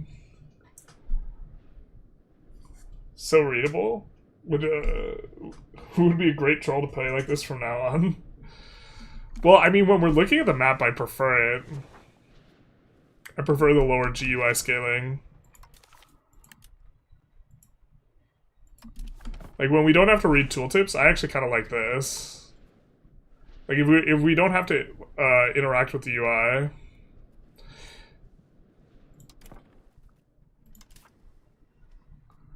The thing is like, you just get all this, like, empty space that's, like, not doing anything useful for you, and then your eyes hurt because you can't read anything. Like, looking at the map versus having to read stuff are, like, two different things, you know?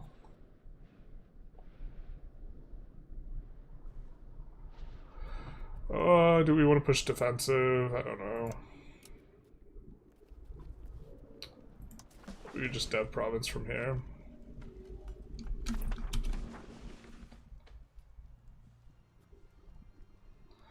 Dev province is proportionally getting like less and less valuable at this point, though. Us just increasing stab might be better. Or simulate area, we're not even doing that? Alright, yeah, let's do that.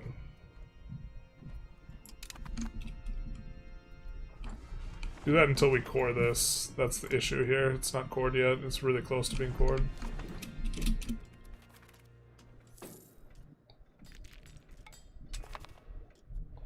I think GUI scaling needs a disclaimer about removing kids under 37. Can we do that with GUI scaling? Do we have the technology? Which one of these guys is better at assimilating? This guy is. Alright. Reduced paperwork is such a weirdly balanced one, because, like, some areas are just monstrously huge, and then it's, like, really powerful there. Reduced paperwork in Lower Egypt. We were gonna get to experience that in the Egypt run eventually at some point. And, like, in theory, in our spirit, in our heart. I think we'd actually, there's a couple things that we also wanted to integrate Fez, yeah. So... I think we're also taking slaves here. Yeah, we got more slave centers. So a lot of Sunni slaves coming in. Coming in hot. This is... Maybe this is actually the metagame. I need to make a note of this. If you're a Christian taking slaves...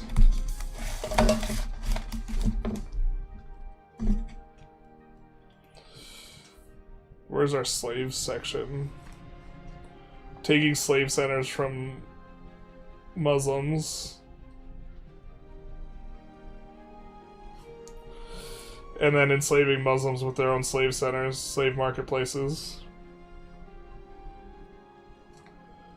I wish I could scale map icons separately from text. Yeah, that's exactly it. I want to scale the map icons down, like, quite a bit, and have them at, like, 90% GUI scaling while everything else stays 110%. Egypt run not continuing? No, probably not. I want to get through more starts. I mean, if a lot of people really want it, we could do that, but that means we're pushing off the Novgorod run, which I think is going to be the other run. But going to wait for 1.1 for that, I think. So, I mean, I guess we could do more episodes of the Egypt run, but I'm pretty sure people want tutorials, and I think colonization and a market tutorial, I could get that done before next week, which is when I think we will get, probably the patch. Plus, I also want to do a Victoria 3 run if I can. So, yeah, playing the Mamluks run would... I just can't do it all. Also, it took me way longer to record that Mamluks run than I wanted it to, which is, like, frustrating.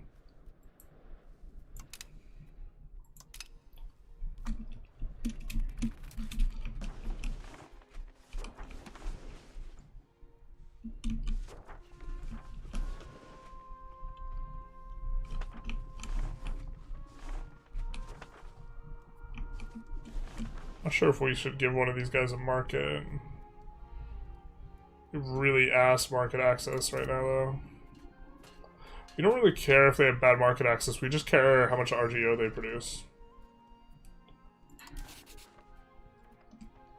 We actually almost don't want them to make money because they do stupid stuff with their money.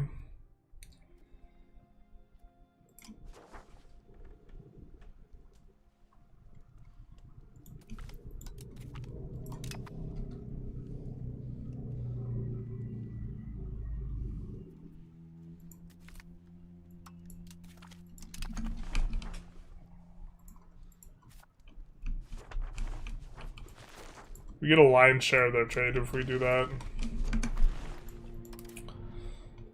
Let's click the buttons. It's button clicking time.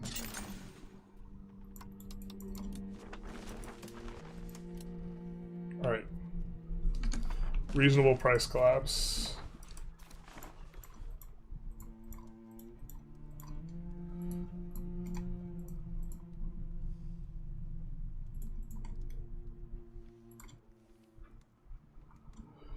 We'll just get the burger promotions going right away. We haven't done this in a hot minute, but you could tell that we have done it before.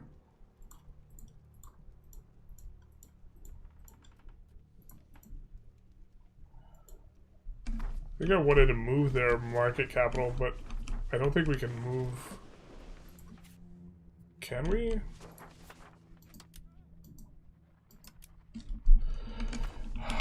I wish there was a way to move your subject's market capital.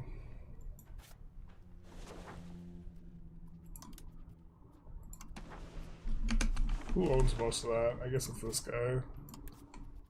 He might use Dev Province. Actually, I think we just cede the province to him at this point.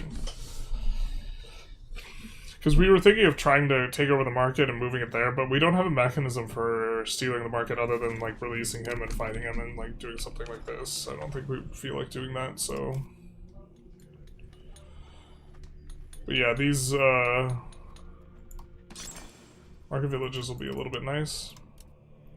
We're increasing the development in the area at a relatively cheap rate.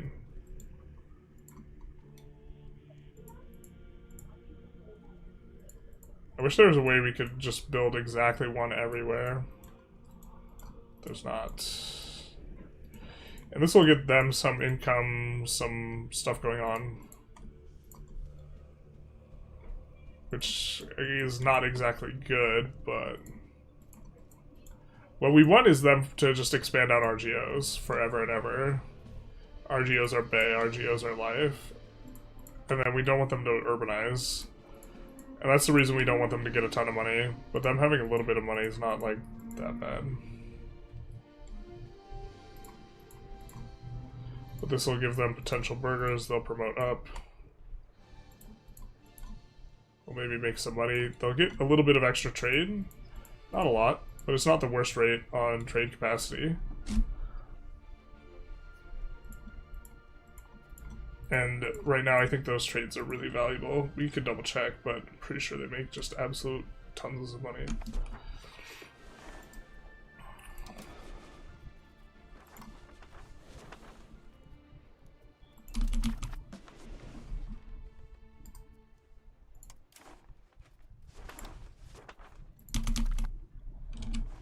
So how much are we getting? We have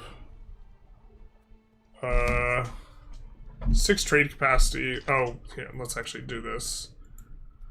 Just sort by local trades. Yeah, 3 ducats.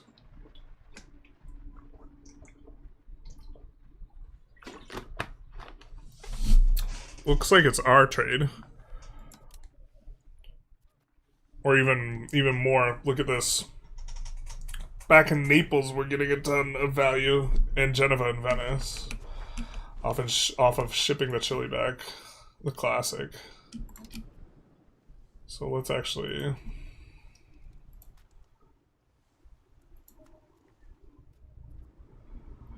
God, deurbanizing their capitals feels so cruel. But, yeah. We want them to have more chili.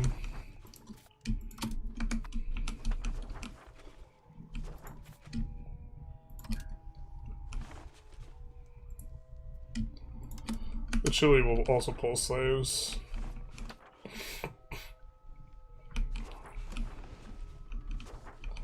We build plantations for you? No, because you don't have the technology. We also don't want to expand that out, because then that'll make the plantations work worse, because they're weird. Alright. I like your math, I like your style. Yeah, tutorials in first 50 years probably better for the channel. Yeah.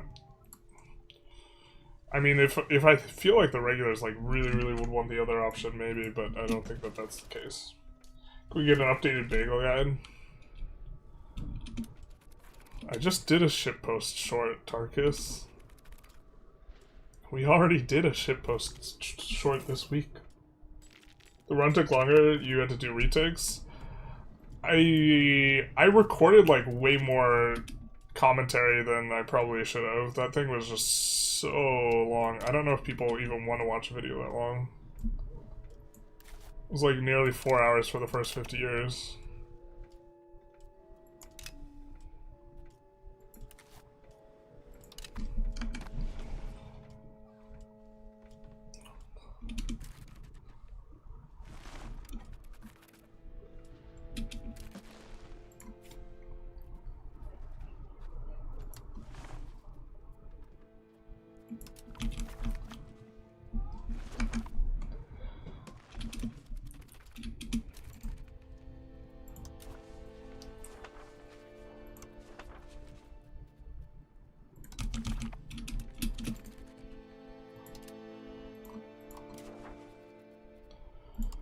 Just doing some more exploring. This really needs to not be so tedious as well. Like, exploring just feels really bad. It's a lot of button clicks. I think most people who don't have the patience or interest watch gameplay difference, but an edited one is different. Yeah. Well, I mean, but like, I could play all of that in under... Wee woo. I could play all of that, like, the entire segment in probably, like, 4 hours if I just didn't pause and talk. Like, my process is probably just averaging too much time. One of those videos, Generalists watching Generalists. Coming up pretty soon on one of those, because I only need, like, another 80 hours of EU5 to have 2,000 hours. I enjoyed it, but I was also lying on my couch recovering from a medical procedure. That sounds like the thing that would do the opposite of making me enjoy something. That's crazy. Crazy work.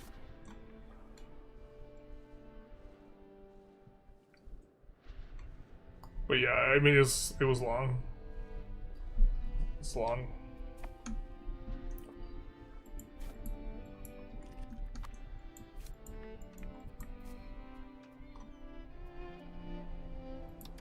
Oh, that's perfect. That's exactly the number of light ships I wanted.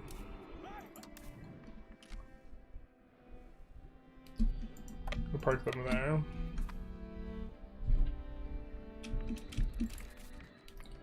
We upgraded these guys, no? Nope, we didn't. Alright, next level Carrick. Getting going on these.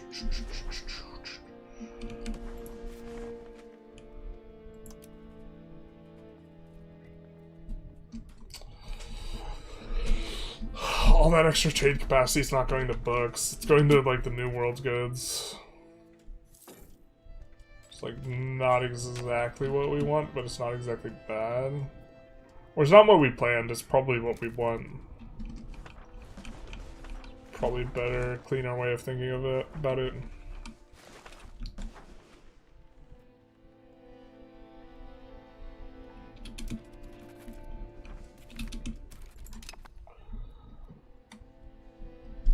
Had to watch something because there wasn't anything else felt up for it. Yeah, well, I'm glad I could make that experience a little bit better for you, I guess. Recovering from anytime you feel like physically unwell, like you're just like, holy shit, I forgot that this was a thing. Being sick is the worst thing ever, you know? Like, you have like real life problems like when you're not sick, and then when you're sick, you're like, holy shit, this is so much worse than like whatever real life problem I thought I had earlier, you know? How many charters do we even have out right now?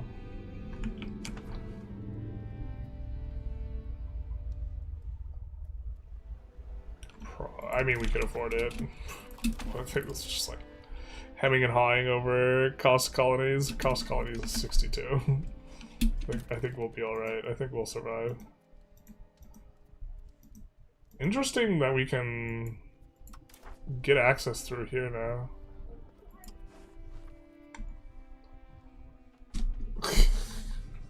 What? I guess that has to do with the market change on the Mamluks. The Mamluks don't give us, like, access.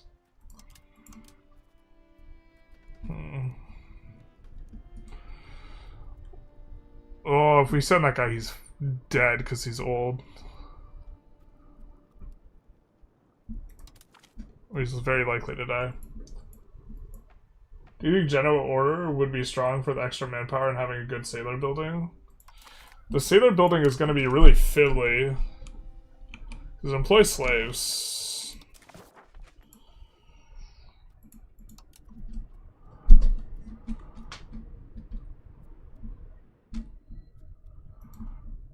Employ slaves. So that's going to be annoying. Creates demand for slaves. There's maybe an argument. I really want to play with this advance. Can convert galleys to light ships. I think that seems super fun. They also get a decreased maintenance, and so stacking maintenance modifiers is maybe something interesting you could do. Genovese crossbowmen are also incredibly strong, so I think that next patch we're getting a buff, right, to these guys? Or a buff to... Wait. No, never mind. These guys aren't as strong as the Aragon crossbowmen. The Catalan crossbowmen, but I think infantry is going to be significantly stronger in the early ages next patch. So if initiative was any good, these guys would be really good.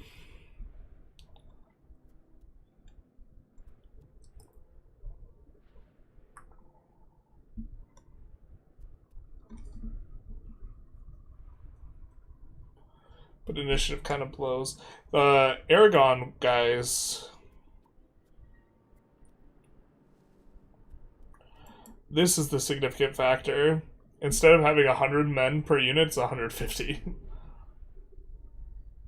Is it even... It might not even be more maintenance. It probably is 50% more maintenance, but the idea there is that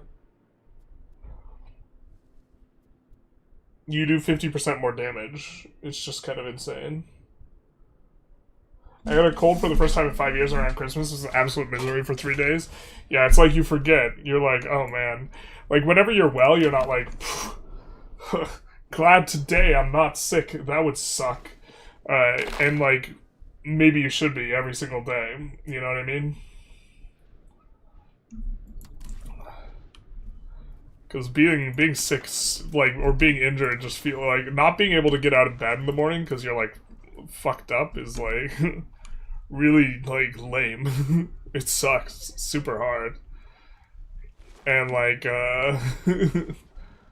we like bitch over like small problems or whatever when we're like perfectly healthy.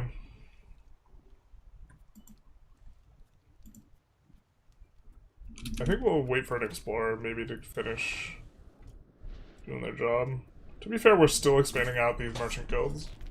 It's gonna give us some higher burger count. Not enormously higher, but the merchant guilds we have to do actively.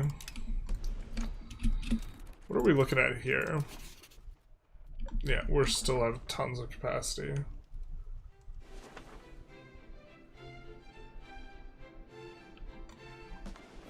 Alright, we're getting squeezed on masonry. There's a couple ways we could solve that.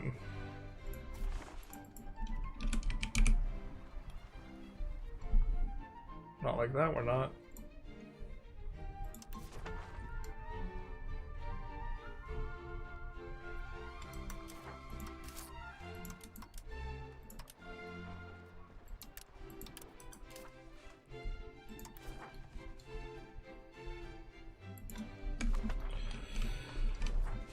That'll help out a little bit. I think between that and them actually having masonry production themselves, they should be able to figure that out.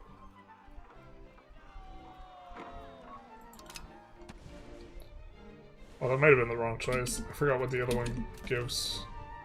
I know it's trade advantage, but I could be mistaken.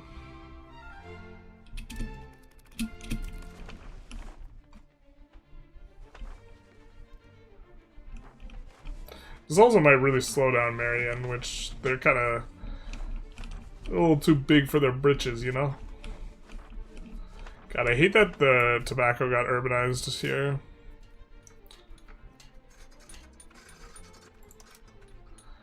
You just want a little bit more trade capacity there. And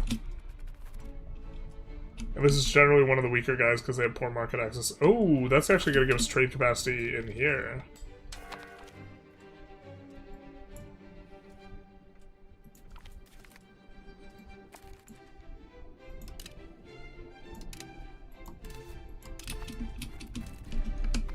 Did we forget to check what we want urbanized? I guess we kind of did.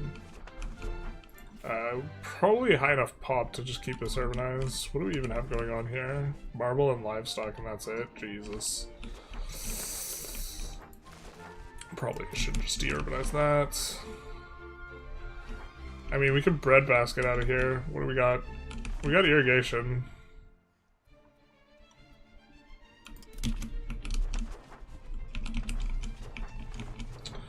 Oh, maybe with it being a farmland, we could keep it urban.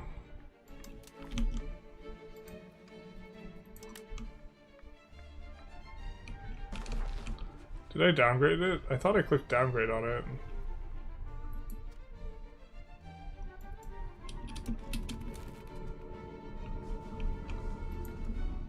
Because it's going to get a lot of dev, so the dev multiplier is going to be valuable for creating more demand.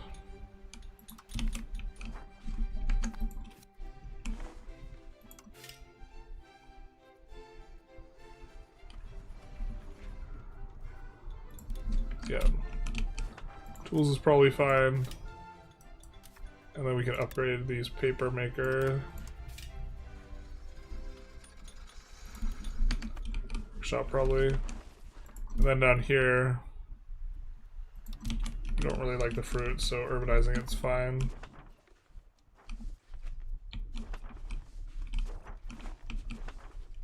It's maybe even good there. Just gonna have so much extra food in the Geneva market, I think, just based on eyeballing kind of like what's going on.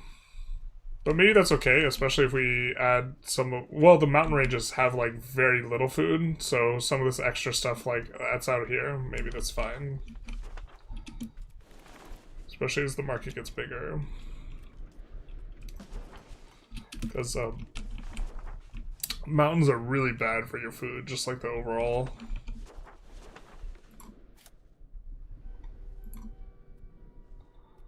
Finally.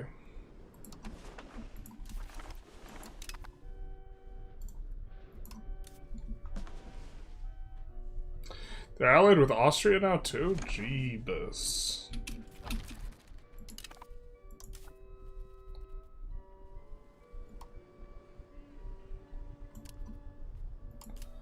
Alright, let's also add some cogs.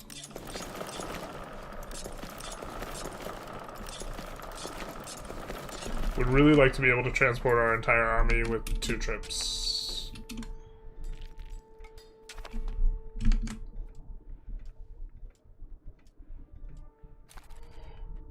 Loved your Korea camp and started one right after you conquered China. Stayed as Goryeo though. Ended up with Mandate of Heaven. Minus 20 procs law is amazing. Yeah, it's just very, very powerful start. You could also just play tall from Korea and still be pretty successful. Or just Korea conquer Japan. Playmaker mentioned you yesterday. I think he said he has your eco after he requested taxes and maxed estate taxes. He says he has my eco... Like, he's also playing Italy on a stream run? Or... Like, this is... Like a direct comparison or a joke comparison? Like, we've spun it up, this is a generalist eco now type of thing? Or, like, this economy is just as good as generalist after we've clicked this button? Or... I'm guessing he meant it mostly as, like... Generalist is good at eco, haha type of thing.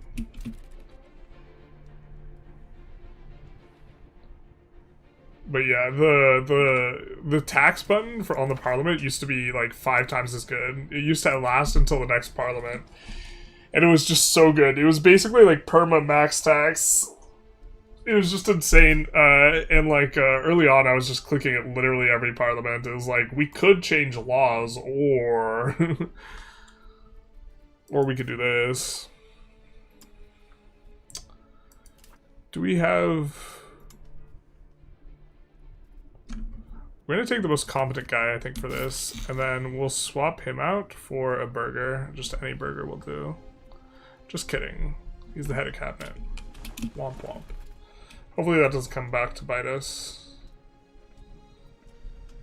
Actually, I don't know if there's a promote a commoner cabinet parliament role. Needs to be a notification setting for education to only pop when you get a prodigy kid that are gifted.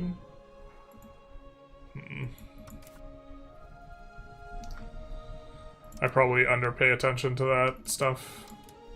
Having a really good ruler is good. I just swap theocracy and then you just elect, as all theocracies do, the admiral election. Having a cabinet full of hot young chicks is, with prodigy is nice, but minus 20 legitimacy sucks. Wait, what? Oh, to promote the female? Yeah. I see. So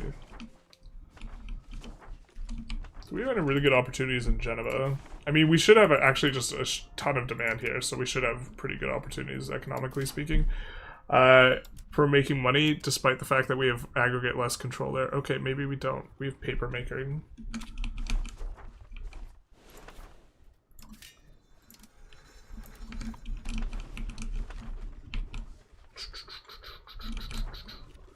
Wow, this is a nice province. It's got wool and lumber and gold.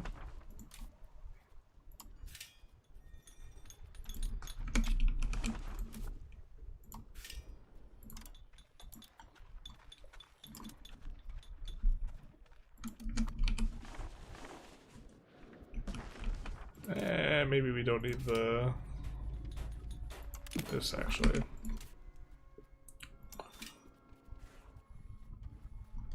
Yeah, it's already auto-expanding there.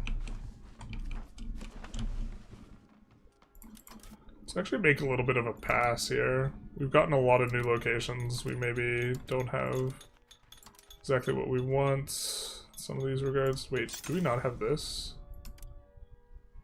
Yeah, we already have that. Okay.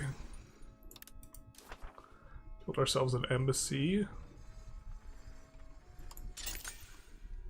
I don't think we need... I mean, we get really bad proximity up here. It's furs, though. That's probably fine.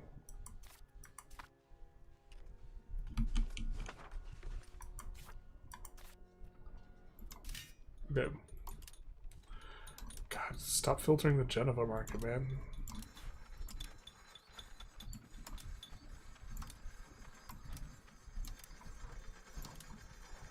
Alright. And then infrastructure... Bridges. I think we are using, or could use more than this. The UI for this is pretty good about not giving you bridges that don't lead anywhere, but I'm just gonna add some more in, just in case. It's a little off. In theory, this is maybe a leak, but we also don't necessarily need to sweat everything super hard. This also is giving food production, so 5%. I think they only want to build it if you use it for infrastructure, like from the UI of the AI building it up.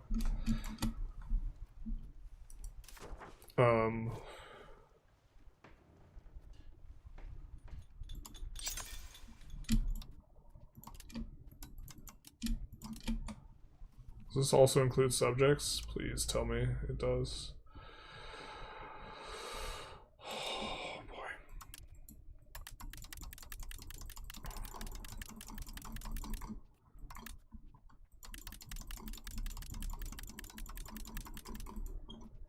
How's everyone's day going? How about them Seahawks? Who are we voting for in the Super Bowl?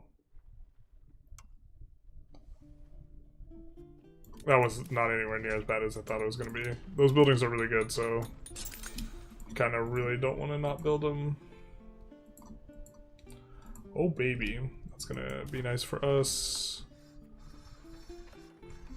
Cathedral's not that much stimulus from clerics, but the flip side is literacy for clergy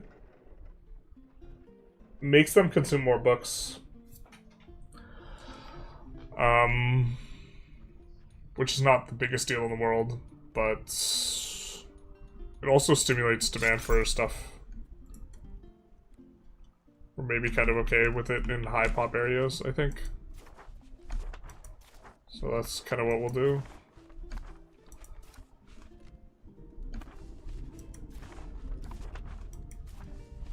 It's maybe a little bit marginal though. Like, thinking of it from the perspective of higher literacy, more books.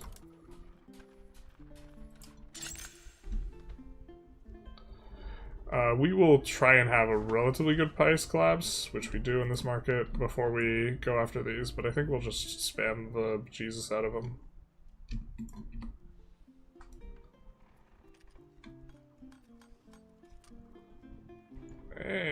Not as good a price collapse.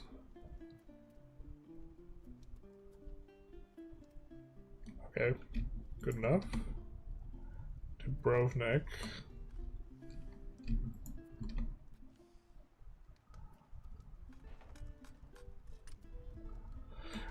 You know, we're just like, we're not gonna sweat it over 2 buildings, I think. Considering, like, we're not gonna recheck all of this stuff for some time. So just getting it absolutely perfect is probably just unnecessary. Naples doesn't have an entry pot? Ooh.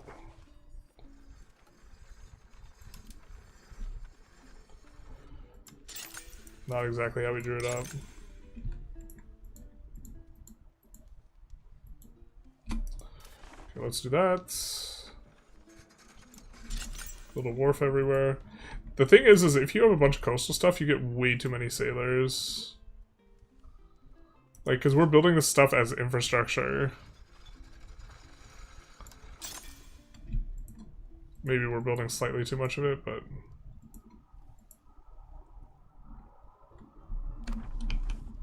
We own the location over there? No, they're just building that in parallel. Okay, and then military buildings, defensive buildings, I think kind of set.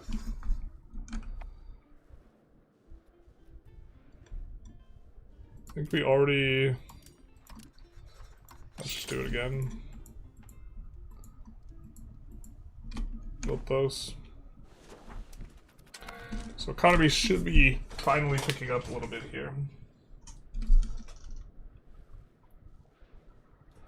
No, not playing as Italy. He essentially just had a huge strong economy game. Got it. That's kind of what I figured you would be saying with that. I didn't realize. Yeah. Just the way it was phrased, it sounded like he was like paralleling my run and like trying to compete with like the numbers, and I was like, brief moment of I didn't realize I was trying to specifically run it up. I mean, I'm trying to run it up, but like specifically. Alright. We unlock foreign culture law. I think that we just go for the blood tax.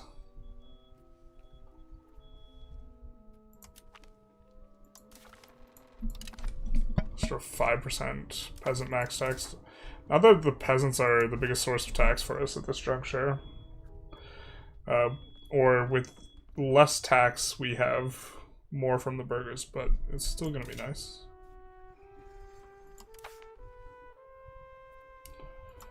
Do we have any proofs to give that to them? Not really.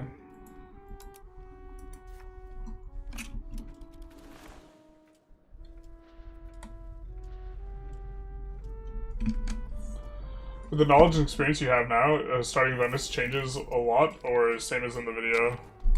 I don't know, there'd be some similarities. I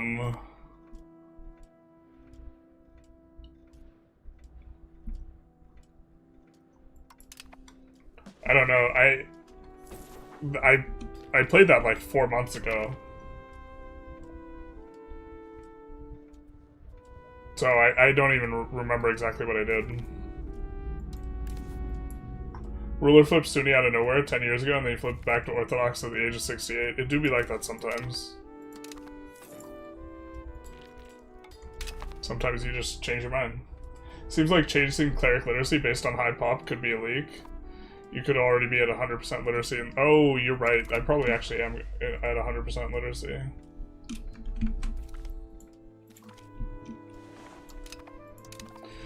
I think I also actively didn't want this in Naples. Because I was trying to get the... There was already too much migration attraction, actually, if I recall correctly. So, I specifically didn't want it. Wow, this weird, like, bug where I can't pause my game. If I, like, click on outside the stream and then back to it. Alright. Literacy. Yep, you're right, you are. Good catch. Good call.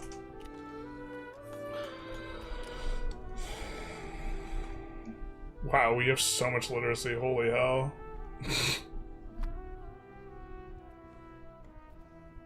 That's that extra book demand.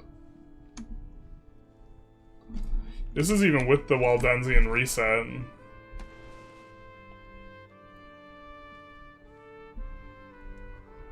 We can flip religions again, but that's probably a bit much. Sunni and Carthage is probably still optimal. I mean, Navarre is better than Carthage, as formables go.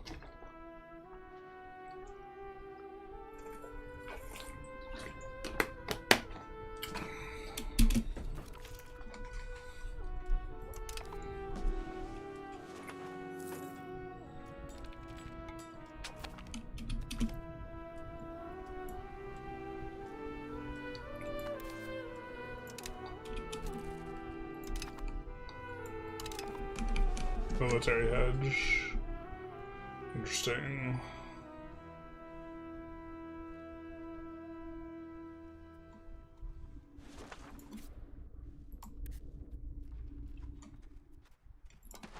Give me your maps of stuff that we're not already exploring. Is it bugged out? What the hell?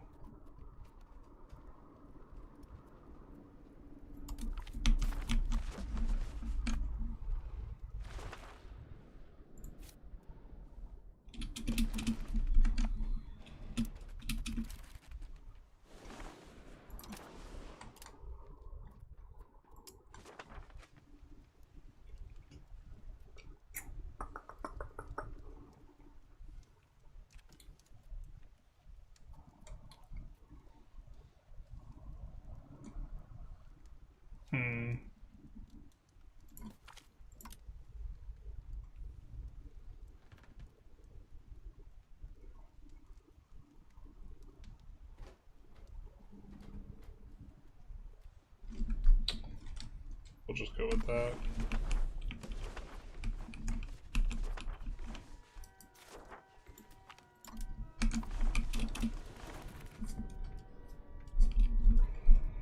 I think Bulgaria's the pop is too high for us to like want to try and integrate him.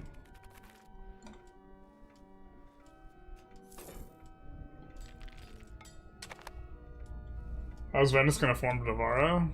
By taking a bunch of Navarran pops, moving the capital there temporarily. If flipping to Navarrese, it's that Carthage is a tier 2 formable, and Navarra is also a tier 2 formable, and it's just a better one, but like, if your primary culture is Navarran, you can form Navarra. Or if it's Basque, rather, sorry. So you make that flip.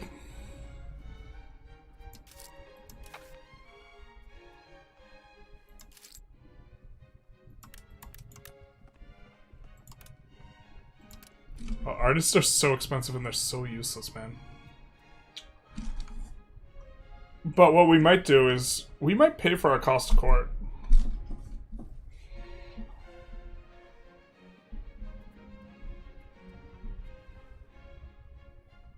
We have like no modifiers making it cheaper. But at a certain point we want to become an empire. And we can't get enough prestige to do this unless we pay for our stuff.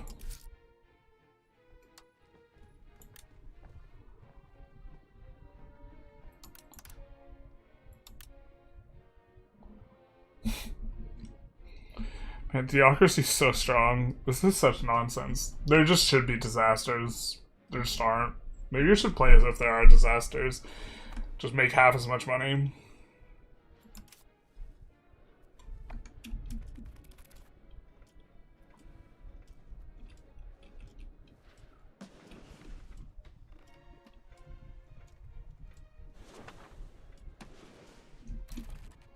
Who are we gonna deck on next?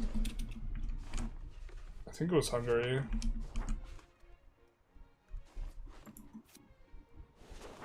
But we were thinking Ottomans might be the better initial target. And then we were waiting for our boats to get fully repaired. But it looks like they're fully repaired.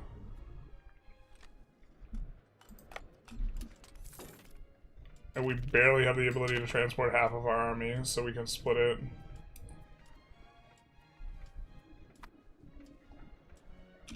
Just directly in half.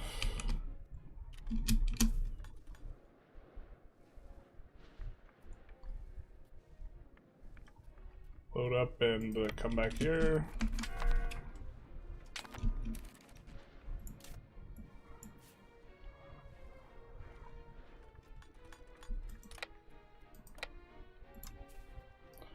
I don't think we have another crown character. We might, though. Oh, it's probably maybe a little bit punty. I think extra benefit from merchants, or Russia merchants, is just actively bad.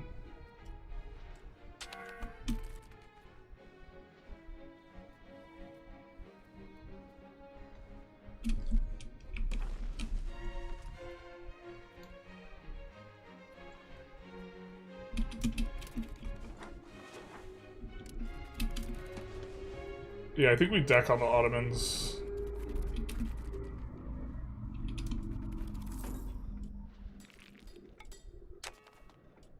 Wild that the Ottomans and the Hungarians are allied.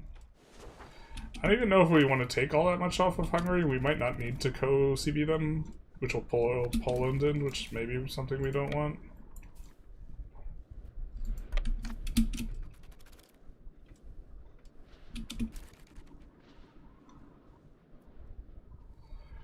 Considering we're about to lose men, maybe want to add some of this.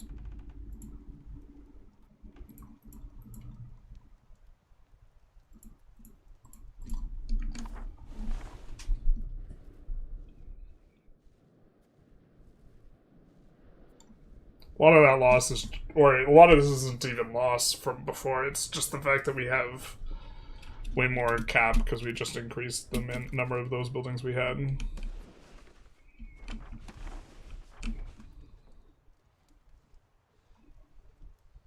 Let's just make a little bit of Passover. We are looking for urban areas we could upgrade. All right.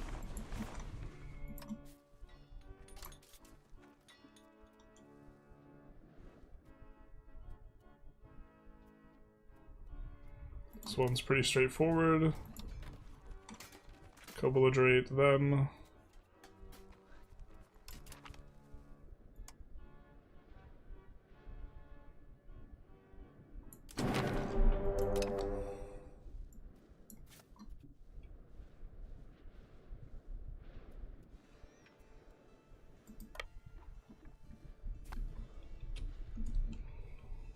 And then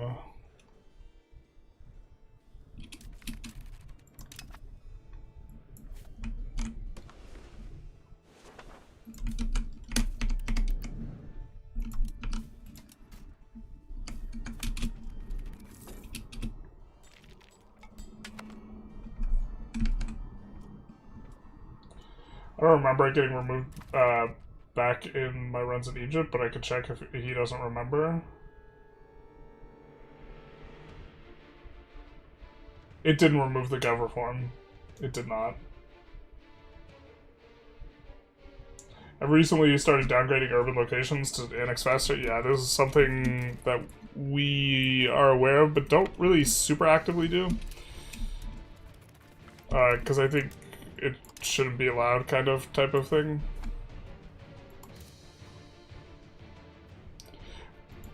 I don't know why that exploit bothers me though. That like shouldn't be really bother me all that much, I think, in terms of all the exploits, but it does, so I just don't, I avoid doing it. With 100 guys, we could probably assault this and just siege something else and get the war score ticking right away.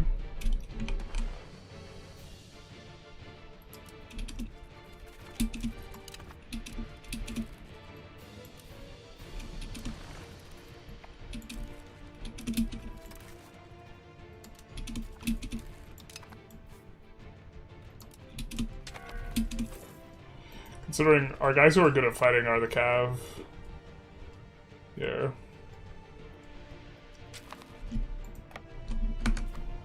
That does that.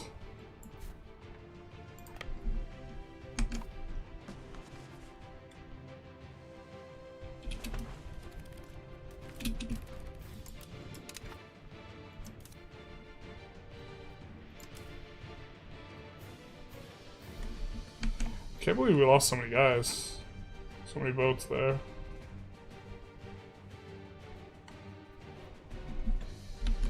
How are we even doing on this front? Not great.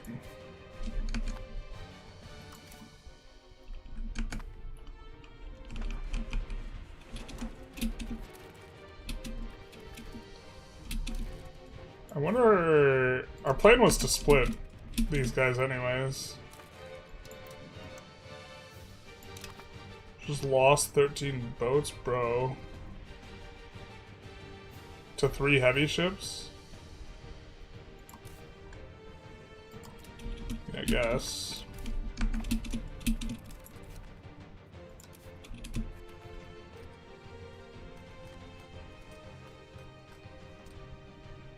We saturate the fronts, please.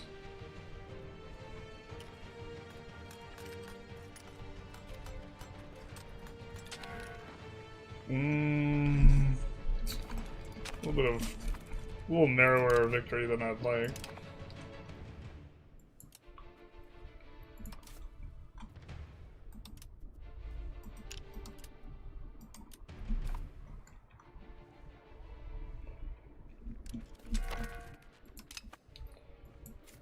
But where's the Hungarian army?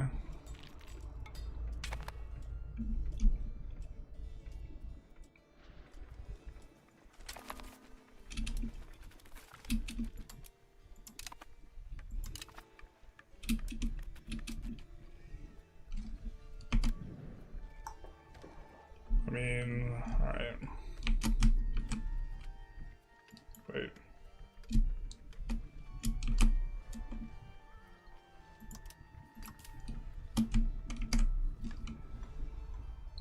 Control grouping them.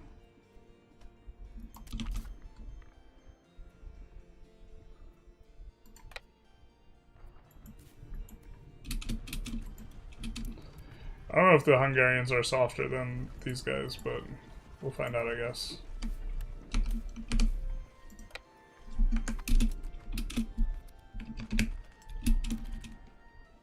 It's definitely pure cheese in its current state. Yeah, I don't think it's you being able. I think you kind of. I think you should be able to downgrade your subjects' locations, but only because it's it's really obnoxious when you can't. In some instances, and they urbanize some stupid stuff. But like in theory, like in the abstract, I don't even think you should be able to downgrade it, like at all. Let alone downgrading it to annex faster. So, the heuristic I've been using is if it's a location that I don't want urbanized after I own them, after I've annexed them, then I will downgrade. Just because it seems like a weird inefficiency to not play it like that, but like, I won't downgrade locations I want to urbanize anyways.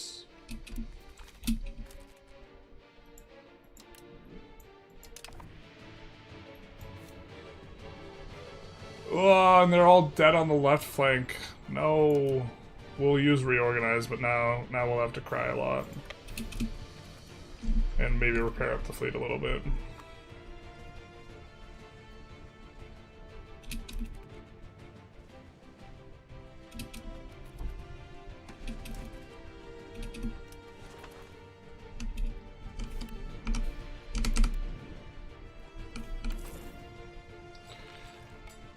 I feel like less assets should be like rendered in the game. Like it feels, some of this feels like not very good on the performance front.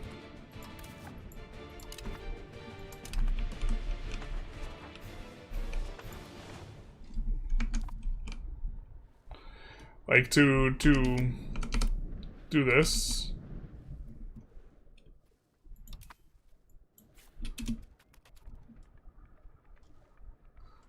It doesn't feel very good.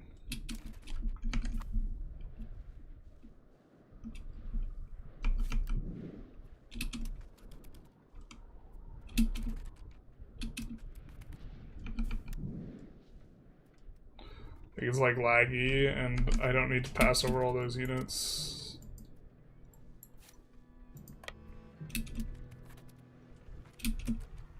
Yikes. I don't think we win this. Depends what they have. Second age levies. Second age cav, maybe we do win this.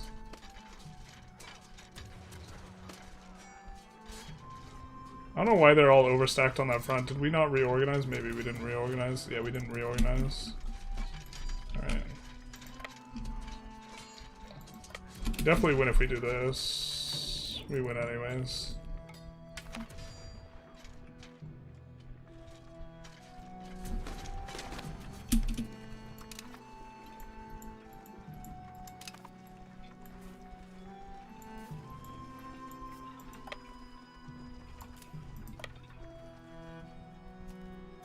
We weren't overstacked, just wrong section rolls or something.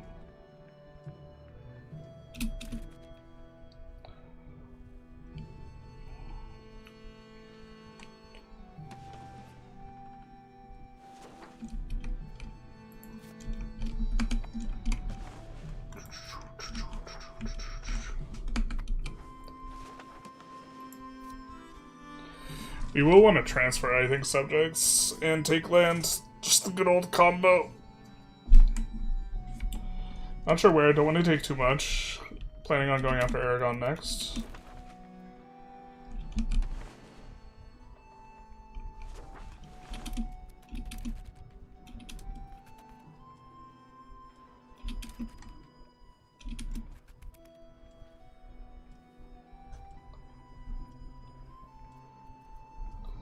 But do have to keep an eye, I guess, on some of this stuff. Well, maybe we busted up kind of their main army, and now the Ottomans are kind of the only scary one. Oh. A lot of dudes.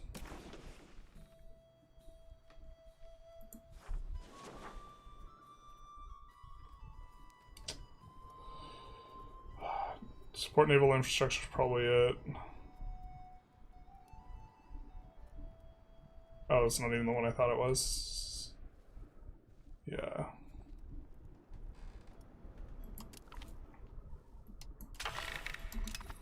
Starting to approach 100 here. We do get to click buttons, which is always nice.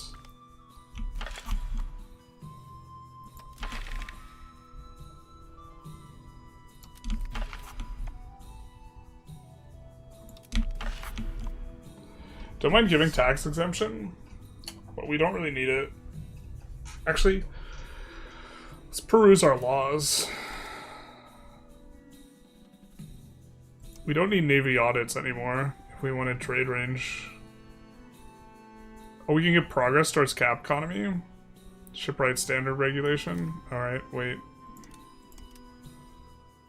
Shipwright standard regulation.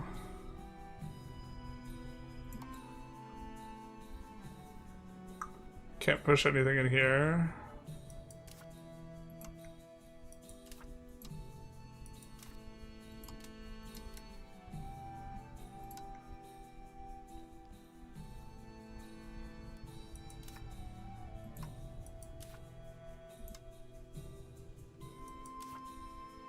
Shipwright standard regulation.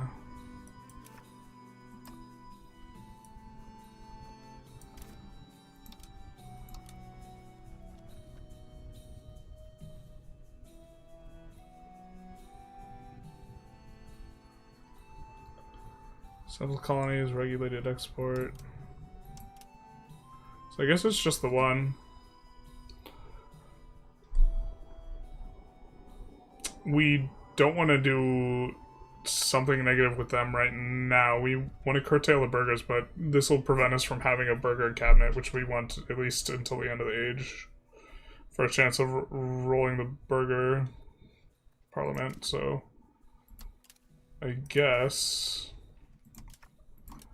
UI for this is so clunky. I guess we want to change our maritime law. So I wish it was in the same order, like the same UI. I don't even think we want Navy audits anyways over protect trade routes. Actually, maybe Navy audits is best, like, long term. But we want this progression towards capital economy. For on a temporary basis. Commercial mission and holy mission. No, we're not going to click that. And so, tax exemption. I think that's it for us. We could delete a bunch of local assemblies. Do we want that? Local peasant power uses up 100 peasants. Not that big a deal, honestly. The peasant power is kind of whatever. I guess the biggest reason to not like it is it uses building slots. Yeah.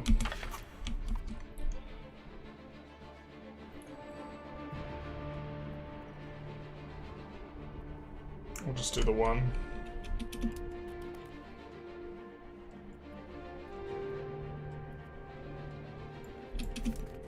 I think we have a... We do have a breach, but most of our infantry are dead.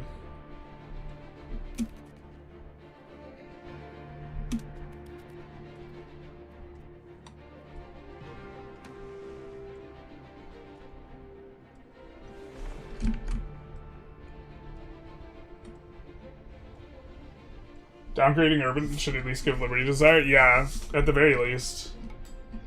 Following through on threat is OP. Yeah. If you don't have something set up, it lets you get the setup CB. Basically. Right, if you set up subjects having reconquest, it's all the same, but... Playing Venice, France is doom blobbing, and I just got a PU over Naples. Did I make a mistake not rushing to conquer Naples? Probably. Well, it depends on what you want to do. Like, you can play a game where you don't go... Like, are you trying to form Italy? If you're trying to form Italy, taking a chip out of Naples early on and slowing them down is kind of probably good, worth doing. What's your top 3 changes announced for 1.1? I actually kind of think... What my favorite changes are is a little bit rough, because I'm actually... I think I don't like some of the changes, just in a general sense. I don't like that it's making blobbing just, like, way better with the local governors. It remains to be seen how much the negative control is going to affect you. And if the negative control is really pernicious, then, like, maybe the local governors is not just, like, a straight buff to blobbing. I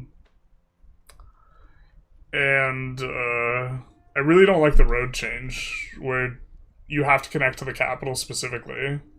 I think that's a really bad change for island countries, because now suddenly you can't do dev anywhere. It's like crippling for Majapahit for, like, long-term success, because it's just, like, they get, like, 25% less dev, basically. Except on their main island that's connected to the capital.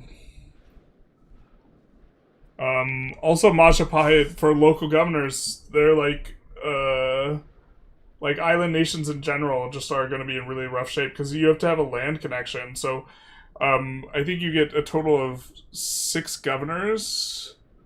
If you don't go naval, and 6 if you go naval, and the 2 naval ones can be overseas. But what does Majapahit do? Like, you don't want... You just cry, because you don't get access to 4 of the governors.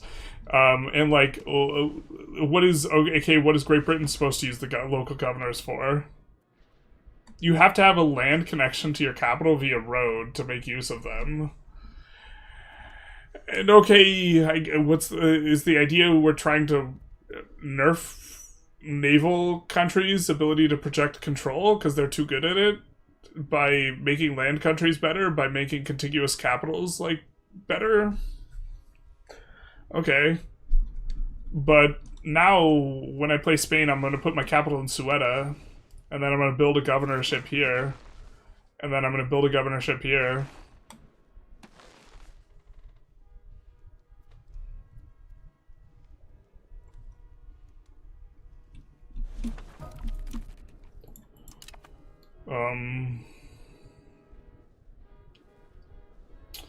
Conquering stuff in straight lines back to the capital is going to be really important. I feel like I'm the only one who doesn't like the governor change as well. Everyone else who I've heard talk about it, especially if I hear their opinion before I give them mine, has been like, this is the greatest thing ever, and I'm just like, okay.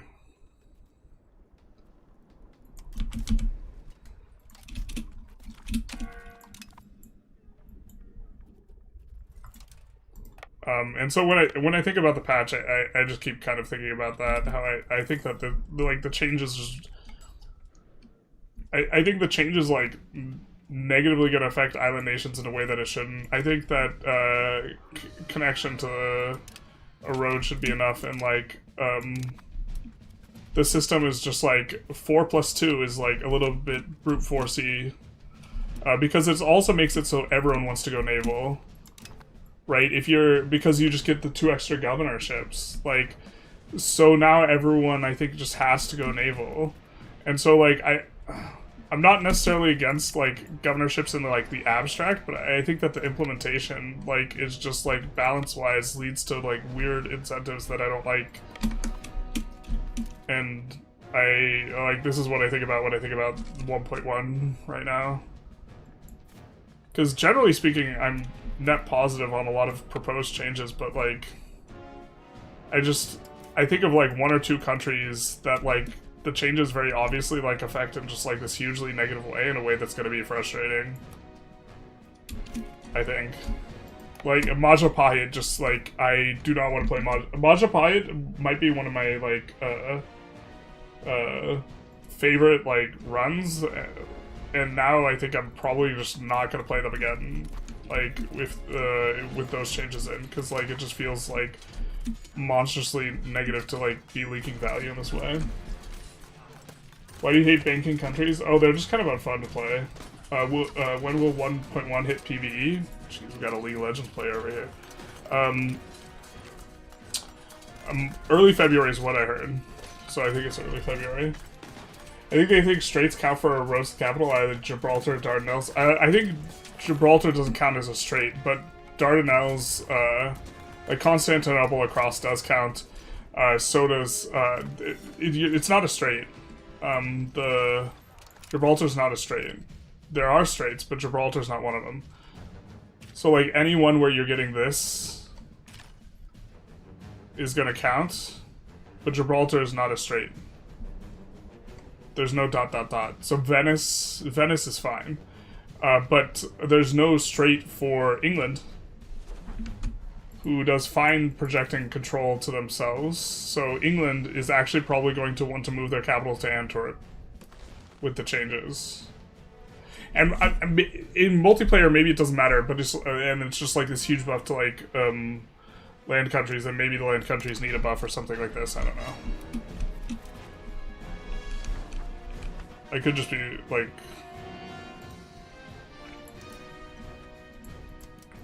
normally I'm like not doomer at all, and I feel like mildly doomer about it. Maybe it's just contrarian doomer because everyone loves it so much. I just have to dislike it. Something like this.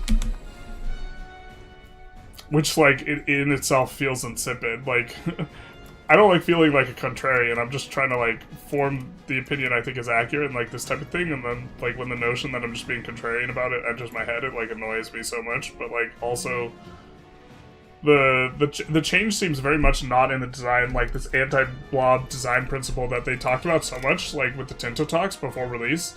Now, like, they never talk about that at all. Like, it feels like the EU4 community, like, it feels like they had a vision during the Tinto talks, and they talked about the vision and this type of thing, and then now, like, all the feedback from the EU4 community type thing gets through, and now it's like, oh, well, we're gonna make something where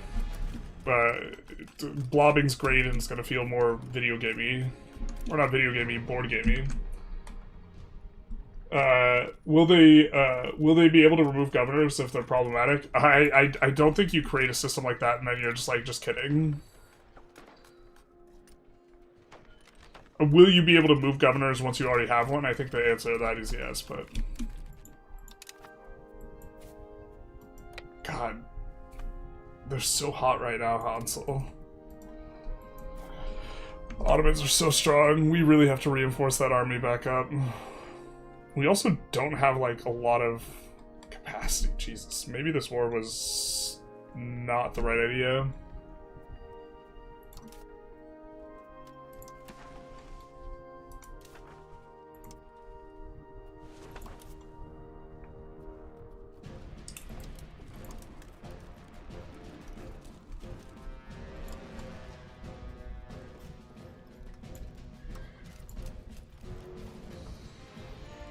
Oh my god, the UI for navigating this is so... I want to find the guy who I can raise up here who is going to have relatively modern tech.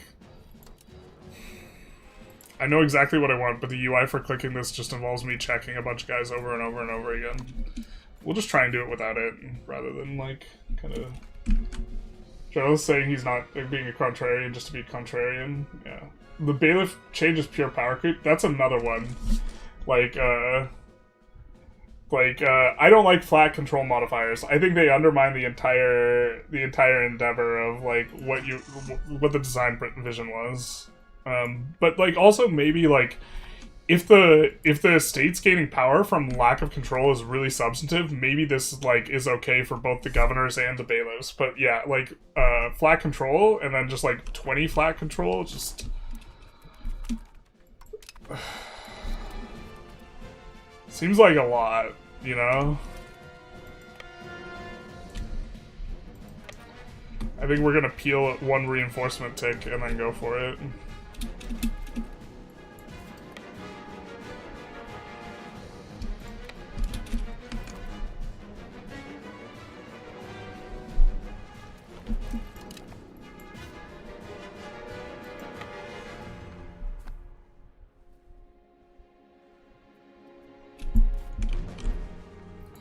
I actually don't think we even need that. Let's come down here. Go to Barca.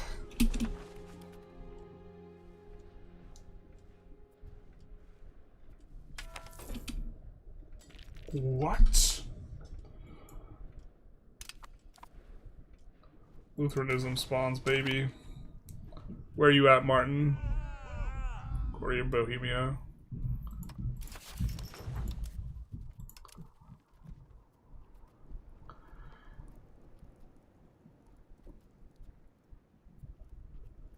Bro, where's Lutheranism? I thought you said...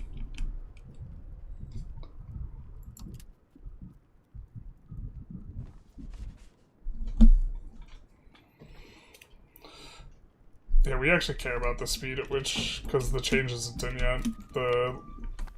What is it? Literacy. I don't think we want to reset our literacy just to flip religions. Generalist confirmed hipster, yeah. I don't know, like, one of the reasons I was really excited about the game is because it seemed more simulation-y and less board game-y than, like, EU4. And, like, it seems that they have taken a shift towards making the game more like EU4 too, than, like, kind of their original idea. And, I like their original idea more than the notion of like an EU42 type of thing.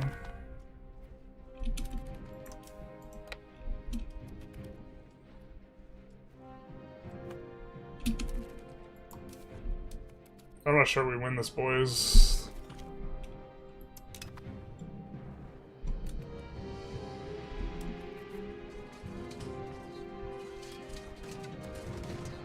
I mean, we have the defensive bonus. Unfortunately, we should have split our armies had we known this was going to be rough, because we get the oversaturation. Like, it's not a bug, but not a fan of it either. I mean, we're killing them at a way faster clip, though. It's just going to be like a forever battle, but...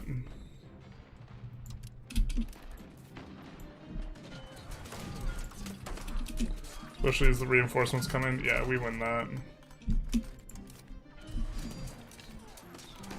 A little bit slower now, but we're still clearing out. We've once the flank clears out, it's just monstrous damage from the cavalry.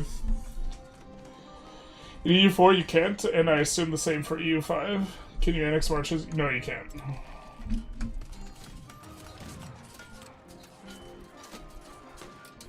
You can flip them to be vassals, but it's kind of a pain in the ass, so you functionally can't annex them, yeah. Oh nice, we get the tick. Let's go!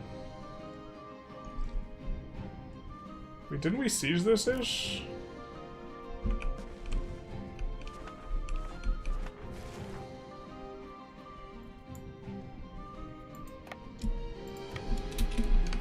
Let's siege that, I guess.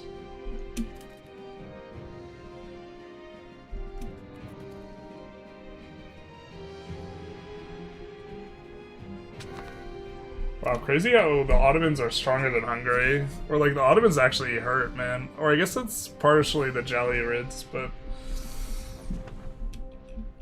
we, like, haven't really messed with Hungary that much.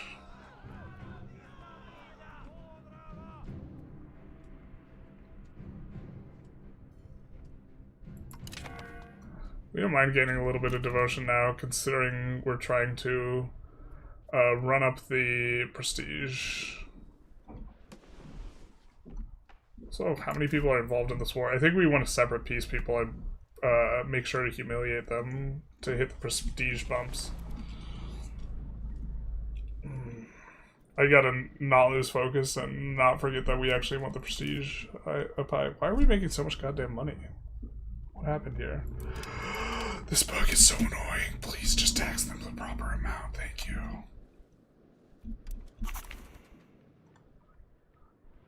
Oh, we clicked up for more naval. Oh, more taxes. That's gonna be why. Yeah.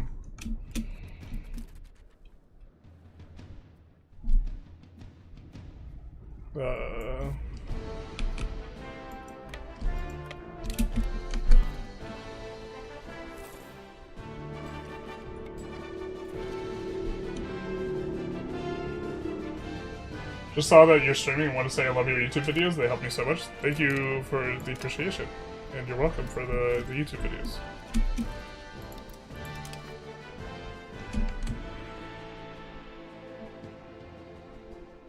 Isn't it a poor simulation to not be able to decide and get some governors? That's historically accurate now. Well, so in all of the pre-release stuff, when this kind of idea was raised, the response was that, oh, the equivalent of that is having subjects. Right? So that has always been kind of like the response. So, yeah, it's called like vassals, sweetie. Look them up. And so, can we separate piece all these guys? Surely a lot of these guys are just subjects. I think it's the Jalurids we could separate piece, but I don't think we're going to humiliate them without it just being kind of a pain in the ass, so... I guess it's going to be these boys. We're going to look to separate piece. We could recruit up more army, but... kind of don't have that much to reinforce now anyways. We only have 20 years left. I think we want to make sure that everything that we want to research from the previous age gets researched here. God, I don't even think the cultural influence and tradition is worth it. The stone is, though.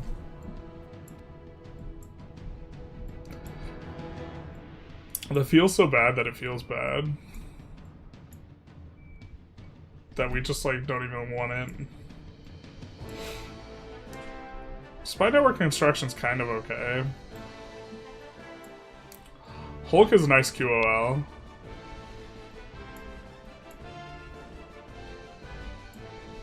Not very important, but...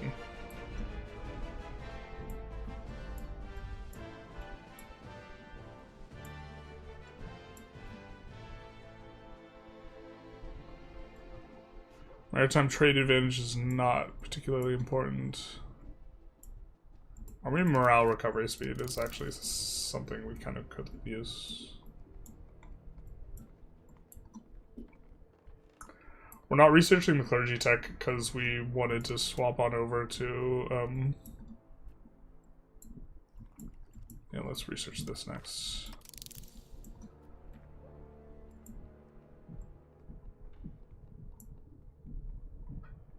We want to swap Republic.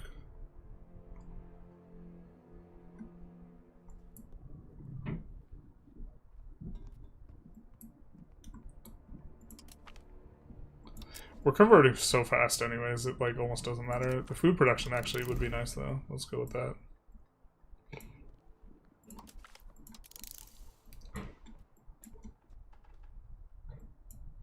Efficiency of cabinet is something we want.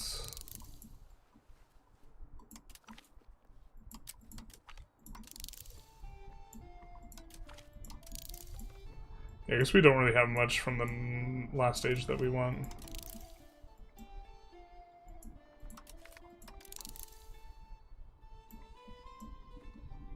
Kind of going left to right here, obviously. I think we'd rather go for flute over the Hulk.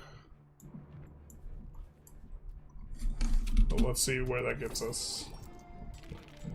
Hey Zobears, happy Wednesday. Is auto trade broken? Auto trade's works. You're a vassal? You're a towel.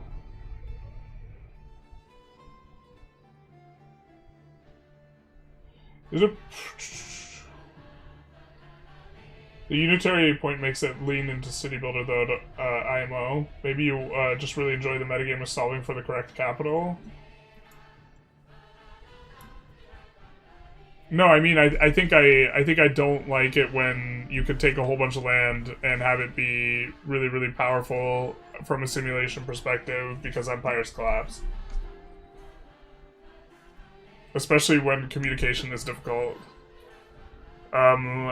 And I would have less a problem with the governors thing if there was like a system, which to be fair, the estates might have like a lot more teeth and maybe it feels good, but like there's not a very good systems for internally breaking apart. Complacency looks really, really weak.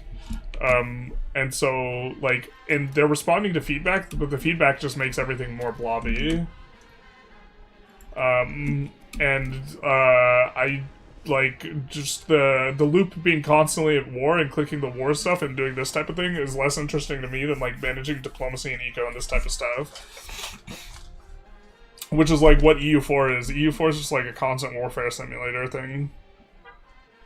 One of the things that attracted me to Vic 3 in the first place, and like this is part of why like was that the war was supposed to be hands off.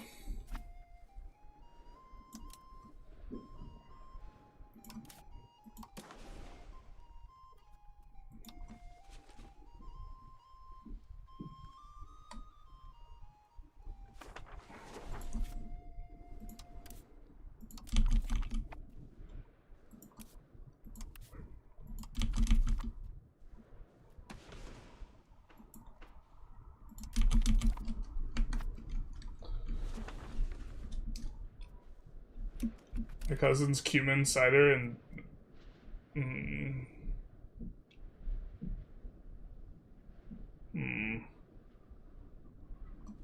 cumin cider seems like not the way to make cider. With the new control buildings coming, will China just be insanely good? I mean, China's already insanely good. I'm less concerned with China just accidentally getting stronger. Like, they're already unambiguously just, like, way stronger than everyone else. It probably just doesn't make a difference too much. Or, like, that ship has sailed type of thing. Why you sit while dunzing? Well, currently there's a bug where you reset to 0. We wanted to get off Catholic. We wanted to go a heresy. And currently you reset to 0 literacy. So I actually really liked the monthly literacy.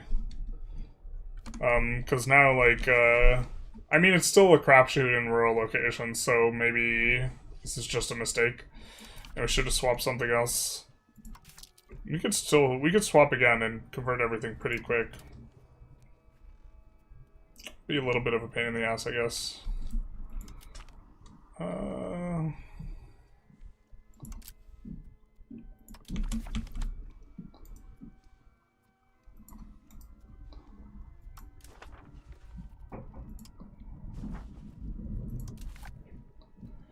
Explorer.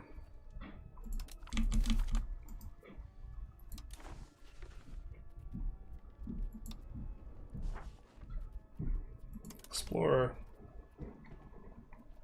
Explorer? I barely met her.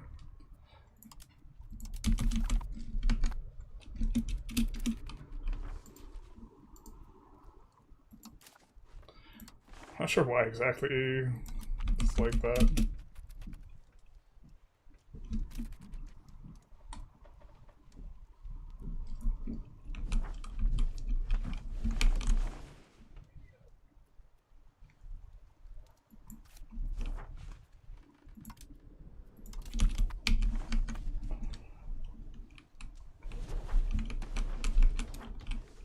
North Carolina, we do not have a colony.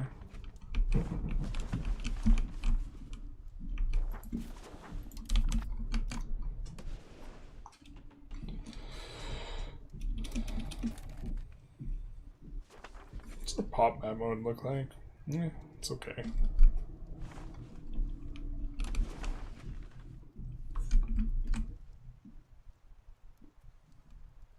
City builder minigame is actually more complex to optimize with the governors.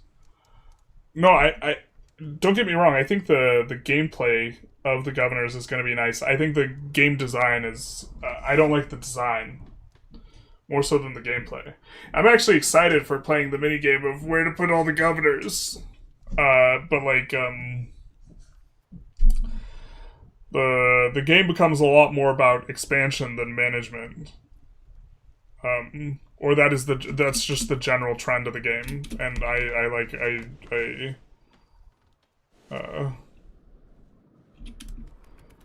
when I like kind of went all in on EU5, they seem to have a different design vision other than that, and that to me is like somewhat frustrating because there were a lot of people who were like upset that blobbing wasn't going to be good and like expanding wasn't going to be good, and like the responses from devs seemed to indicate that it wasn't going to be good, and like now it's just like, well, if you get to have multiple capital locations, like obviously you just expand more.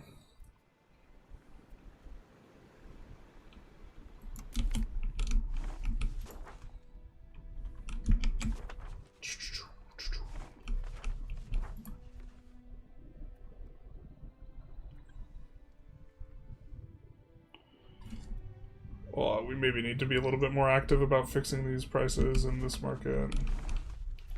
We have a lot of masonry auto-expanding. I don't know why it's not doing its thing, really.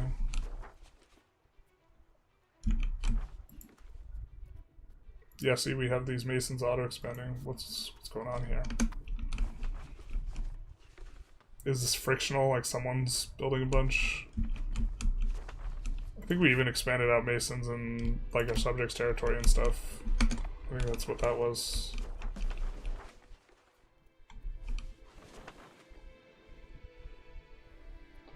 I think we do want to de-urbanize some of the Dardanelles stuff, though. Here.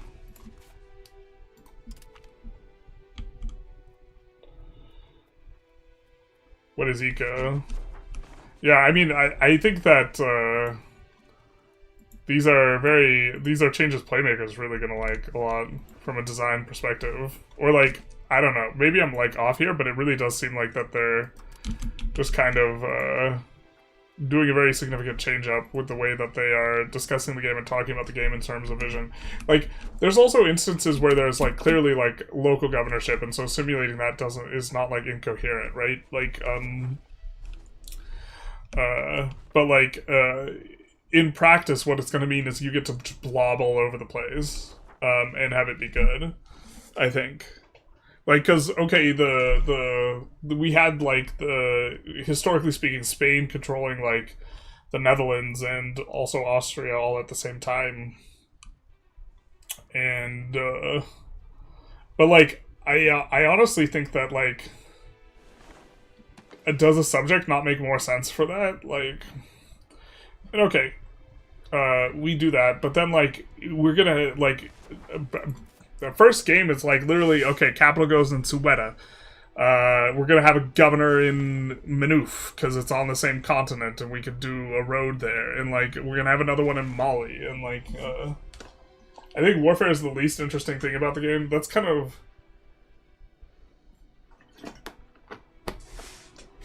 Yeah, I don't think the warfare is especially interesting, and I think that if you're playing correctly, you're going to spend, with the governors, you're going to spend a higher percentage of your time engaged in warfare, because it's going to be better.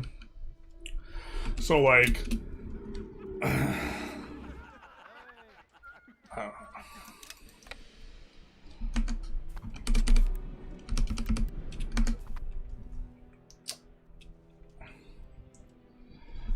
Hello, RNG.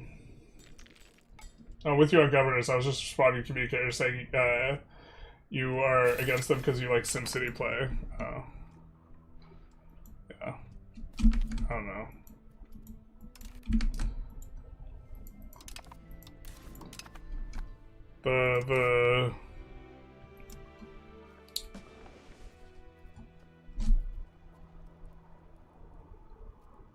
What do we even do here?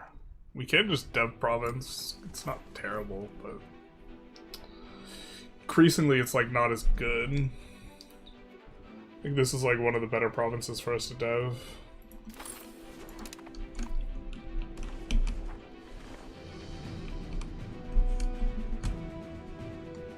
Playmaker now loses first war, then eats everything with coalition CB. Yeah, but that's...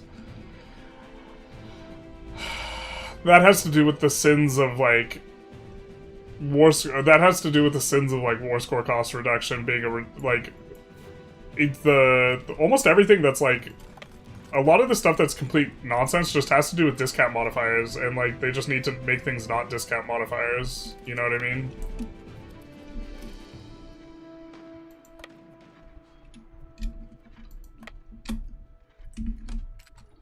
War at the front of this game rapidly becomes a relevant chore because the AI doesn't keep up militarily and your vassal swarm does most of the work. Yeah, that's like that's true to some extent, but that's like starting to become... well, actually, I just have this huge leak where I just like I just am running up gobs and gobs of cash, and then I refuse to expand the military. So I just make the wars harder than they ought to be for myself.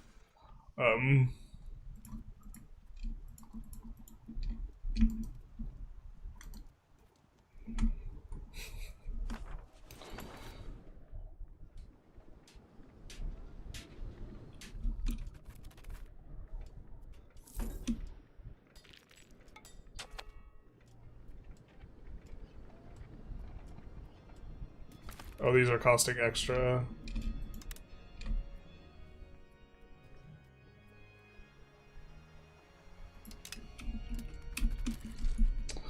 They are costing extra.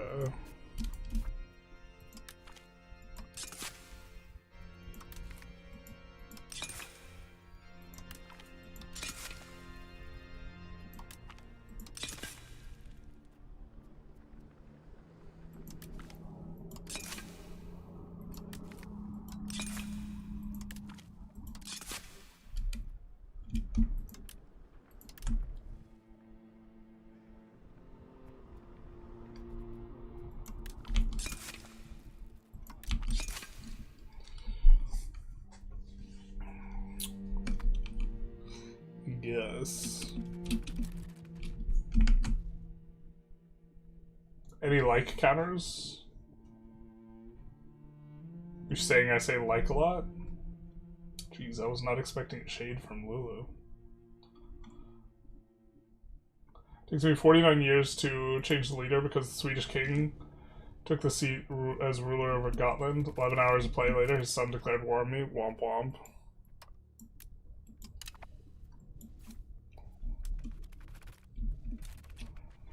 Definitely want this type of stuff. I think that we have to get an army over here somehow. Oh, we have an army over here. It's just our subject. When you put it like that, I'm quite disappointed if your fears come true. Expansion's only fun if it becomes, at the very beginning, that becomes mostly tedious. Well, I mean, it's... to be fair, I also think there's some stuff that you should do that reduces the amount of time you spend building stuff, but like that, for example, includes auto-expand. Like auto-expand should just be in vanilla. We're using a mod for it, but that's made it so that we like kind of make the decisions and then we don't necessarily need to like keep looking all the time at the thing.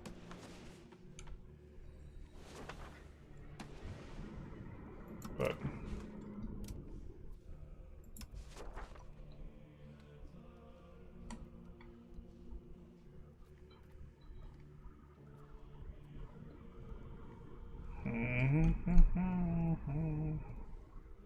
I mean, I guess we could start annexing Bulgaria. It's gonna take us forever to get them annexed. Actually, how many annexations do we currently have? Just 2.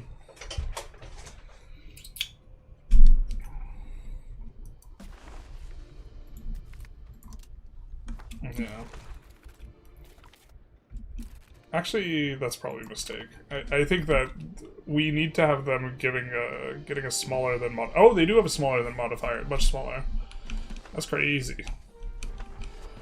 And we'll obviously delete urbanization once it gets closer.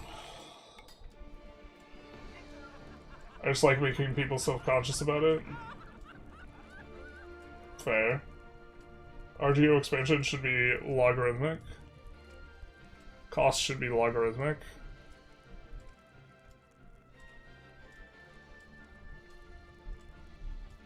Why do we think that?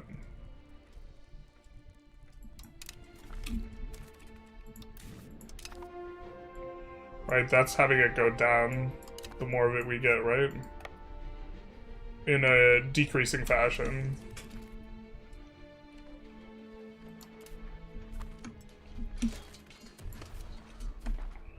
Also, I'm misunderstanding why you're...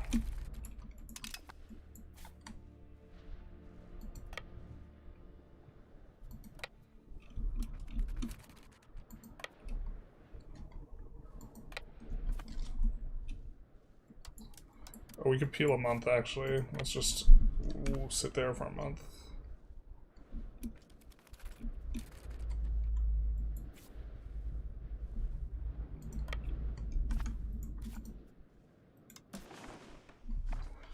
I guess maybe we start working this guy towards the capital. Capital's in Pest.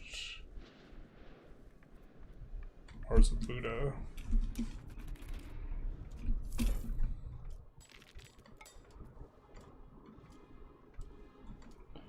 Maybe we're supposed to split the other army now at this point? Because we've taken out most of the big boys. So...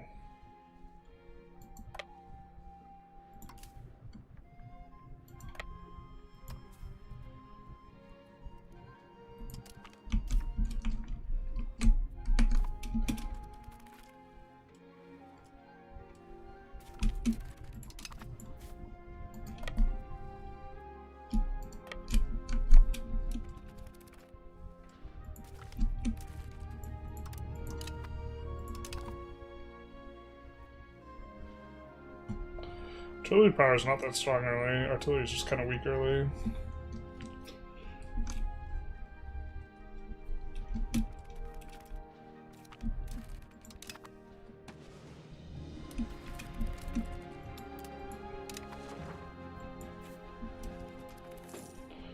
Well, it's nice of them to avoid sieging that. That way we don't have to come to them. So this should make a new market, yeah.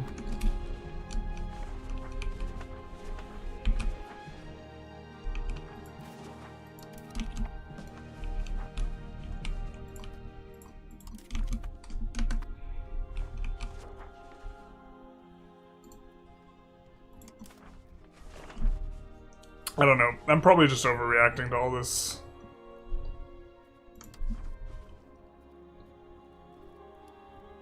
Not that like it's that necessarily big a deal. It's just like moving in a direction that I had not anticipated. It seems. RGO should cost more to expand than the same amount. Creates scarcity. Because the game doesn't really have any sort of meaningful scarcity unless playing in some remote areas. I mean, the margins on the RGO are good enough that, like, it wouldn't make that big a difference. Maybe that's reasonable. I mean, like, some of them should deplete. Like, the precious metal ones should deplete. You could probably rework RGOs in some ways. In some ways, though, like, you have increasing marginal returns the more of it you do. But then, like, crops specifically, you plant on the best soil first. And then marginal planting gets worse and worse. And this is, like, a fairly, like, known phenomena. Do we really... Maybe we're just actually a huge leak paying for this many forts. Actually, it's just like, we shouldn't have this many castles. There's just like there's no reason for this. I think we're kind of okay with the one in Rome. And these three all block going into the south. So I think we're okay with that, but after that, like, let's get rid of a bunch of these in the middle. I think.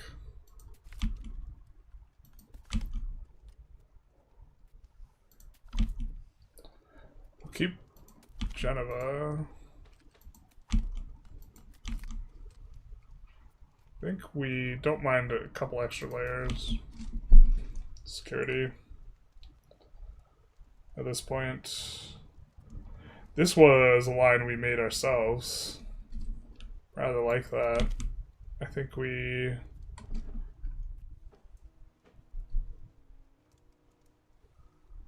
maybe wouldn't mind a little bit of protection in some spots.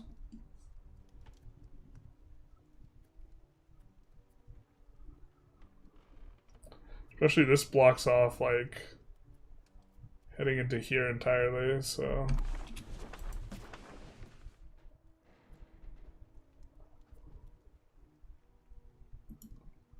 Maybe we do this.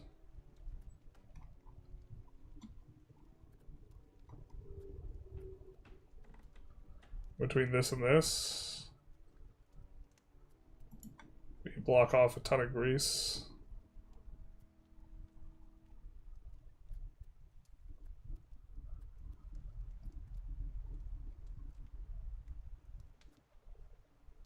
Just trying to make use of the passes a little bit.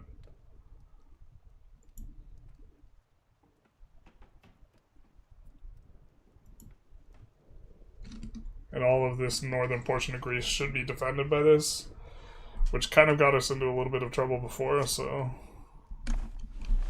maybe those aren't very good forts. It's more of a multiplayer thing where you're caring about the forts, I think. I think inevitably with DLC power creep this game, it seems like we're not even getting to that before fundamentals around control change completely. Well, the discount modifiers need to go. It's just, I was really hoping for 1.1, like, the major thing of that is we're reworking how a lot of these discount modifiers work. That was, like, because they've rebalanced proximity, like, since I've started playing the game back in April.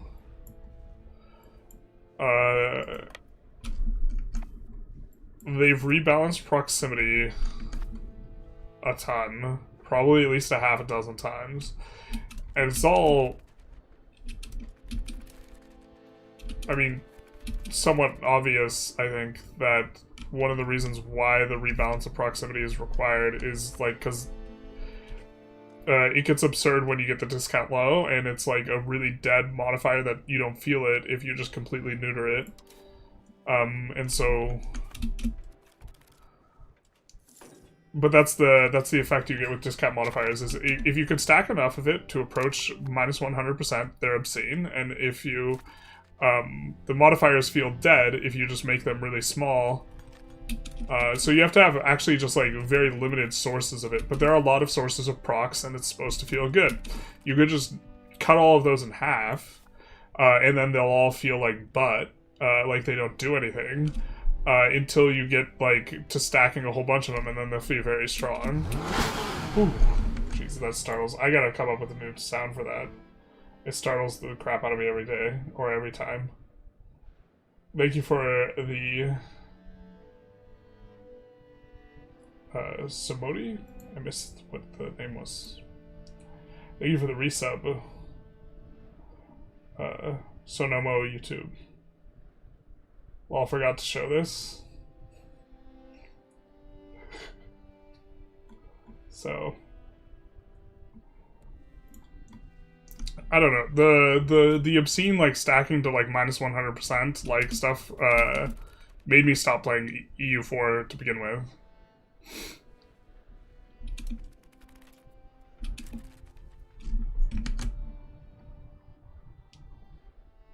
Maybe I'm mistaken, but I think the goal is to nerf overall proximity cost reduction, so it's not possible to blob extremely. We will see, but again, I think if they've nerfed proximity like 6 times. I think if they did something drastic and cut it in half, that would achieve maybe the desired effect. To some extent.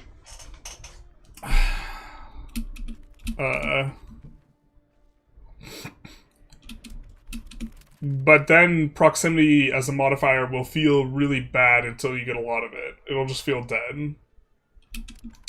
The point is like, you can take this approach where in order to prevent stuff to being reduced to 100, you just make it like, do almost nothing. But then like, when you're reducing your proximity cost by 2.5%, it's not going to have a meaningful difference on your country until you have a lot of it.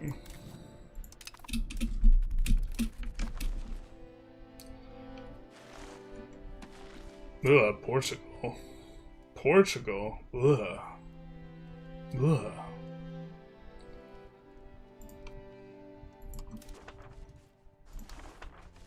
Oh, we can't export from that market. God. So we might just need to make a new market. Maybe when that finishes.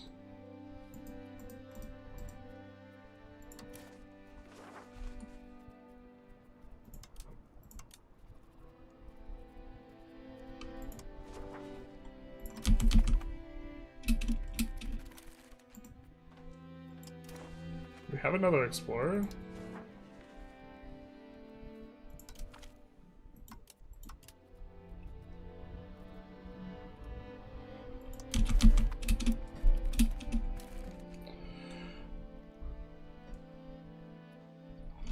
My 13-year-old monitor blew up 2 days ago. Womp womp. Glad you liked the loud engine, Sonoma.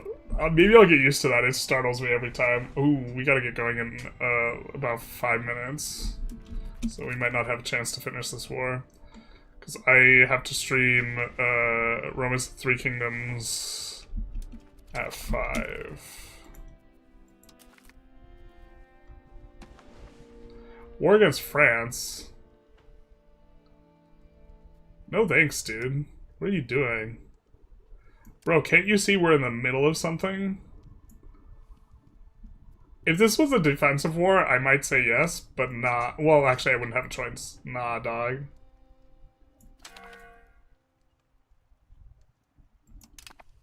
We already got you to break your alliance with Castile, or with Aragon anyways. Which is the main purposes of allying, you know? Jeez, what an idiot. What are you attacking France for? They need to have the option to only attack if we say yes, to be honest.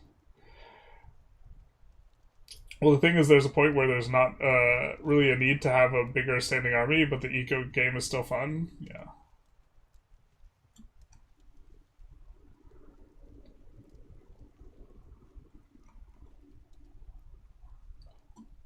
My wife's son is gay and I don't agree with his lifestyle. Unfortunately for you, I think people should be allowed to do what they want. Or, well, I mean, I guess it's not unfortunate for you. You can do whatever you want, but...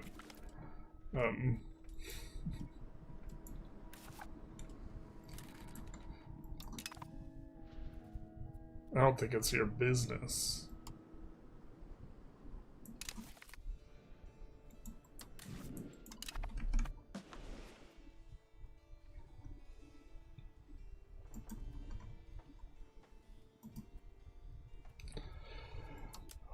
We can only explore this before our colony finishes. God, it's such a silliness.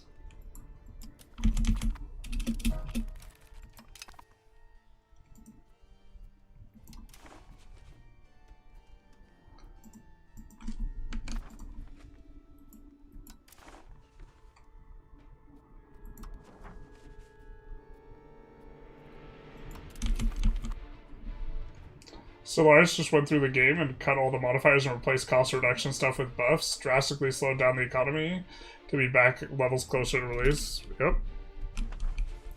Stellaris' design team is just like wilding out, just in general. They've like completely rehauled the entire game so many times. I don't know if that's exactly what I would want design to do, but maybe that's what would be needed to get the kind of modifier change I would be into. Because they haven't said a peep about discount modifiers. But, like, if they want to rebalance, like, they could just, like, only focus on content and bug fixes and stuff like this, and that'd be fine. But, like, if you want to rebalance the game, the fundamental, like, biggest problem is discount modifiers. And it's, like, a problem, like, every single issue that comes up with balance has to do with the way that those modifiers work. Not just, like, the numbers, but just, like, it's too hard to get good numbers when you have that type of thing going on. So Solaris is almost 10 years old. It says something about the game that took for so long for Eco to fully break. Yeah. Francis looks like a pretty big threat. France is not that big a threat to us. Their standing army is like... We can field a way bigger standing army and also recruit up infinite mercenaries, basically. And our standing army is 5 times theirs. I don't know what they went wrong there. I could see on my Italy game too, and a month later they tried to call me in a war against France. Yeah, it's like, they should be able to like conditional deck that war though. That's actually like super bad for them. Because the exact reverse, if it said, I would be really frustrated. If the game told me that Italy would help me out in my war, and then Italy did not help me out in their war. I'd be like, whoa, whoa, whoa, whoa, whoa, what gives, bro?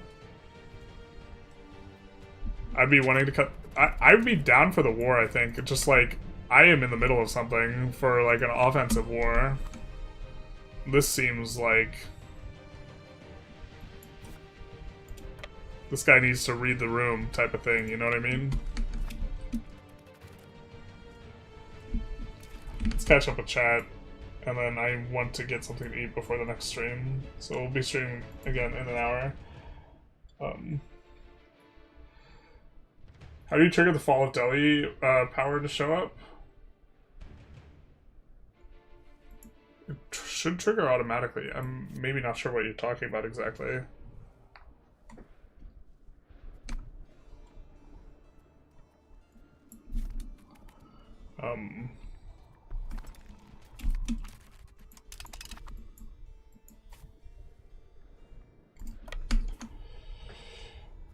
For Stellaris, the changes keep the game fresh. You can't have interesting competitive multiplayer if the meta never changes. They've been, I think, aggressive about overhauling it, but that's also fine. But you could also, there's things you could do to have like temporary like metagame updates that don't necessarily change the base game. They've overhauled the base game several times, I feel like, in a really big way. Question about the student start. Would you create a market in Danzig, or is it not that worth? Yeah, there probably should be a market like somewhere up here. I don't know exactly where I put it, but like, yeah, this is a place that's market access starved a little bit. The Krakow one should like shift over and down, and then there's like a market in here somewhere that makes sense. But I don't know exactly where.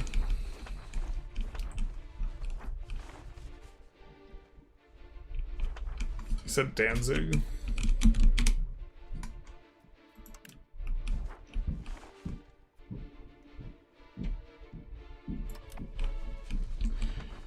Yeah, if it's your main market, I might put it a little bit inland. You want it on the river, though, probably. Not necessarily super far inland. I'm in a situation where it doesn't show what percentage of power I have. Ooh, that might be a bug. I can't remember that situation off the top of my head. We're gonna see if there's anyone to raid, but we'll be back in an hour. Don't really see anyone. Alright, so I think we'll wrap up the stream. I hope you guys enjoyed. Again, we will be back in the hour for Romance of the Three Kingdoms. Or longer than an hour if it takes them longer to drop the game. I think that the patch hasn't dropped yet, and it said it was scheduled for that period of time, but we'll see. Or it wasn't dropped before we started the stream. It had not yet released. We can check real quick. Just try and confirm.